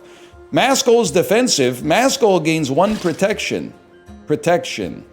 Reduces the next damage received to 1. And then this guy's hypersensitive, but he's very fast. Alright, what do we got in hand? We got a Lantern Dog. Hydro Slap hits all lanes. Swift Scratch hits first. Okay, I'll tell you what. Lantern Dog's coming out here ASAP. And he's doing a Swift Scratch to screw up this Silver Hornet, okay? And what else we got in here? Stores 2, unsuitable for training. Okay. Just a Hellrat out here to... Hellrat's Rush. Hellrat moves faster this turn. Okay. Well, dude, this is like a perfect performance then. Again, we're not really adding anything to our deck, but... Oh, never mind. I forgot that Maskell has protection, bro. Okay, and now you got... Oh, There's an undo button. They have to tell you that. They have to tell you that. You love to eat meat. Guess what? Here's some meat for you. Get tamed, bro. That's Maskell. And we got Wolfawa. Wolfawa's going to do 2 damage with a bite. I'd rather they didn't, to be honest. So here's what I'm going to do. I'm going to move this Hellrat over. He's safe here. I'm going to have him do a bite. I'm going to call back my Lantern Dog. I'm going to place another Hellrat out here to ensure that you pass away.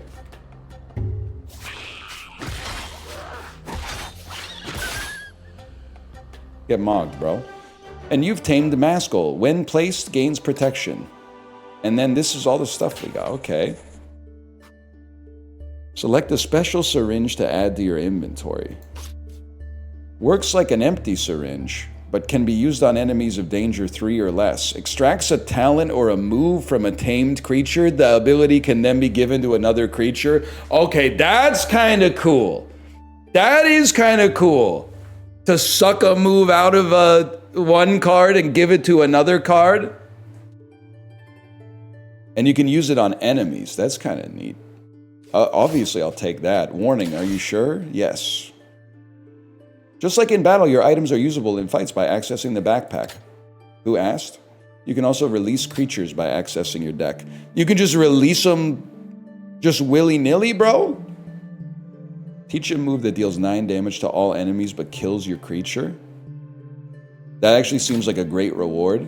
Place food as bait to attract and tame a creature. We're going here. That reward seems crazy. When placed, gains the moves of the ally to its left. Deals 2 extra damage if the target's faster. Free fall, a 1 of 1 that hits first. The question is, what are we sucking and what are we blowing? I'm thinking we want a creature that when placed has high speed. I mean, Venomous Bite is a strictly better bite. But a free fall that hits first could go crazy as well. So here's what I'm thinking. Hellrat gets placed. Hellrat's Rush makes it move faster. Reinforced Syringe. Steel Free Fall.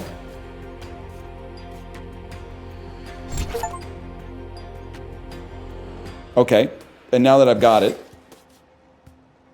put it on you instead of Swift Scratch. Okay, it will scroll. Then we use Free Fall, so you're taken care of. You're going to inflict poison on me. And we'll be able to go first, though. And you're going to do 2 damage. Are you guys still poisoned? I don't think so. I'm gonna send out this Andy. You just taught Hyper Beam to Rattata? Is that good? Is that good? That seems like it. I mean, it would be better than it just having that fuck ass bite and like tail whip, right? He's dead, Jim. You can right click on a card to view more details.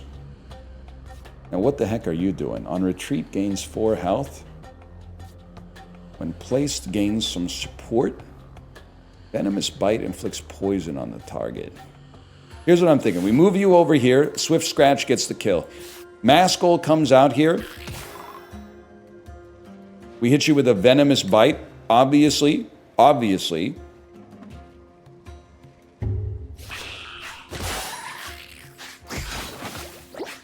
Now, we're not dead. I know you're saying that I sound dead, but I'm not dead. What we do after this, the enemy has negative aura. What the hell? Naked worm, Newt? We attack first, so we don't actually have to get off the board. You have to get off the board. Now you, how are you doing?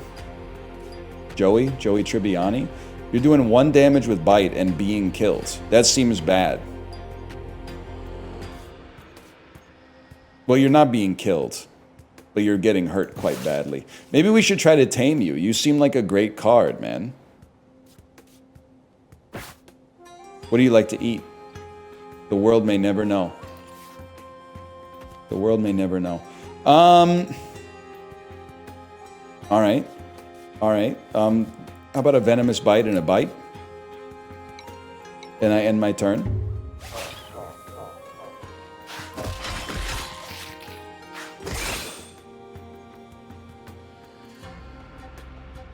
And then I'm a different type of beast. Let's move you over. You are not. Well, you are going to kill me. Never mind. You need to get the heck out of town, bro. We're gonna place a hell rat, a brand new hell rat. But I don't want to do 4 damage to you. I want to do 3 damage to you.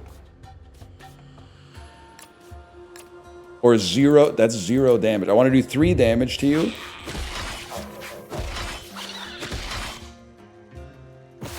And then I want to feed you a fish and add you to my deck. What is this, magic? It's tricks. Magic is something a magician does for money. If you do not use your food to tame, your enemies will keep getting stronger and your team won't be able to keep up. Okay. Nosy. Select a creature, it will learn the move Implosion. If I'm being honest, I think we don't need unbuffed hell rats. So I'm going to say that my hell rat is going to learn Implosion, which dies to deal 9 damage to all enemies. That seems pretty good. Choose an ability, extract 2 copies of it. Select 1 of 3. Select 1 of 3 food items. No, we're going to do this. Try to tame at least 2 creatures in the upcoming battle. Chill, bro, chill. Good on NL for ignoring chat. Well, what do you want me to say? It's just people arguing whether or not the art is AI without anyone actually looking it up. There's nothing to talk about. They're shadow boxing, man. What else can be said? They're all getting into arguments that are making them heated, but nobody's actually taking a look to see if it's true. It's crazy. Google AI says it is an AI. There you go. There you go. I'm thinking you send Hellrat out here, and then I'm thinking you might just give that beast an implosion, to be honest with you. I've been killed. I should have put him in the left lane. I was supposed to. They did all those tutorials. They never bothered to explain to me that it goes left to right.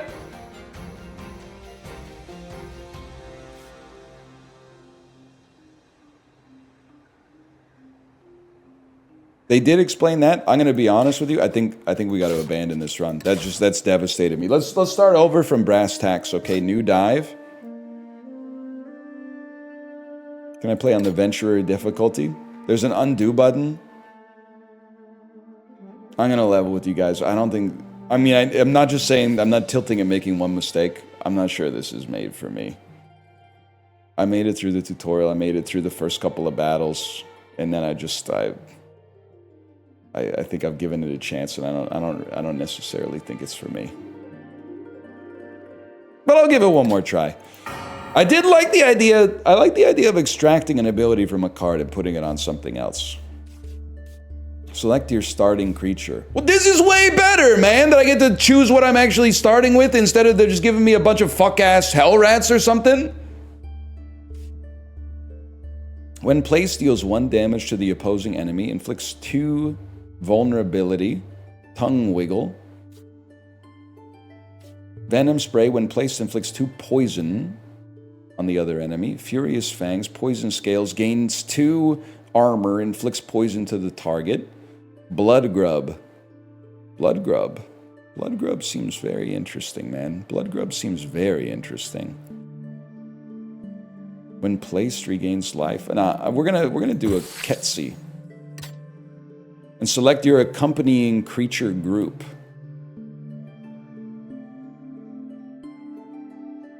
Interesting. Let's I got an idea. Armor acts as extra health, so it's just health. I do like you, but I kind of like the idea of you as well. Armor seems like it would synergize with poison nicely. So my whole game plan here... I got a game plan. I'm going to show it to you, okay? Let me show you my game plan. You place Ketsi on the board to poison. I'm going to poison the healer first. And then, because you're poisoned, you're already taking 2 damage. Let's then... I got a whole fucking game plan. Call him back. Bellrat and Bellrat. Your speed is 0, so we're going to kill you. And then we're going to have you just gain some armor.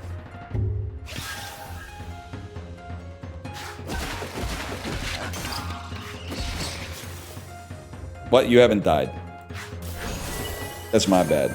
They used Bloom and Inspired. They've gained extra damage. Guys, I'm not sure this is for me. It might be too hard for a fella such as myself. So then my next game plan was call this guy back and then place Ketsi on the board. Ketsi's going to give you 3 poison. Poison deals at the end of the turn. So you're going to inflict what? Sluggish to me? Why would do I look like the type of beast that would care? And then I'm going to gain some free... Oh, 1 moment, please. How much you're doing 4 damage. You're like actually trying to get a kill, which is so sad. Well, I'm going to gain some more armor. I'm just going to stall for a little bit. You haven't selected a move for one of your creatures. My bad, y'all. Give me 2 armor.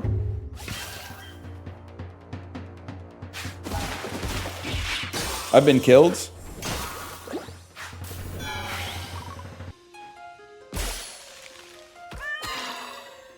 Shellcat. I guess I should be trying to capture some enemies, huh? What is sluggish again? All moves hit last. That's no good, man. I was thinking you come back. When placed, inflicts sluggish to the opposing enemy for 3 turns. Guard, you're going to bite. Your move is going to be bite. Okay. Unfortunately for you, my speed is better.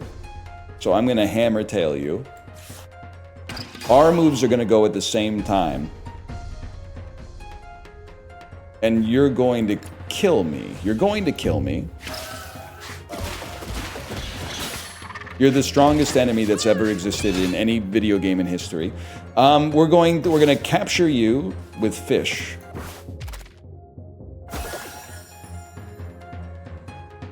Welcome to the deck, Scrimp. Wait, move over here. Get poisoned. You're gonna guard. If you're gonna guard, it means you're dead.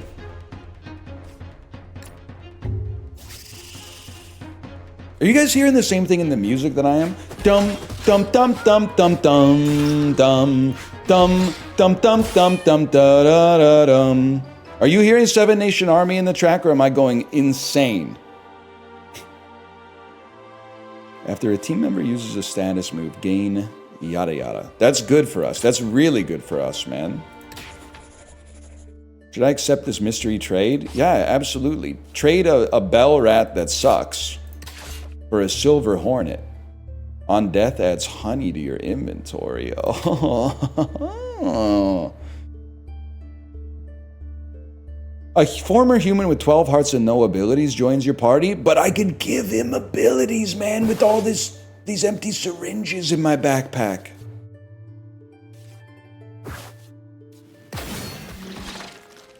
Imagine.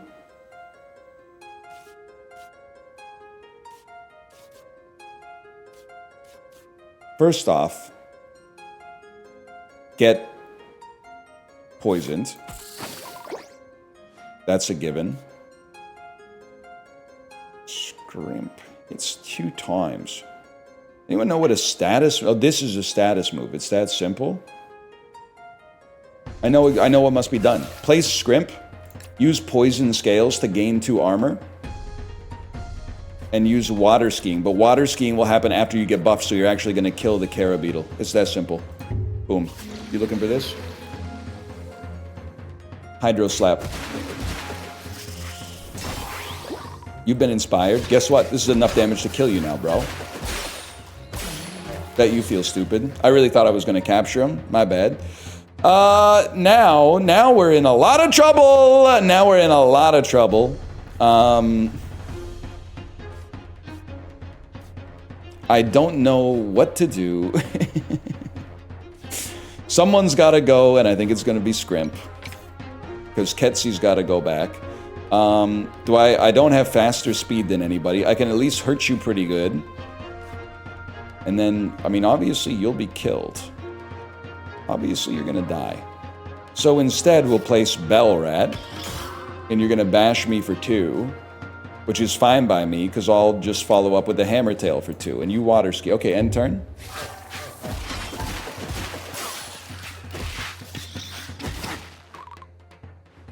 Skullcrab is healing itself.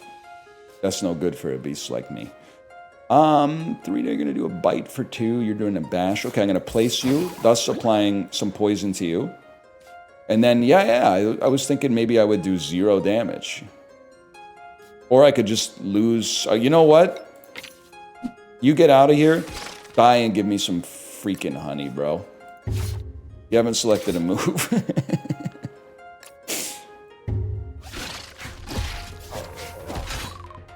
What? Honey's been added to my inventory. That's what I wanted. I thought he ate my card.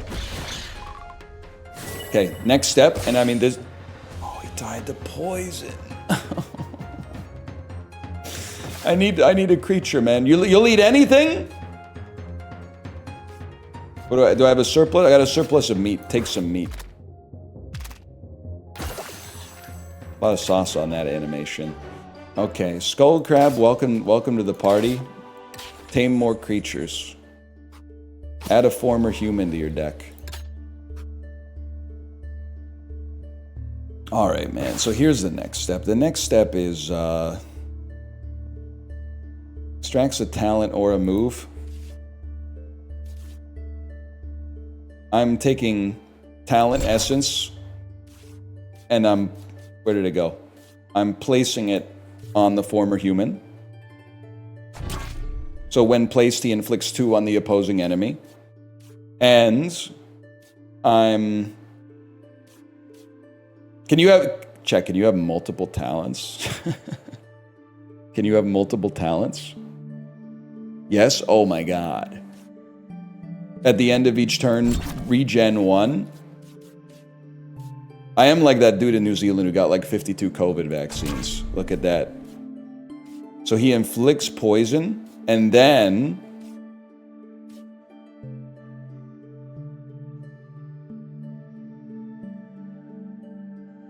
I mean, it would be nice if he could also, like, have an attack. I don't disagree with you.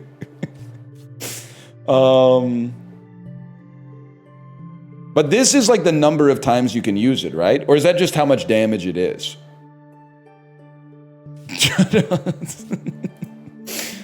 I'm gonna steal Furious Fangs and put it on you.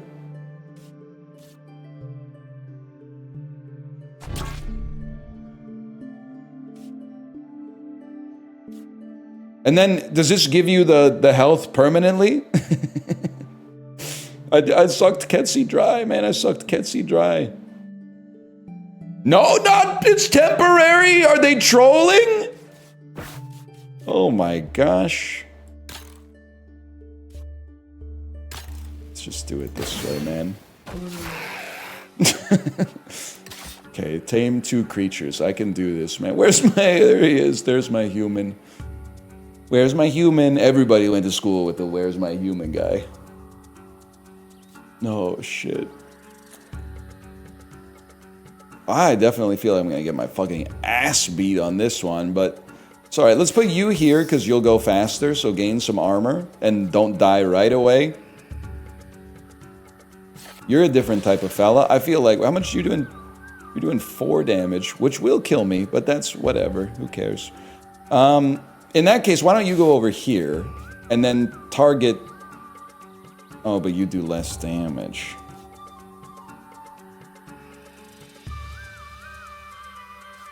I haven't really thought it through, really. Alright, and then a human here, doing some damage, targeting the leftmost enemy, and then you're doing Furious Fangs for 0, which is sweet. Okay. Fantastic.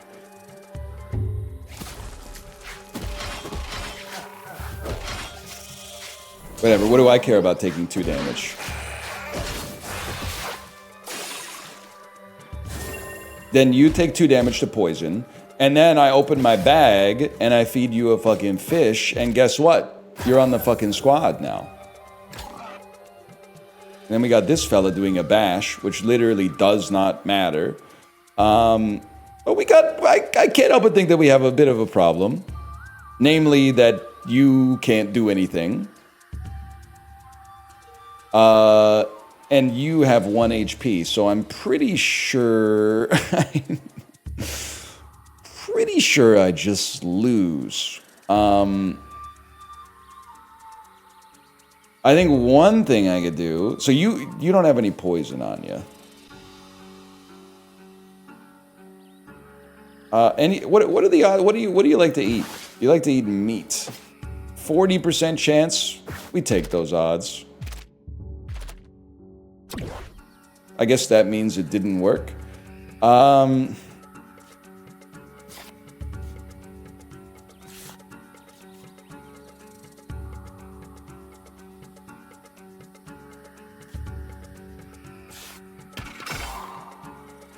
you're going to die. Just know that in advance. But at least you could do enough damage to make this guy tameable on the next turn. And then at least land a shot.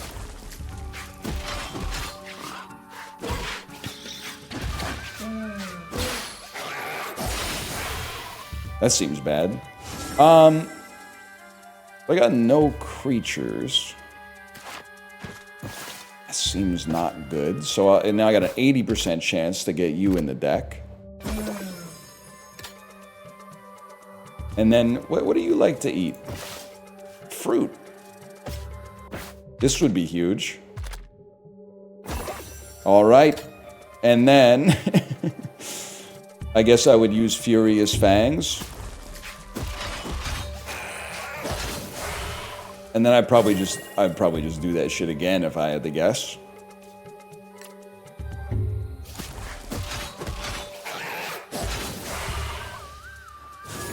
It is making an ooey ooey ooh in the background. And then 75%? Sure, bro.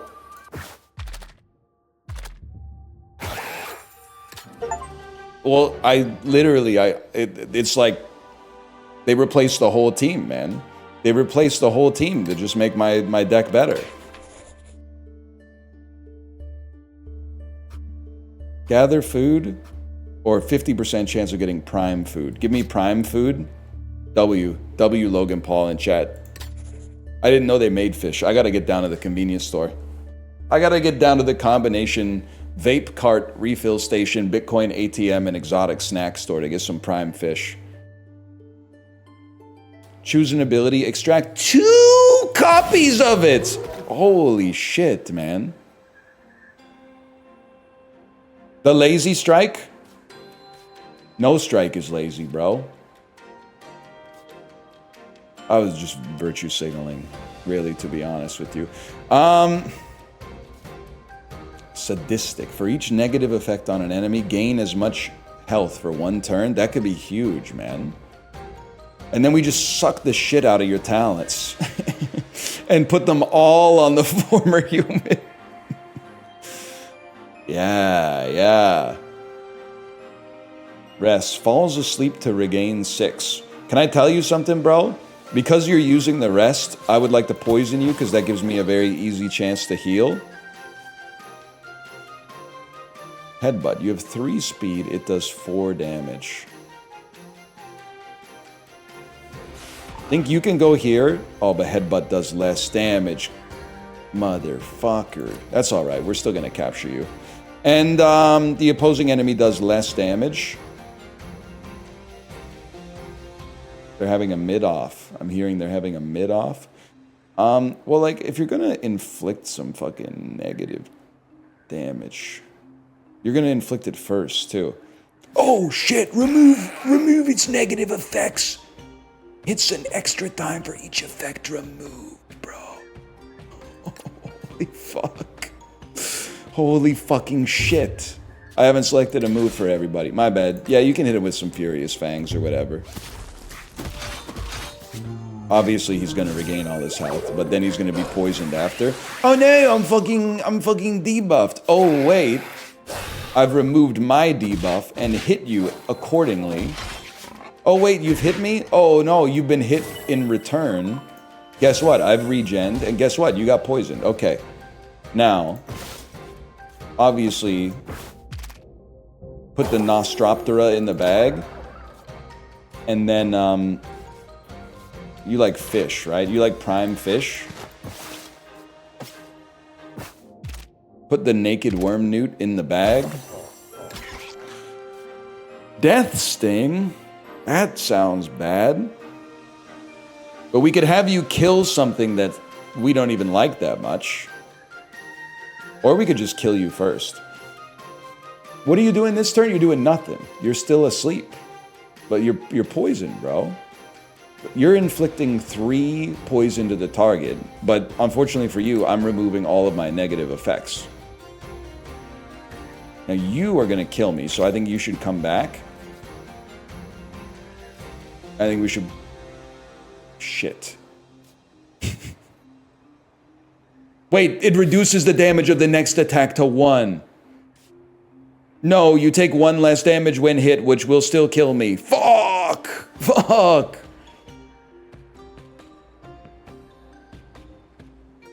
Then you're gonna go here and do an overheat. And you're gonna go here and do a body slam.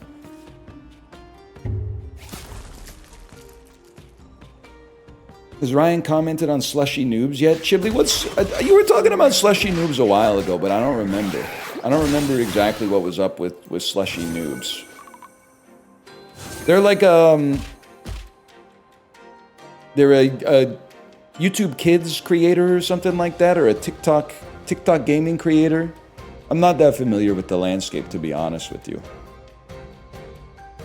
Well, obviously you have to come back. Loud incorrect buzzer. What happened?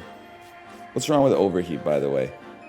Overheat, slowness, decreases speed by 1. We still mog you, bro. We still mog you. You're playing the lazy song. I don't even know that one. So I'm not gonna be pressed by that. That's a given. Why are you so fucking weak, man? You're really gonna make me send out a Naked Worm Newt? I guess I could try to... What do you eat? How does a jellyfish eat fish, bro? That doesn't make any damn sense. It doesn't make a lick of sense.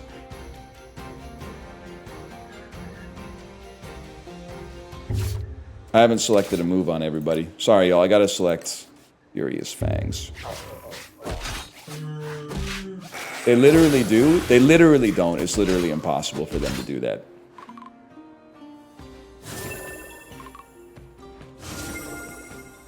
What are you doing this turn? You're doing Lazy Strike again? Real Original? It does 1 damage already. 1 damage is basically 0. Please remove all your negative effects and hit an extra time. Please use a Bite. Please use a Furious Fang. We're gonna kill them. We're gonna kill them.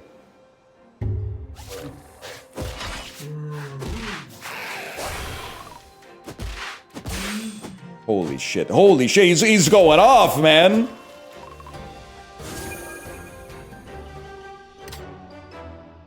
The Narco Tulip. You forgot to tame? I literally didn't even want that trash to begin with. Choose an ability to duplicate. Choose an ability to duplicate.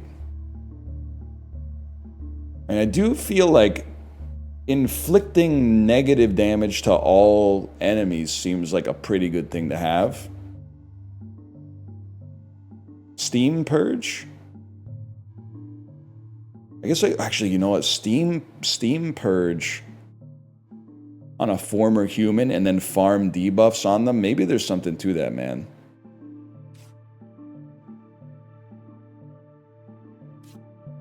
Maybe there's something to that.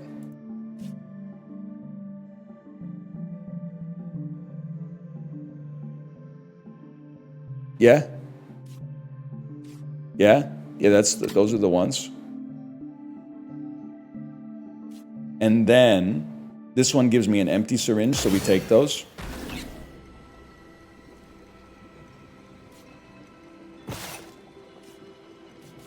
You're gonna go on. Oh, right, that's not how that works. 1 second here.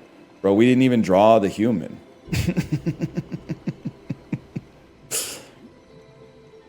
For each negative effect. Try to go somewhere where you don't die. You're gonna inflict 4 damage down. I think you're gonna do 4 damage. And you're gonna go very fast. I think the secret is you should just kill something that sucks. Or I could debuff you slightly. You're gonna inflict 4... Okay, so this is easy, bro. You go on this guy, and you're gonna growl to weaken all these guys. Then you're doing 1 damage. 1 damage might as well be 0 damage. And if you're gonna do 0 damage, let's come out here and hit you with a flippin' headbutt, man.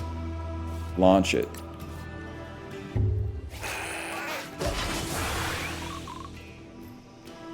I take twisted pleasure in debuffing all enemies, just for the record. Holy shit. Now I have a body slam that does 8 damage, bro.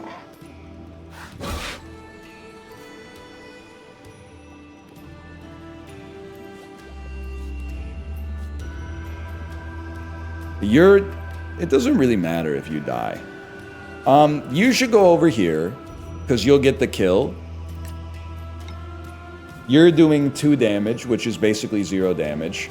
We could call you... Where's my former human, bro?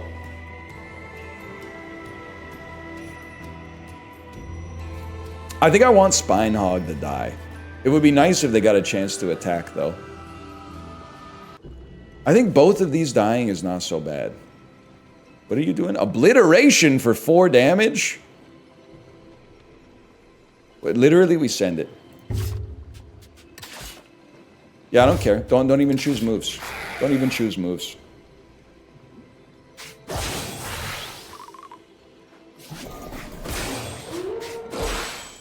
My fucking body slam did so much damage. Now we get former human out there. Former human with a speed of 5 can go at the same time as this overheat. And they've been so sadistic to them again. And you're gonna do something, but you're not gonna do anything because I'm gonna move you over, Elaine. Yes, yes, yes. Ice cream, so good. Yes, yes, yes. And then it's simple, bro. You're gonna come out here and do a little bit of damage. You are gonna take a hit. What do we care? Do we care? I don't care if I kill you. I don't care if I kill you. We're gonna body slam you. We're already overheating you. Send it.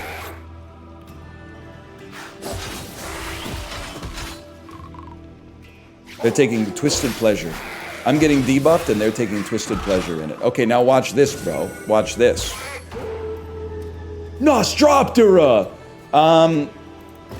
You got meat. You love to eat meat? Guess what? Have some meat, bro. That's a ghost fox. And then, obviously, we need...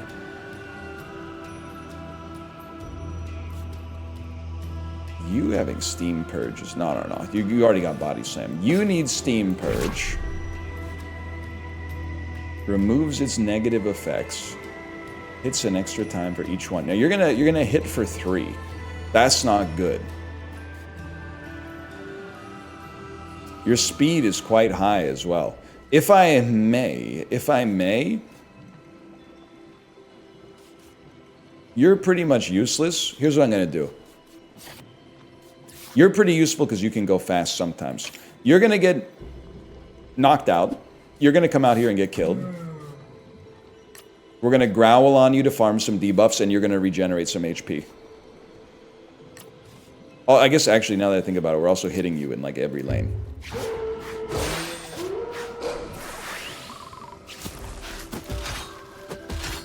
Mods. Similarly, now there's a part of me like, what do you want? What do you want? What do you like to eat? Meat? That's a problem, man. I can't do shit about that. You can do body slam for 2. I think I'm just gonna hit you with another growl. I'm gonna throw another creature into the mill. Hello, Shimbicta, by the way. Have you played Deck Tamer? I'm still trying to figure out how I feel about Deck Tamer, man. I like it more now that I haven't been killed instantly, but I'm not sure. I'm still not 100% sure. Let's put it that way. Now I gotta. Obviously, I could capture you. We might as well capture you. 63.8% chance repeating, of course. Let's give it a chance. Not bad, y'all.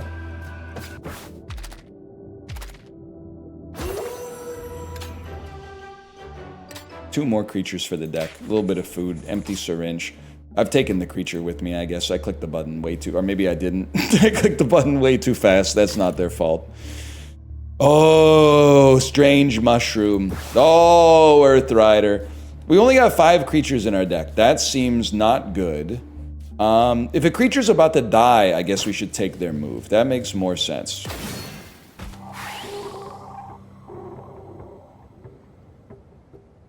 What's going on here? Razor Petal. Trench Crawler. I think... Deal 3 extra damage to creatures that have negative effects. Okay. I know what I must do. Former human gets popped. Gives them poison. Move former human over here. Place Nostroptera. Excuse me, they clearly have a negative effect. It's called poison. Are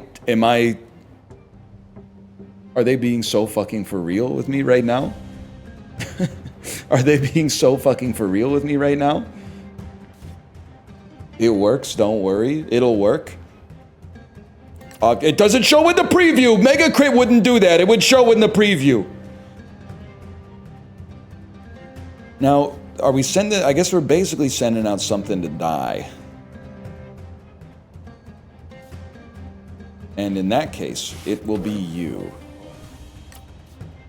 You are going to do Furious Fangs, because it doesn't matter that much. It did work, okay? It did work. It is kind of cool that the cards have like a trait system to it. I think that's kind of neat. Crystalon, you're done, bud. With 2 HP, you're done. You like to eat meat? Eat this. Galvanizing. When placed in on retreat, gives damage up to its allies for 1 turn. You're a 7. I'd really like you to be dead. I'd also like to not die myself. I've got to play. You're doing 5 damage, which is not good. Place Nostroptera here. Give it a growl. So that it will weaken all the remaining enemies. You're going to inflict something on me, so I'd rather Steam Purge next turn. Now the question is, am I putting you out here? No, I'd be putting you out here to pass away. You're going to... You're going to body slam and I can kill you or tame you next turn, and you're going to take this. Shit! Anyone else able to do the alphabet backwards in their head without practice? And how do you do it? Are you practicing for like drunk driving later or something? Like what's going on? Oh shit, I've been detected, bro.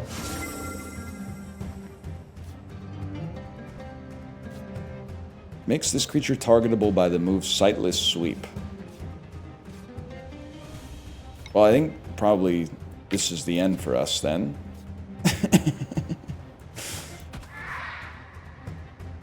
I just don't see how I would get out of this situation. Fair enough. Fair enough. You got me. You got me. I'm in a world of hurt. Oh, I still got this fella. Ooh. Wait. We could live, bro. I take twisted pleasure in your debuff just so you're clear. Nah, I'm dead. I would hit give up on that one. Listen. After the first run that I redid, I was like, I'm not sure if this is good. After the run that I lost, but I got to experience a little bit more, I was like, I think it's okay, and I think that there's some people out there who would really like it. I have a problem with deck builders, which is that I played so much of Slay the Spire that if a game is like not Slay the Spire, but it's Hearthstone instead, I'm like, I don't know what I'm doing. Where's my strikes? Where's my defense? I don't have strikes, I don't have defense, I don't start with a 2 damage bash. I don't hate Hearthstone, I just, you know, I haven't played it in like 10 years or something like that. Some people, well, Alex likes it. Alex vouched for it, man.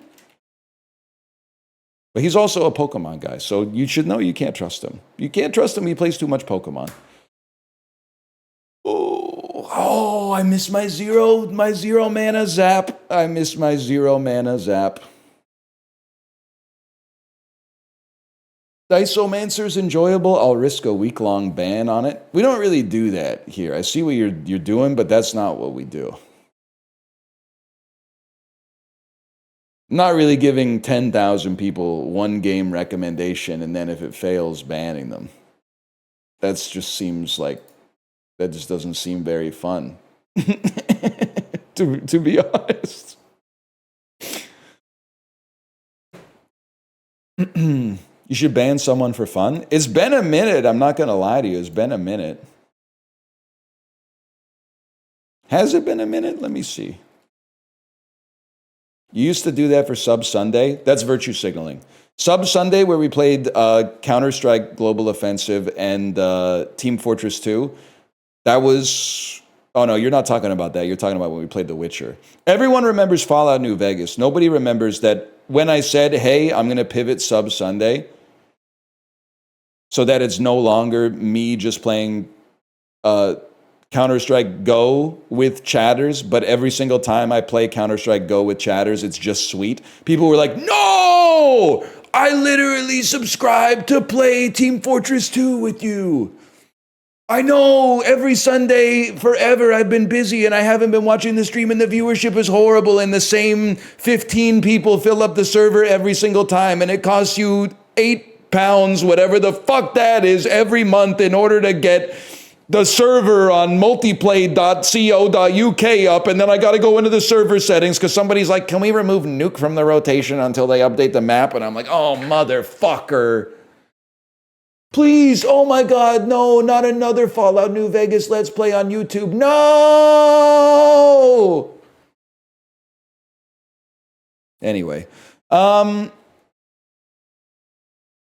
got like 4 minutes, but... Well, actually, I don't hear my wife talking. So I know she's live, but she might be eating lunch right now, so she might not want me to send the raid over just yet. Don't fucking talk to me about the Outer Worlds 2, man. We will not be playing that. No disrespect. If you're a big fan of the game, the first one is enough for me. I will not be playing the second one. Why not? Fallout New Vegas, pure. Delicious little side story in the Fallout universe. The Outer Worlds, Cork Chungus, the bounty hunter, written by Joss Whedon. That was my reaction when I played the first game too. Fallout New Vegas makes it fun to kind of be a brigand, because you're screwing over other people that are kind of rude in the game. But like the Outer Worlds literally had, like the first choice was like, are you going to be like, are you going to break the strike for the corporation? Or are you going to break the corporation for the strike? And you're like, that's not Listen, bitch, I'm streaming the game right now. That's a forced decision. I can't do the answer that might be a little bit fun because people in chat who have like seriously unrestrained mental illness will be like, this guy hates unions because he broke the fucking space tuna cannery union in the Outer Worlds. That, to be fair though, that was back in the day where I did care about what you thought because you were real people to me. But then I've spent a lot more time outside, and many of you in chat are real people. But the people who complain about that stuff are not real people. And if you say we're real, all I have to say is show them to me. Why do I only see them here? Why do I not see them outside? They only exist in this. Tunk, tunk, tunk, tunk, tunk. They only exist in the computer.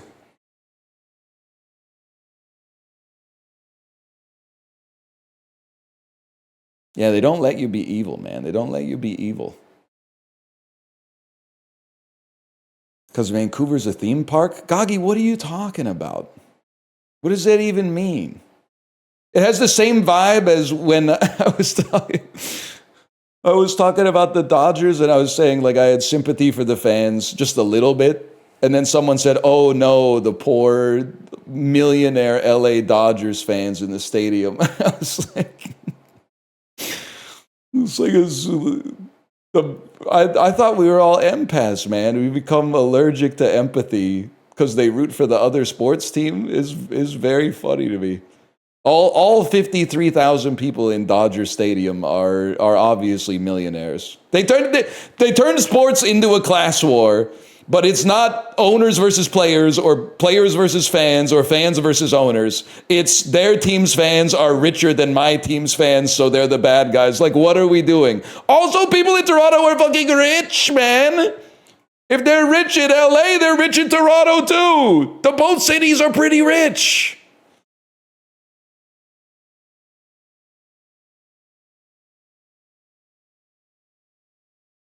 Anyway,